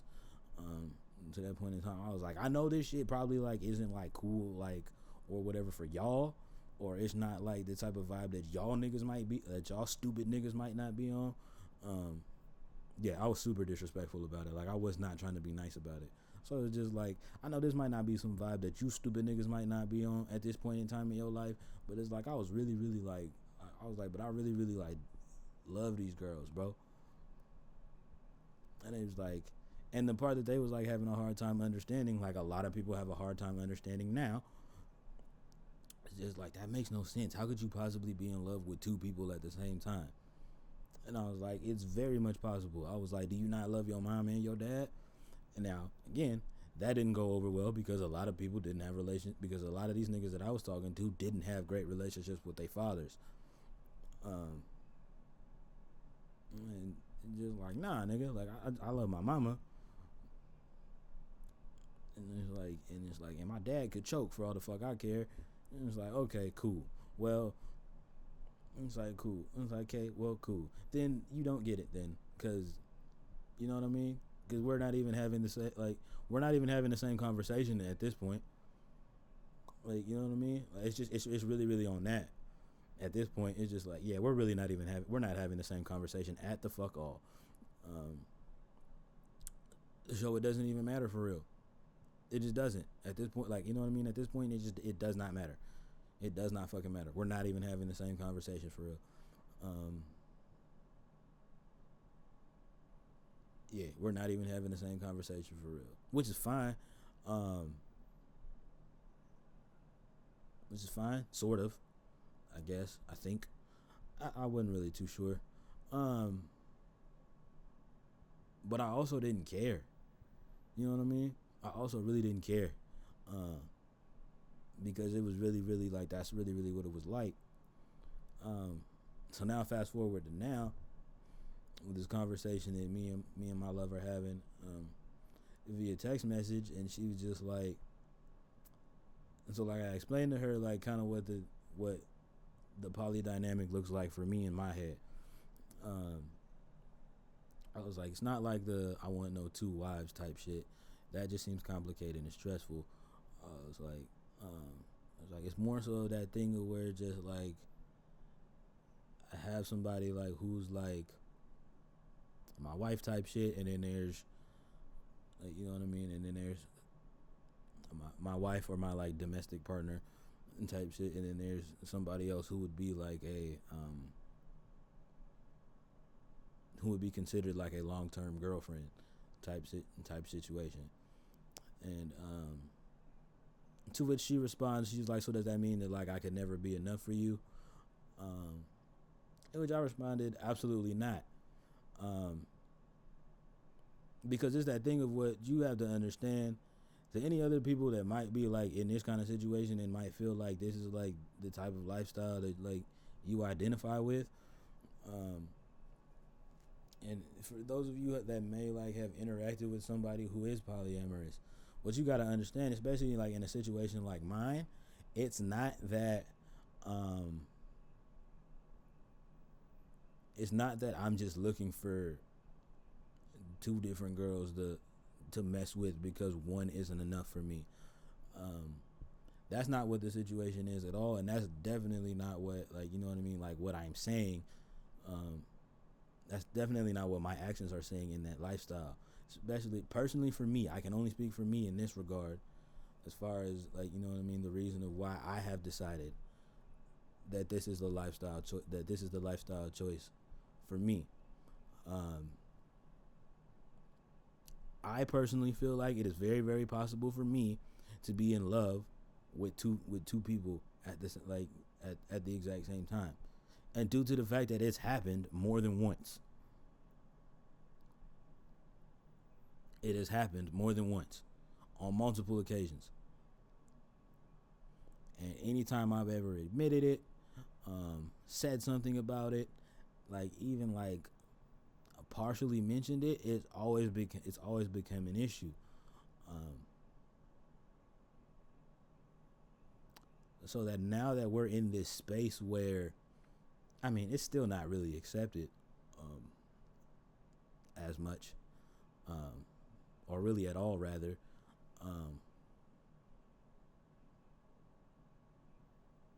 But yeah, it's that thing of where like, again, like I'm saying, like I keep saying, it's that thing of where it's a couple of different things that happen in this situation when you bring it up. It's either that thing of where a lot of people don't understand it, and that's just off rip. Like a lot of people either don't understand it, so like they will make fun of it, because that's just how people cope when it's something that they don't understand. They make jokes about it or whatever, which is fine. Like a nigga like me, I don't care, for real. I'm like, you know what I mean? Like you can make all the jokes or whatever, but it's just like at the end of the day, like, you know what I mean? Like all the jokes you make are not gonna change how the fuck I feel about the shit. So it's just like, yeah, okay, like cool, whatever, like whatevs, like cool, fuck it, that's what it is. Like it's fine, absolutely fine. Um, and that shit don't bother me none. But that, like, you know, like it's cool, it's groovy. We all straight. We are all absolutely straight, um, as far as that's concerned. Um, but yeah, it's that thing where for me, it's just like it's not me trying to say that um, one woman isn't enough for me. That's not what I'm saying. Um, I'm saying that it's very much possible because of the fact that it has happened multiple times in my life where it's possible for me to be in love with more than one woman. Um, and I firmly believe that. Um, Now, again, the biggest reason of why it's taking me so long to kind of come out and have these kind of conversations about it, is because one, Um, my family is very, very. My family is very, very much heavily involved um, in church. Um, um, you know what I mean? I was one of those kids that I'm one of them kids that a lot of people like to call. I was with me and a lot of my friends that grew up in this space like to call. We were pew babies, um, and those are basically kids that just grew up in church. That's basically all that means. Um, from once I was old enough to from the very second that my parents was old enough, my parents were allowed to take me to church. I was at church to I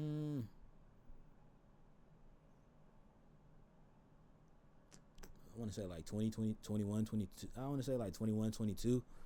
That's when I definitely decided to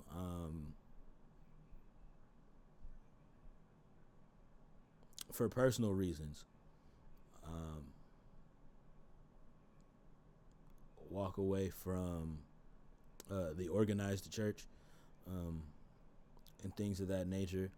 Um, and I mean, and the biggest reason being like because of like having feelings like this. Um, you know what I mean? Like you guys are preaching against this type shit. Excuse me, reach.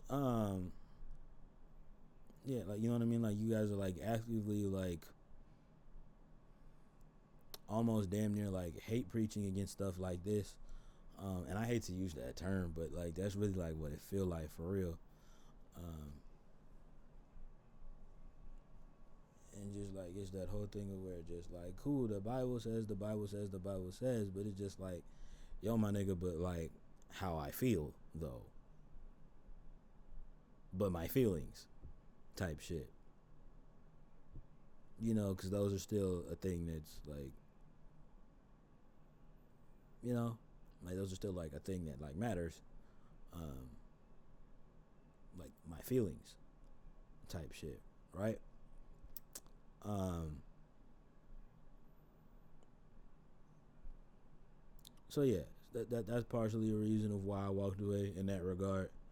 And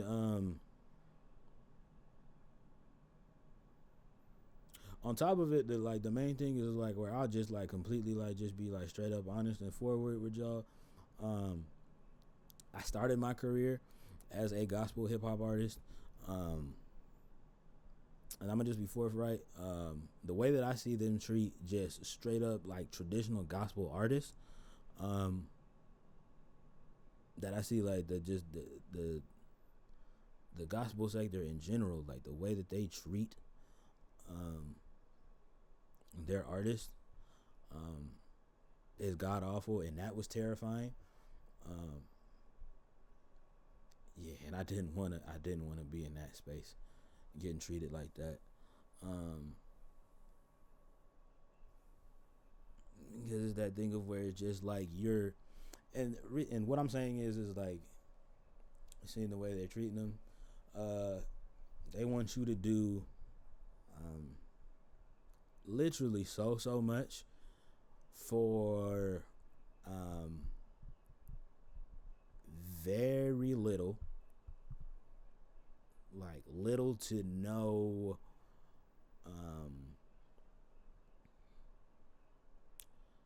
how do I say this?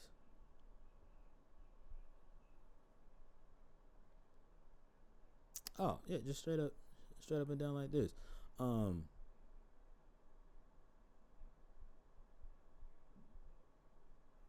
they basically want you to do so much stuff for the smallest amount of compensation. First of all, like let's just start there. Um,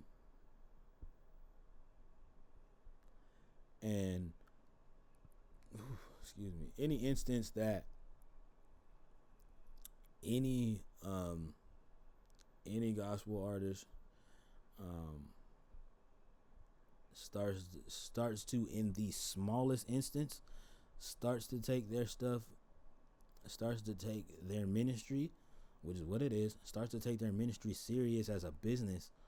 um Not everybody, but the super Christians, um because they're the ones that have the most to say about stuff. um the super Christians be like, oh, I thought you were supposed to be doing this for the Lord, and now you sitting here talking about money and being compensated and it being worth your time and blah blah blah blah. And it's just like, yeah, like that, like, yeah, this is for God, but it's like, you also got to realize, I got bills due. I, like, you know what I mean? People can't walk up to their landlord and just being like, thanks for letting me stay here, and yeah, see you next month. Like, nah, gang.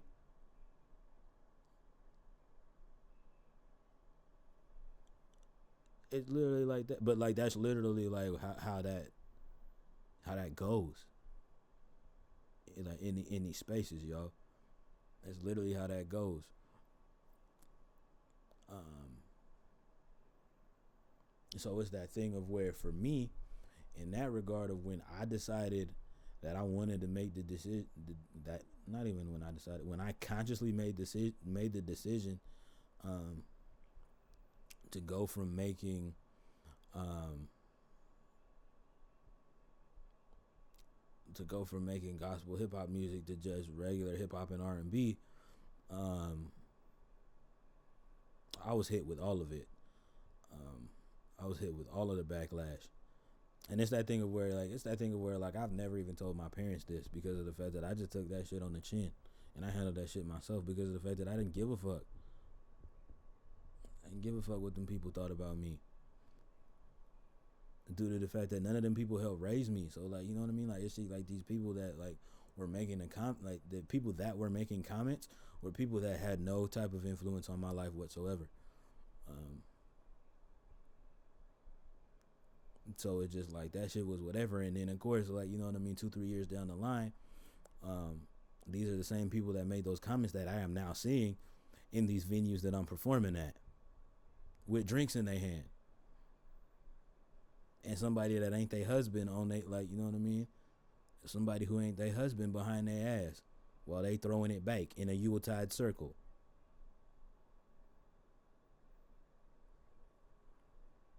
And I ain't never said nothing. I still ain't gonna say no names now, cause I ain't a snitch. You know what I mean? I'm not gonna yuck your yums. If you wanna get, if that's how you wanna live your life and get it how you live, um, a little piece of advice: don't try to tell somebody else how to. You dig what I'm saying, chat? Where I'm going with this? Don't tell somebody else how to live their life, and you yourself are not living on the up and up. Dig what I'm saying? If you yourself know that your life is less than exemplary, don't come over here talking to me about what the fuck I'm not doing or am doing. Take that shit back over there and look in the mirror first before you come over here and say anything to me, because I'm not the one or the two. And I will just say that respectfully, with love. You dig what I'm talking about? But yeah, whole point, getting back to it and bring that whole point in, is just like, hey man, like, um, yeah, the biggest thing is, like, is that, first of all, feeling what I feel as far as the polyamorous lifestyle is concerned. Like, you know what I mean, having these feelings inside and knowing how the super Christians feel about that. And, like, you know what I mean, not really, like, feeling like I'm worthy enough to be in this church due to the preachings that due to the teachings that are being taught. And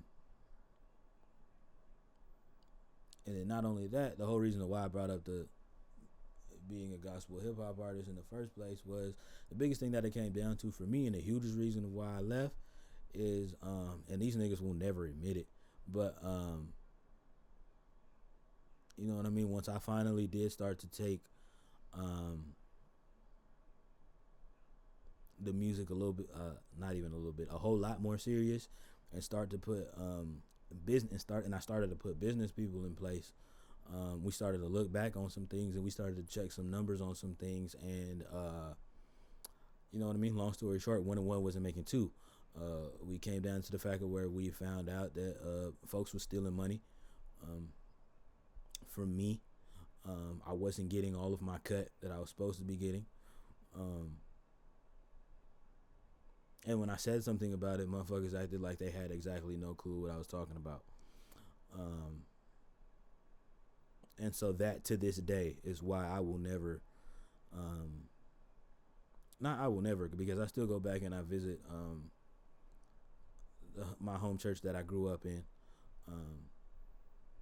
because that's always a good time to go back and visit. But the one reason of why on the entertainment side of things, I will never go back and perform in a church because of that.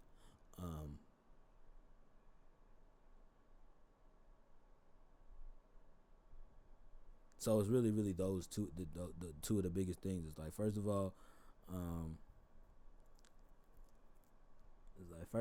don't need you super Christian. Like, I don't need you super Christians come over here caping at me, talking about, like, you know what I mean, the fact that I thoroughly believe that I can, like, you know what I mean, that I thoroughly and personally believe that I can love, you know what I mean, thoroughly, personally, and personally and wholeheartedly believe that I can love 2 women at the same time. Like, y'all gonna look at that shit as like some kind of disease or whatever. I don't need that shit from y'all, for real. I don't need to have that conversation with all of y'all. And then on top of that, it's just like, you know what I mean, like that's a conversation that I really don't feel comfortable having with every Christian. And then it's that other thing too, of where it's just like, because it's that thing of where it's just like, again, yes, I hear you, I understand, I know that's what the word says, but my heart though, and my feelings, like, if I feel like, but if I still feel like that, even after I know what the word says, then what?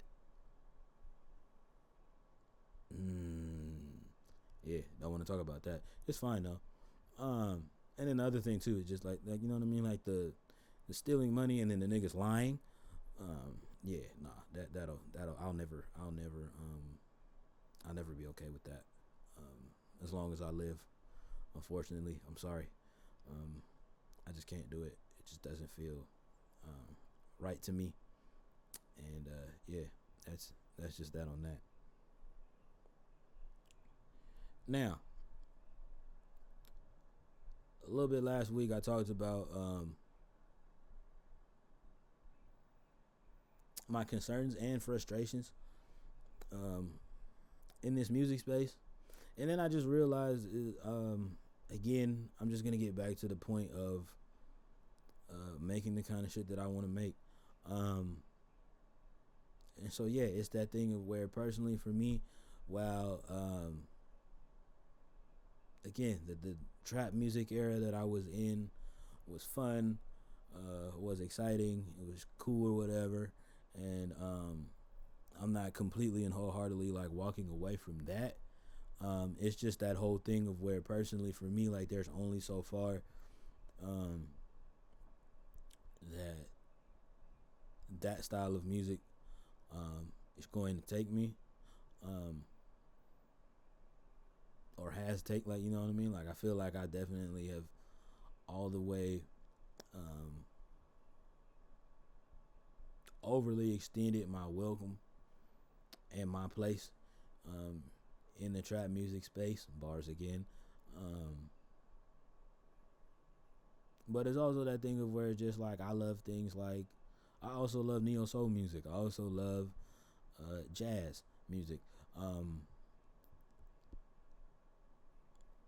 I also love pop punk. I also love um, grunge music. I also love.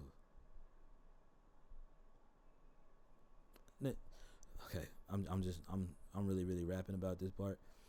I just love music in general. And so to the point that we're at now. So again, I call I call my whole branding to this point of where, like, you know what I mean. If you guys are new here, you guys do not realize that, like, you know what I mean. Everything is the YouTube channel is called Cozy Clubhouse TV. Um, every time on every time I open up a Twitch stream, I open with welcoming everybody to the Cozy Clubhouse.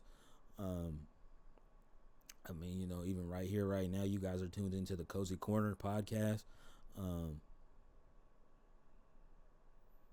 it's that whole thing of where it's a whole cozy era and a whole cozy vibe, like, you know what I mean. Um, and the reason for that for me is where it's just like I just really want people to be comfortable in themselves, um, and comfortable enough to have a good time with us.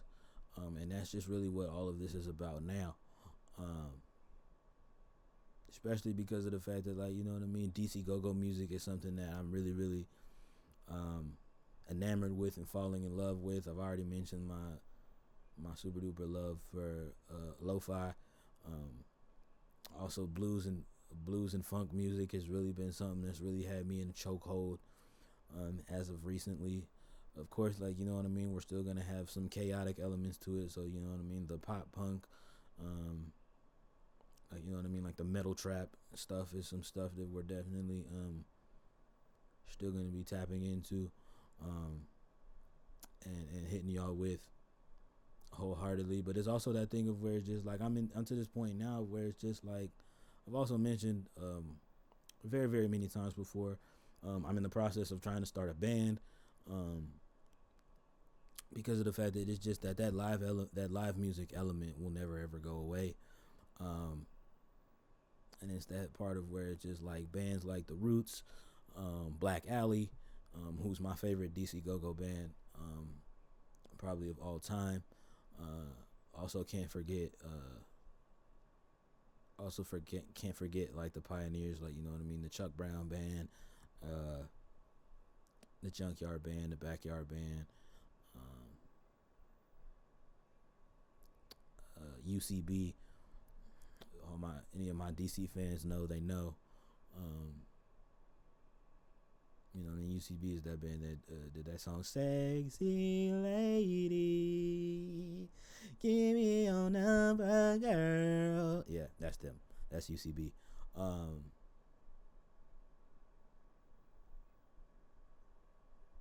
Yeah, man, DC go-go music goes so hard to me, and I thoroughly love it. I thoroughly love it, and yeah, it's something that's becoming a part of my life. Point blank. Period. I can't even hold you, and I can't deny you. I can't deny it to you. Um, I don't know. It's just something about it that I really do connect with wholeheartedly. Um,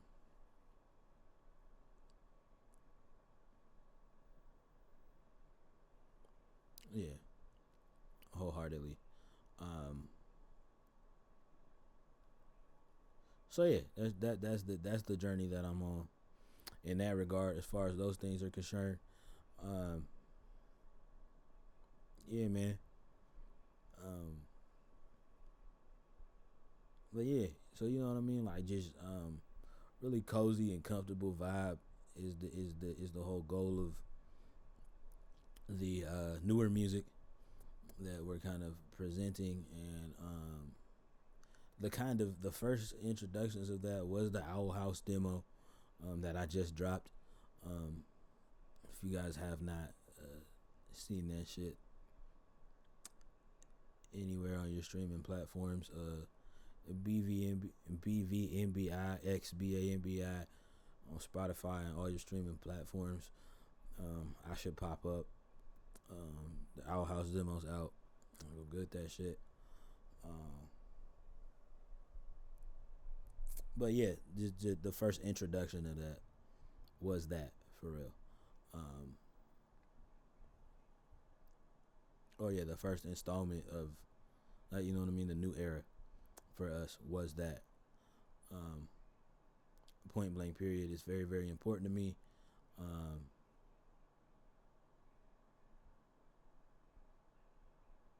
yeah, it's very very important to me.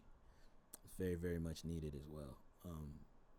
At this point in my life, because it's just that thing of where it's just like, um, again, well, a lot of my friends love, uh, like, you know what I mean. Well, a lot of my friends in the village love songs like, um, Tatiana, or Glockiana rather. Um, like, you know what I mean. Like me singing songs about, fucking girls that like throwing their ass in a Yuletide circle. Um,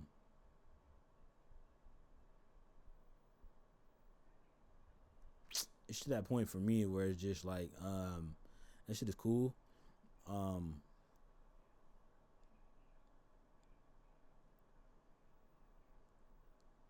and don't get me wrong, I still like singing fucking songs or whatever, but it's more so that thing of where like I just want to be a whole lot more mature about it. Um, because especially like I'm now at this point in my life of where just like I'm not really into girls that are doing hoe shit anymore. Um, if I can be honest, um, since we are at this point in the podcast where it is the honesty hour anyway, um, yeah, I haven't been into girls that are doing hoe shit for at least like, 2 years. Um,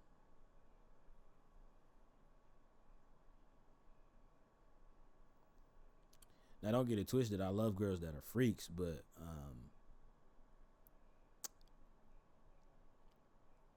girls that are just like either just like outwardly admitting that they're like a thought, or girls that are just like loud and proud about doing thought shit. Yeah, them not my kind of shorties. And haven't been my kind of shorties for quite some time. Um, and honestly, like, you know what I mean. These kind of girls haven't been the kind of girls that I've been into since, since somebody that I was extremely involved with, um, uh, passed away, due to suicide. Like, you know what I mean. I lost somebody that was very very important to me, due to suicide. Um, and yeah, man, she was the love of my life for all extensive purposes. Um, and so yeah, for the first like couple of,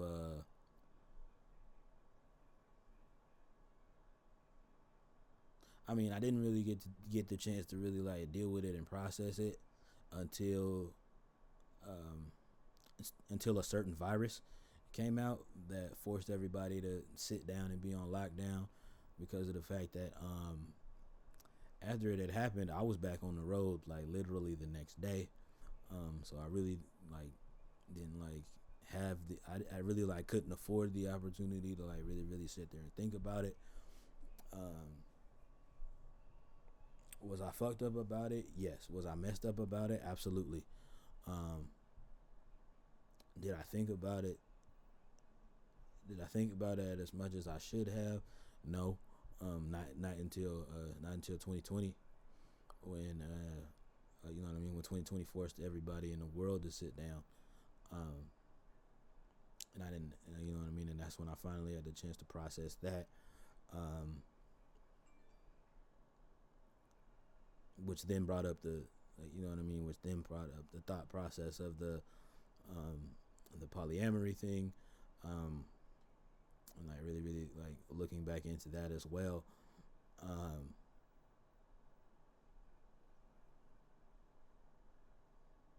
which has led me to the point and place and decision in my life of where I'm at right now.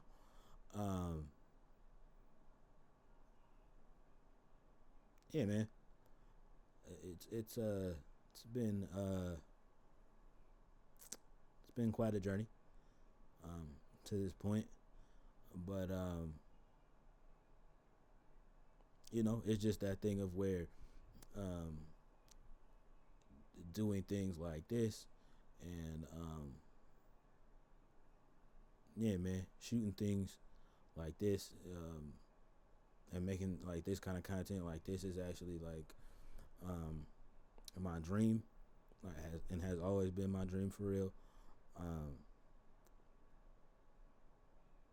because it's that thing of where it's just like it's really been like that's really been like my whole thing and my whole thought process and even everything. Even when I was making the quote unquote like uh, super duper ratchet club music, right?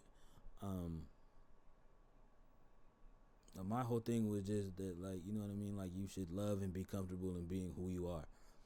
Um, and that's still what the thought process is now here in the Cozy Clubhouse, right? Like, it's just like, it's the reason why it's called the Cozy Clubhouse, which means it's a place where you can come in and be comfortable. Um, hence the cozy aesthetic, right? The whole thing, right? You know what I mean? Get your house slippers, get your onesies, get your blankets, your snuggies. Snuggle up and get comfortable and let's have us a good little time. Let's have us a good little time, right? That's what it that like. You know what I mean? That's what that's all about for me, for real. Wholeheartedly, point blank. Period. That's just the thought process and like the wave I'm on. And now again, like I said, there will be chaotic moments because of the fact that just like life, there are chaotic moments in life, right?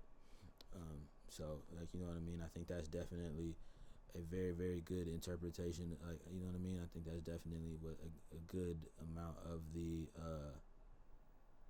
like, you know what I mean. I think that's definitely what a lot of the rock rap elements will help represent musically. Because of the fact that just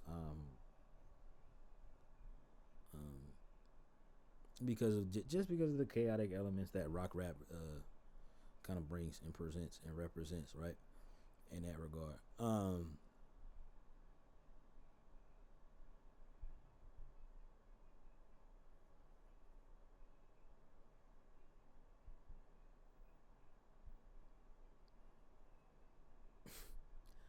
Damn, man.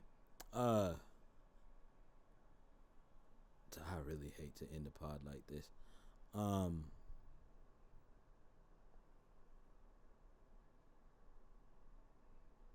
but it's just that thing and all of that. Like I'm saying all of these things that like I have planned or whatever, but it's just that thing of where um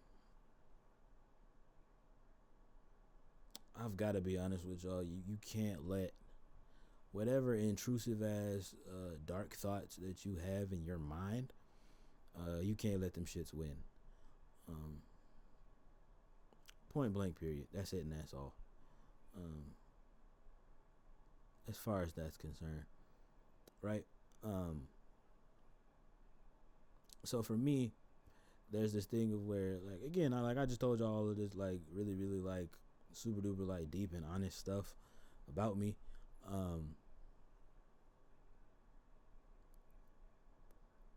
But it's just that thing where, personally, for me, there was a particular instance, um, with a certain young lady, and I refuse to say your name, but shorty, you know who the fuck you are, and you know what the fuck you did. So as a grown woman, just own that shit. You fucked up, and you made a nigga really feel fucked up about himself. In this regard, um, reason why I'm saying all of that to say is that dealing with this young lady really had a nigga for like a good, at least not even 6 months, a good like 2-3 months, feeling like I was unworthy of love. Um,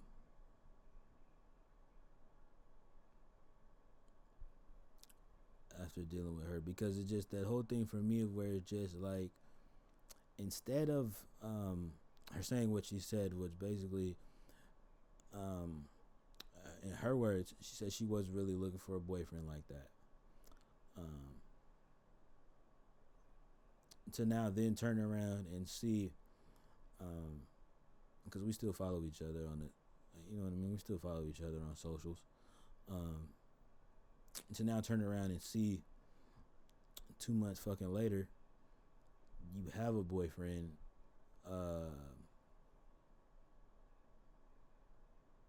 I'm not gonna lie. When I first seen that shit had me pissed the fuck off. Um, and that shit had me feeling like really, really fucked up about myself.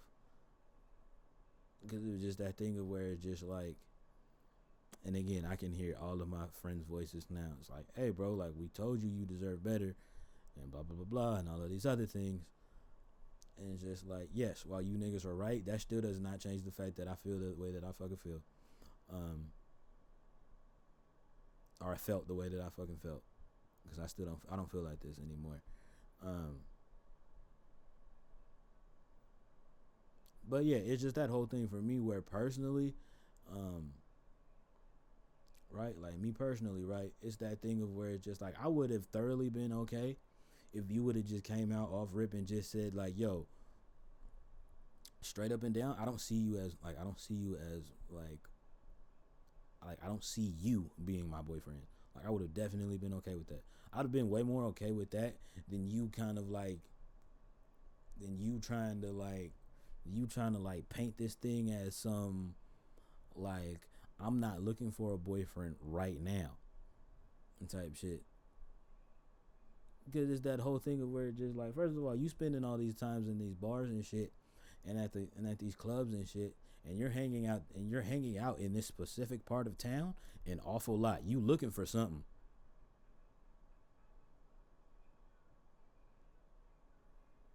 You are looking for something. Point blank and period. And I firmly stand on that. And I should have firmly stood on it then. But it's just that thing of where it's just like, nah, my nigga, you spending an awful too much time in this particular part of town, and like nobody's shitting on you for that, right? And so like it's gonna come off like this, but it's just like that thing of where it's just like you spending an awful lot amount of time in this one part of town for you to not be looking for something. You did what I'm talking about, so just make that shit make sense. So like there's no way that you can like straight up and down say that shit to me personally, being the nigga that I am. Like it's just like I'm that nigga where it's like I'm not dumb. I'm not. And so it's just like cool. I'm not your kind of nigga. I would have very much been way more okay with that, and way more secure in that fact. Like I would have took that shit in way better stride than, like, you know what I mean, than having gone through what the fuck I've gone through these past couple of months because of that shit. So it's just like, cool. You want to sit here and talk about, oh, but it's the way you move kind of weird, the way that you carry yourself type shit. It's just like, I'm not really fucking with it. I'm not feeling with it. I don't find that shit attractive. Okay, my nigga, but the way you move, let's talk about that. We doing an awful lot of talking about me, but my nigga, what about you? And how about you? Because you played a part in this shit as well. And I think that's the part that a lot of people forget. It's like we are so quick to talk about what one person don't do in a situation or whatever with anybody that we cross paths with anybody that we cross paths with. We so quick to talk about what that one person don't do. But it's just like, hey, my nigga, what about what you doing? What are you doing? What are you doing and not doing? Because you sitting here having so much to say about what old boy ain't doing or what old girl ain't doing. Well, what are you doing and not doing? What are you doing and not doing? Let's talk about it.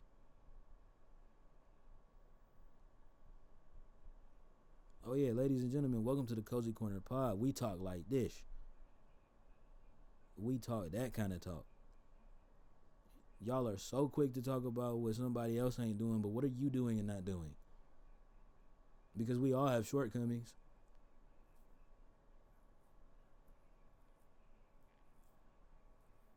I'm not going to put it in scripture perspective because I know that a lot of my subs might not be religious people like that. But just know that there's a Bible verse that, just know that, long story short, there's a Bible verse that explains that we all fuck up as people. Why? Because we're people and people fuck up.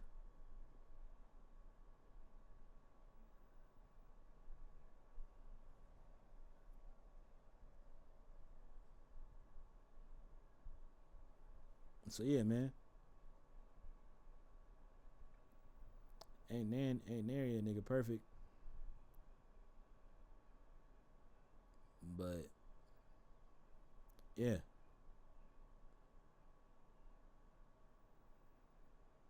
you know, let's talk about that shit. It's just so funny because it's just that thing where it's just like, oh, you're inconsistent. You don't communicate. You don't, like, you know what I mean? You don't talk enough for me. You don't do this, that, and the other. You don't, like, you know what I mean? You don't put your finger in my butt, like, whatever, bro. I don't know. I've just had so many excuses, um, from so many people. Like, you know what I mean? From so many people about like the things that I don't do. And it's that thing of where just like that shit really did. I'm not gonna hold you. That shit for a cool little minute had a nigga fucked up. Um, so you know, I hope you guys are proud. I hope you guys are happy with yourselves. Like, you know what I mean? Because all of that shit that y'all niggas saying about the shit that I don't do really had me fucked up for real. But it's that thing now of where it's just like, hey, bro, point blank, point blank period, point blank, a point blank period. Um, like, hey, yo, I fuck up, sure, but so do you. So if I gotta hold that shit, you gotta hold that shit too. We'd be way better as a society if like more motherfuckers acted like that. Um, yeah, we'd just be way better as a society if we just all like conducted ourselves as such. Um, but I know that that's not realistic. You know, I know that that's not realistic. Motherfuckers like to do what it is that they do. Um, and that's fine. Um,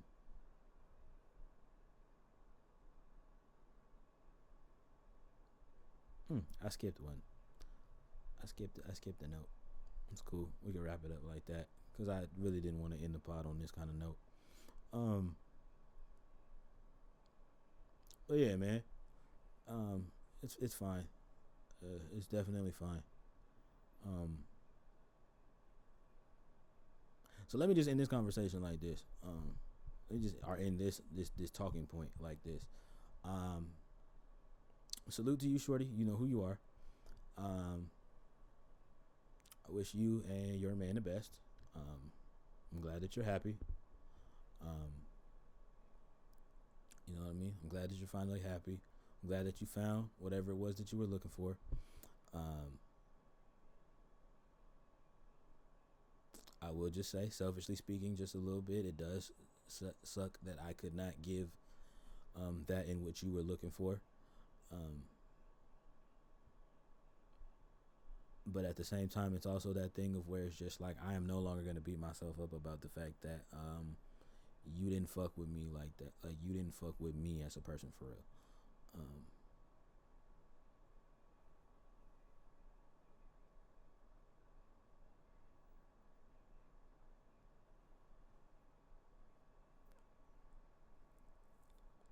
yeah, because we wasn't even together, and I was losing sleep and not eating because of you. Um,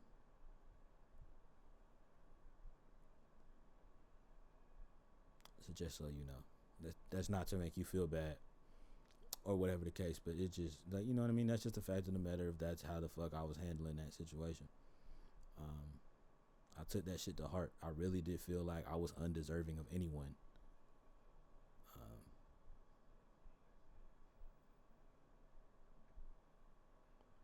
and honestly, that's a dark thought that I still fight to this very, very day. Um,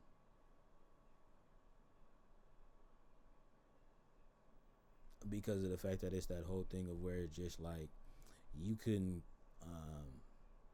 it's that thought process for me where it's just like you couldn't get this girl to love you, so who the fuck would ever want to type shit. um and yeah, that's because of fucking with you.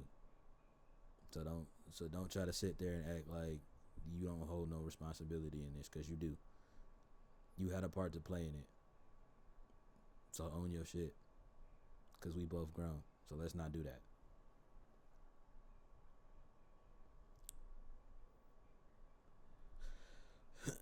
Last point before we get out of here. um Somebody, I'm not gonna say who, but a good friend of mine who's in this creator space as well, um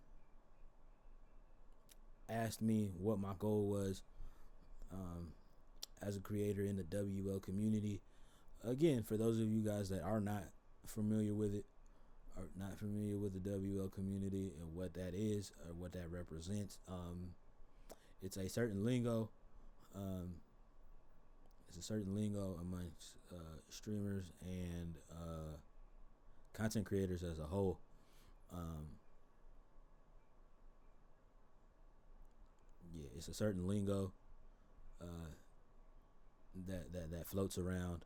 Um, if you've ever heard anybody use words like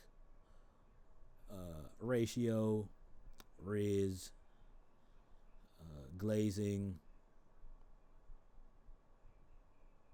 Gok 9000, uh, shit like that. All of that stuff came from the WL community. And again, Patrick CC did a better explanation of it. He really does. He really did a good breakdown of the difference between the Pogger community and the WL community, especially as far as the streaming side of things. And he did that in his explanation video of in his video on Aiden Ross. Um,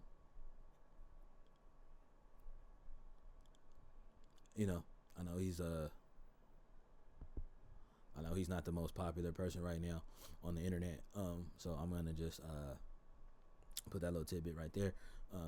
Not Patrick CC, but other buddy, because I don't know how many times you can say that before niggas be like, "Hey, stop mentioning him." um,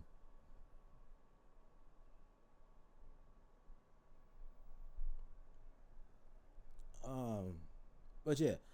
So he was doing Patrick CC was doing a video on that, and he explains how the WL community, especially as far as streamers are concerned, is where um, uh, your chat is either spamming a bunch of W's or L's in the chat the whole bunch of time. But then there's also that thing where I said like it's a lingo, and it's basically like it's basically a lingo, and it's our own language that we speak um, amongst each other in the WL community. For real, and we really out here fucking shit up for real. Um, um, so basically, my response to my bro's question was, honestly, bro, like the WL community is taking over pop culture. Like, you know what I mean? Like, we are pop culture, we are culture in general. At this, like, to this point, and it's just like motherfuckers really don't realize it, because it's that thing of where it's just like, I promise you, a lot of you motherfuckers did not even know what Riz was, before niggas in the WL community started making that shit popular. A lot of you niggas wasn't saying shit like, well, he and ratio and all this other shit that, like, you know what I mean? All this shit that we do, and the upper, and all of that shit, right? Like, y'all niggas wasn't doing that shit before us. So if you see somebody that says like W mans, L mans, W wifey, or if it's your favorite rapper, like case in point, Drake just dropped, so like, you know what I mean. People are either saying it's it's a Rake album instead of Drake, or a Lake album. You know what I mean? It's a Wake album instead of a Drake album. Lake album, if you know what I mean. If niggas isn't fucking with it, the Lake album, instead of you know what I mean. If you know what I mean. If niggas are not fucking with it, but yeah, man. So we were just having a conversation, and I you know what I mean. So I started the conversation with that. I was like, man, honestly, first of all, you know what I mean, the WL community is the culture. You know what I mean? We have the internet in a chokehold, first of all. We have the internet community in a chokehold, first of all. And that shit is literally bleeding over into all of our real lives.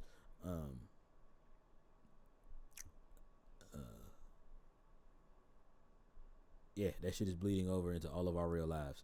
And we cannot control that shit. But I actually like it like that. And so the thing for me early in my career, especially musically, I was like, oh, I want to be one of the best rappers in the game, blah, blah, blah, blah, this, that, and the third. And then the more that I started to realize that, that was kind of a goal that was not that it's not attainable, and not that it still won't be possible, but I do realize now that the WO community is the way that I'm going to get there, to being one of the top guys in the game. So I basically said that. I'm basically saying that to say that before it's all said and done, I do want to be one of the best. I do want to be one of the best all-around creators in the WL, and I think that I definitely do have the potential and trajectory to do so.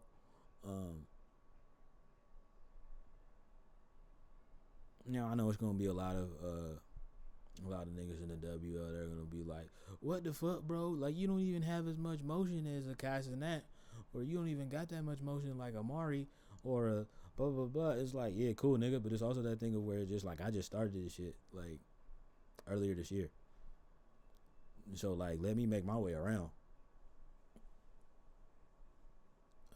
Let a nigga at least make his way around first before you start shitting on a nigga. First and foremost, so let's start right there. Like that. Secondly, little nigga, lower your voice when you talking to me, because I'm not the one or the two. But I'm definitely top two and I'm not two, so figure that shit the fuck out. And third point, yeah, man, I'm gonna be one of the best creators in the WL community because of the fact that I have the mindset to do it. I've said this shit before. I'll say this shit 1,000 times. Kobe Bryant is one of my favorite athletes of all time, because of his mindset and his work ethic. That man didn't come into the league. I mean, he came in. He was a top high school athlete or whatever. But he got to the league and you know what I mean. His first couple of years in the league, he was airballing 3-pointers. He was not the best player on that Lakers team when he first got there. He had to work for that. And that's the same kind of, and now it's that thing of where everybody says Mamba mentality and shit like that, and it's real funny, but y'all niggas don't understand the shit that it took for him to get there.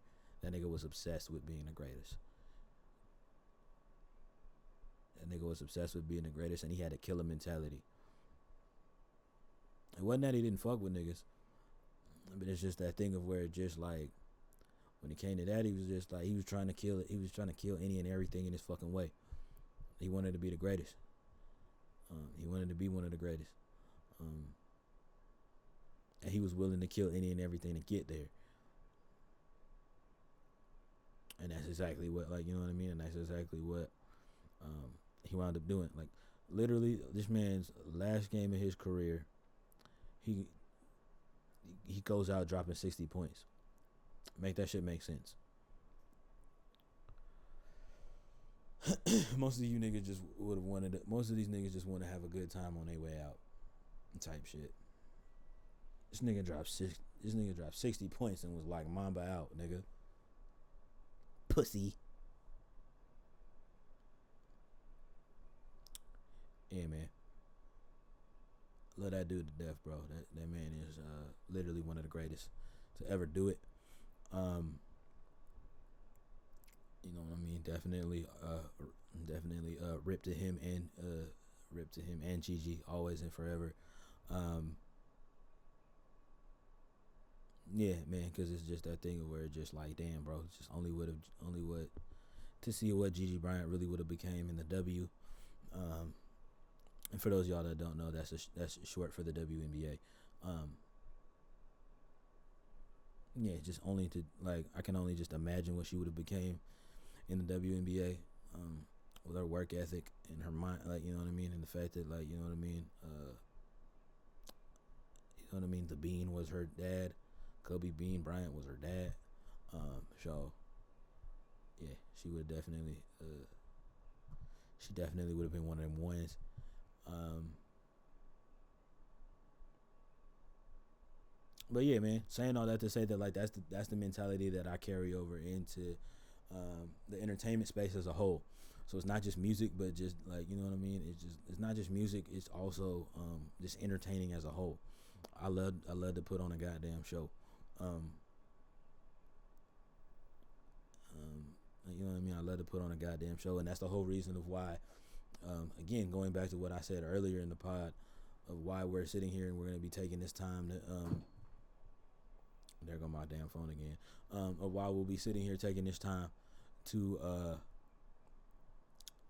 you know what I mean. Why we'll be sitting here taking this time um, to really put things together so that it's gonna be a really really better viewing experience for you all watching the pod, watching the streams, and things of that nature.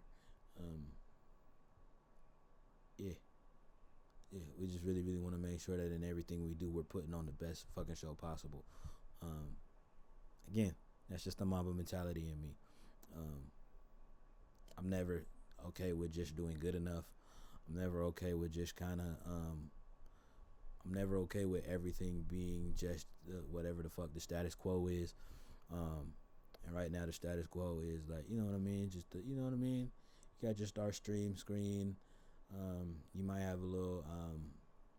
You might have a little B-roll video or whatever that rolls before stream starts. Um,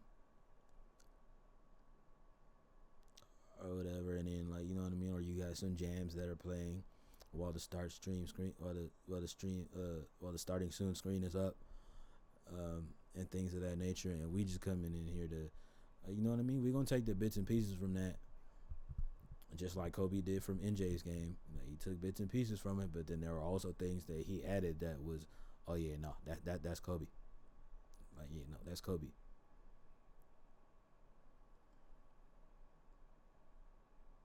Yeah, like no, like that's a Kobe thing.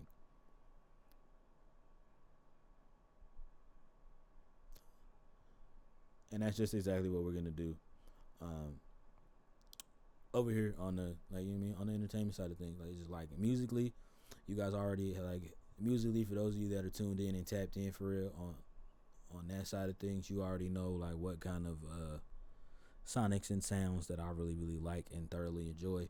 So you can tell that oh yeah, like that's Bambi, that's a Bambi vibe um, type of situation. Um,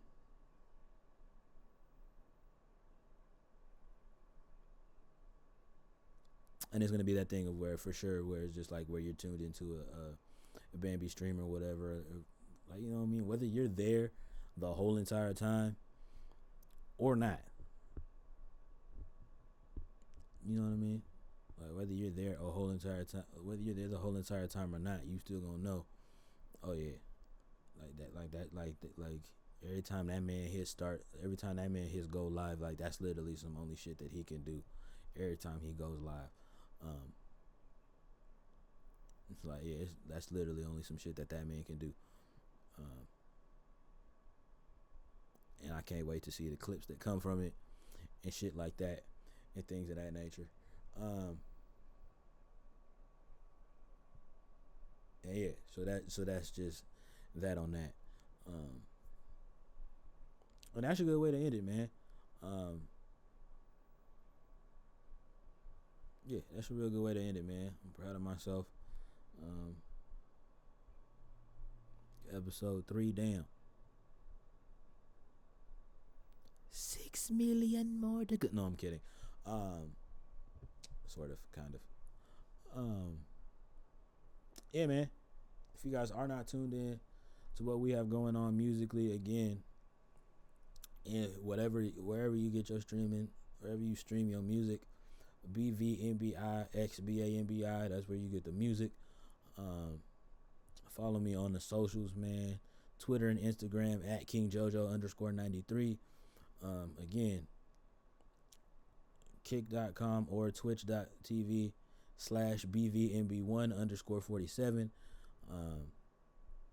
You know what I mean? Give us a follow on that, and come stream on that. You know what I mean? And come catch a stream every now and again. What else? Oh yeah, if you're watching this on YouTube, leave a like, drop a comment if you feeling like it, and sub up, man. That you know what I mean. The liking and the subbing goes a whole long way. Goes a hell of a long way. And if you enjoy what we're doing, man, tell a friend to tell a friend to tell a friend. To tell your auntie to tell another friend. And keep that shit going. And come through and kick it with us every weekend. Have yourself a good old time. Take care of yourselves. I love y'all. Until next week. Remember that what you are looking for is not outside you. It never has been, and it never motherfucking will be. Forever and always. Shout out to my brother Raymond of the Thornberries for that. And also do remember this, and hear me well when I say this. We are here. We are many. We are dope and we are different. We are and we always will be. Club Bambi. Love y'all. Peace.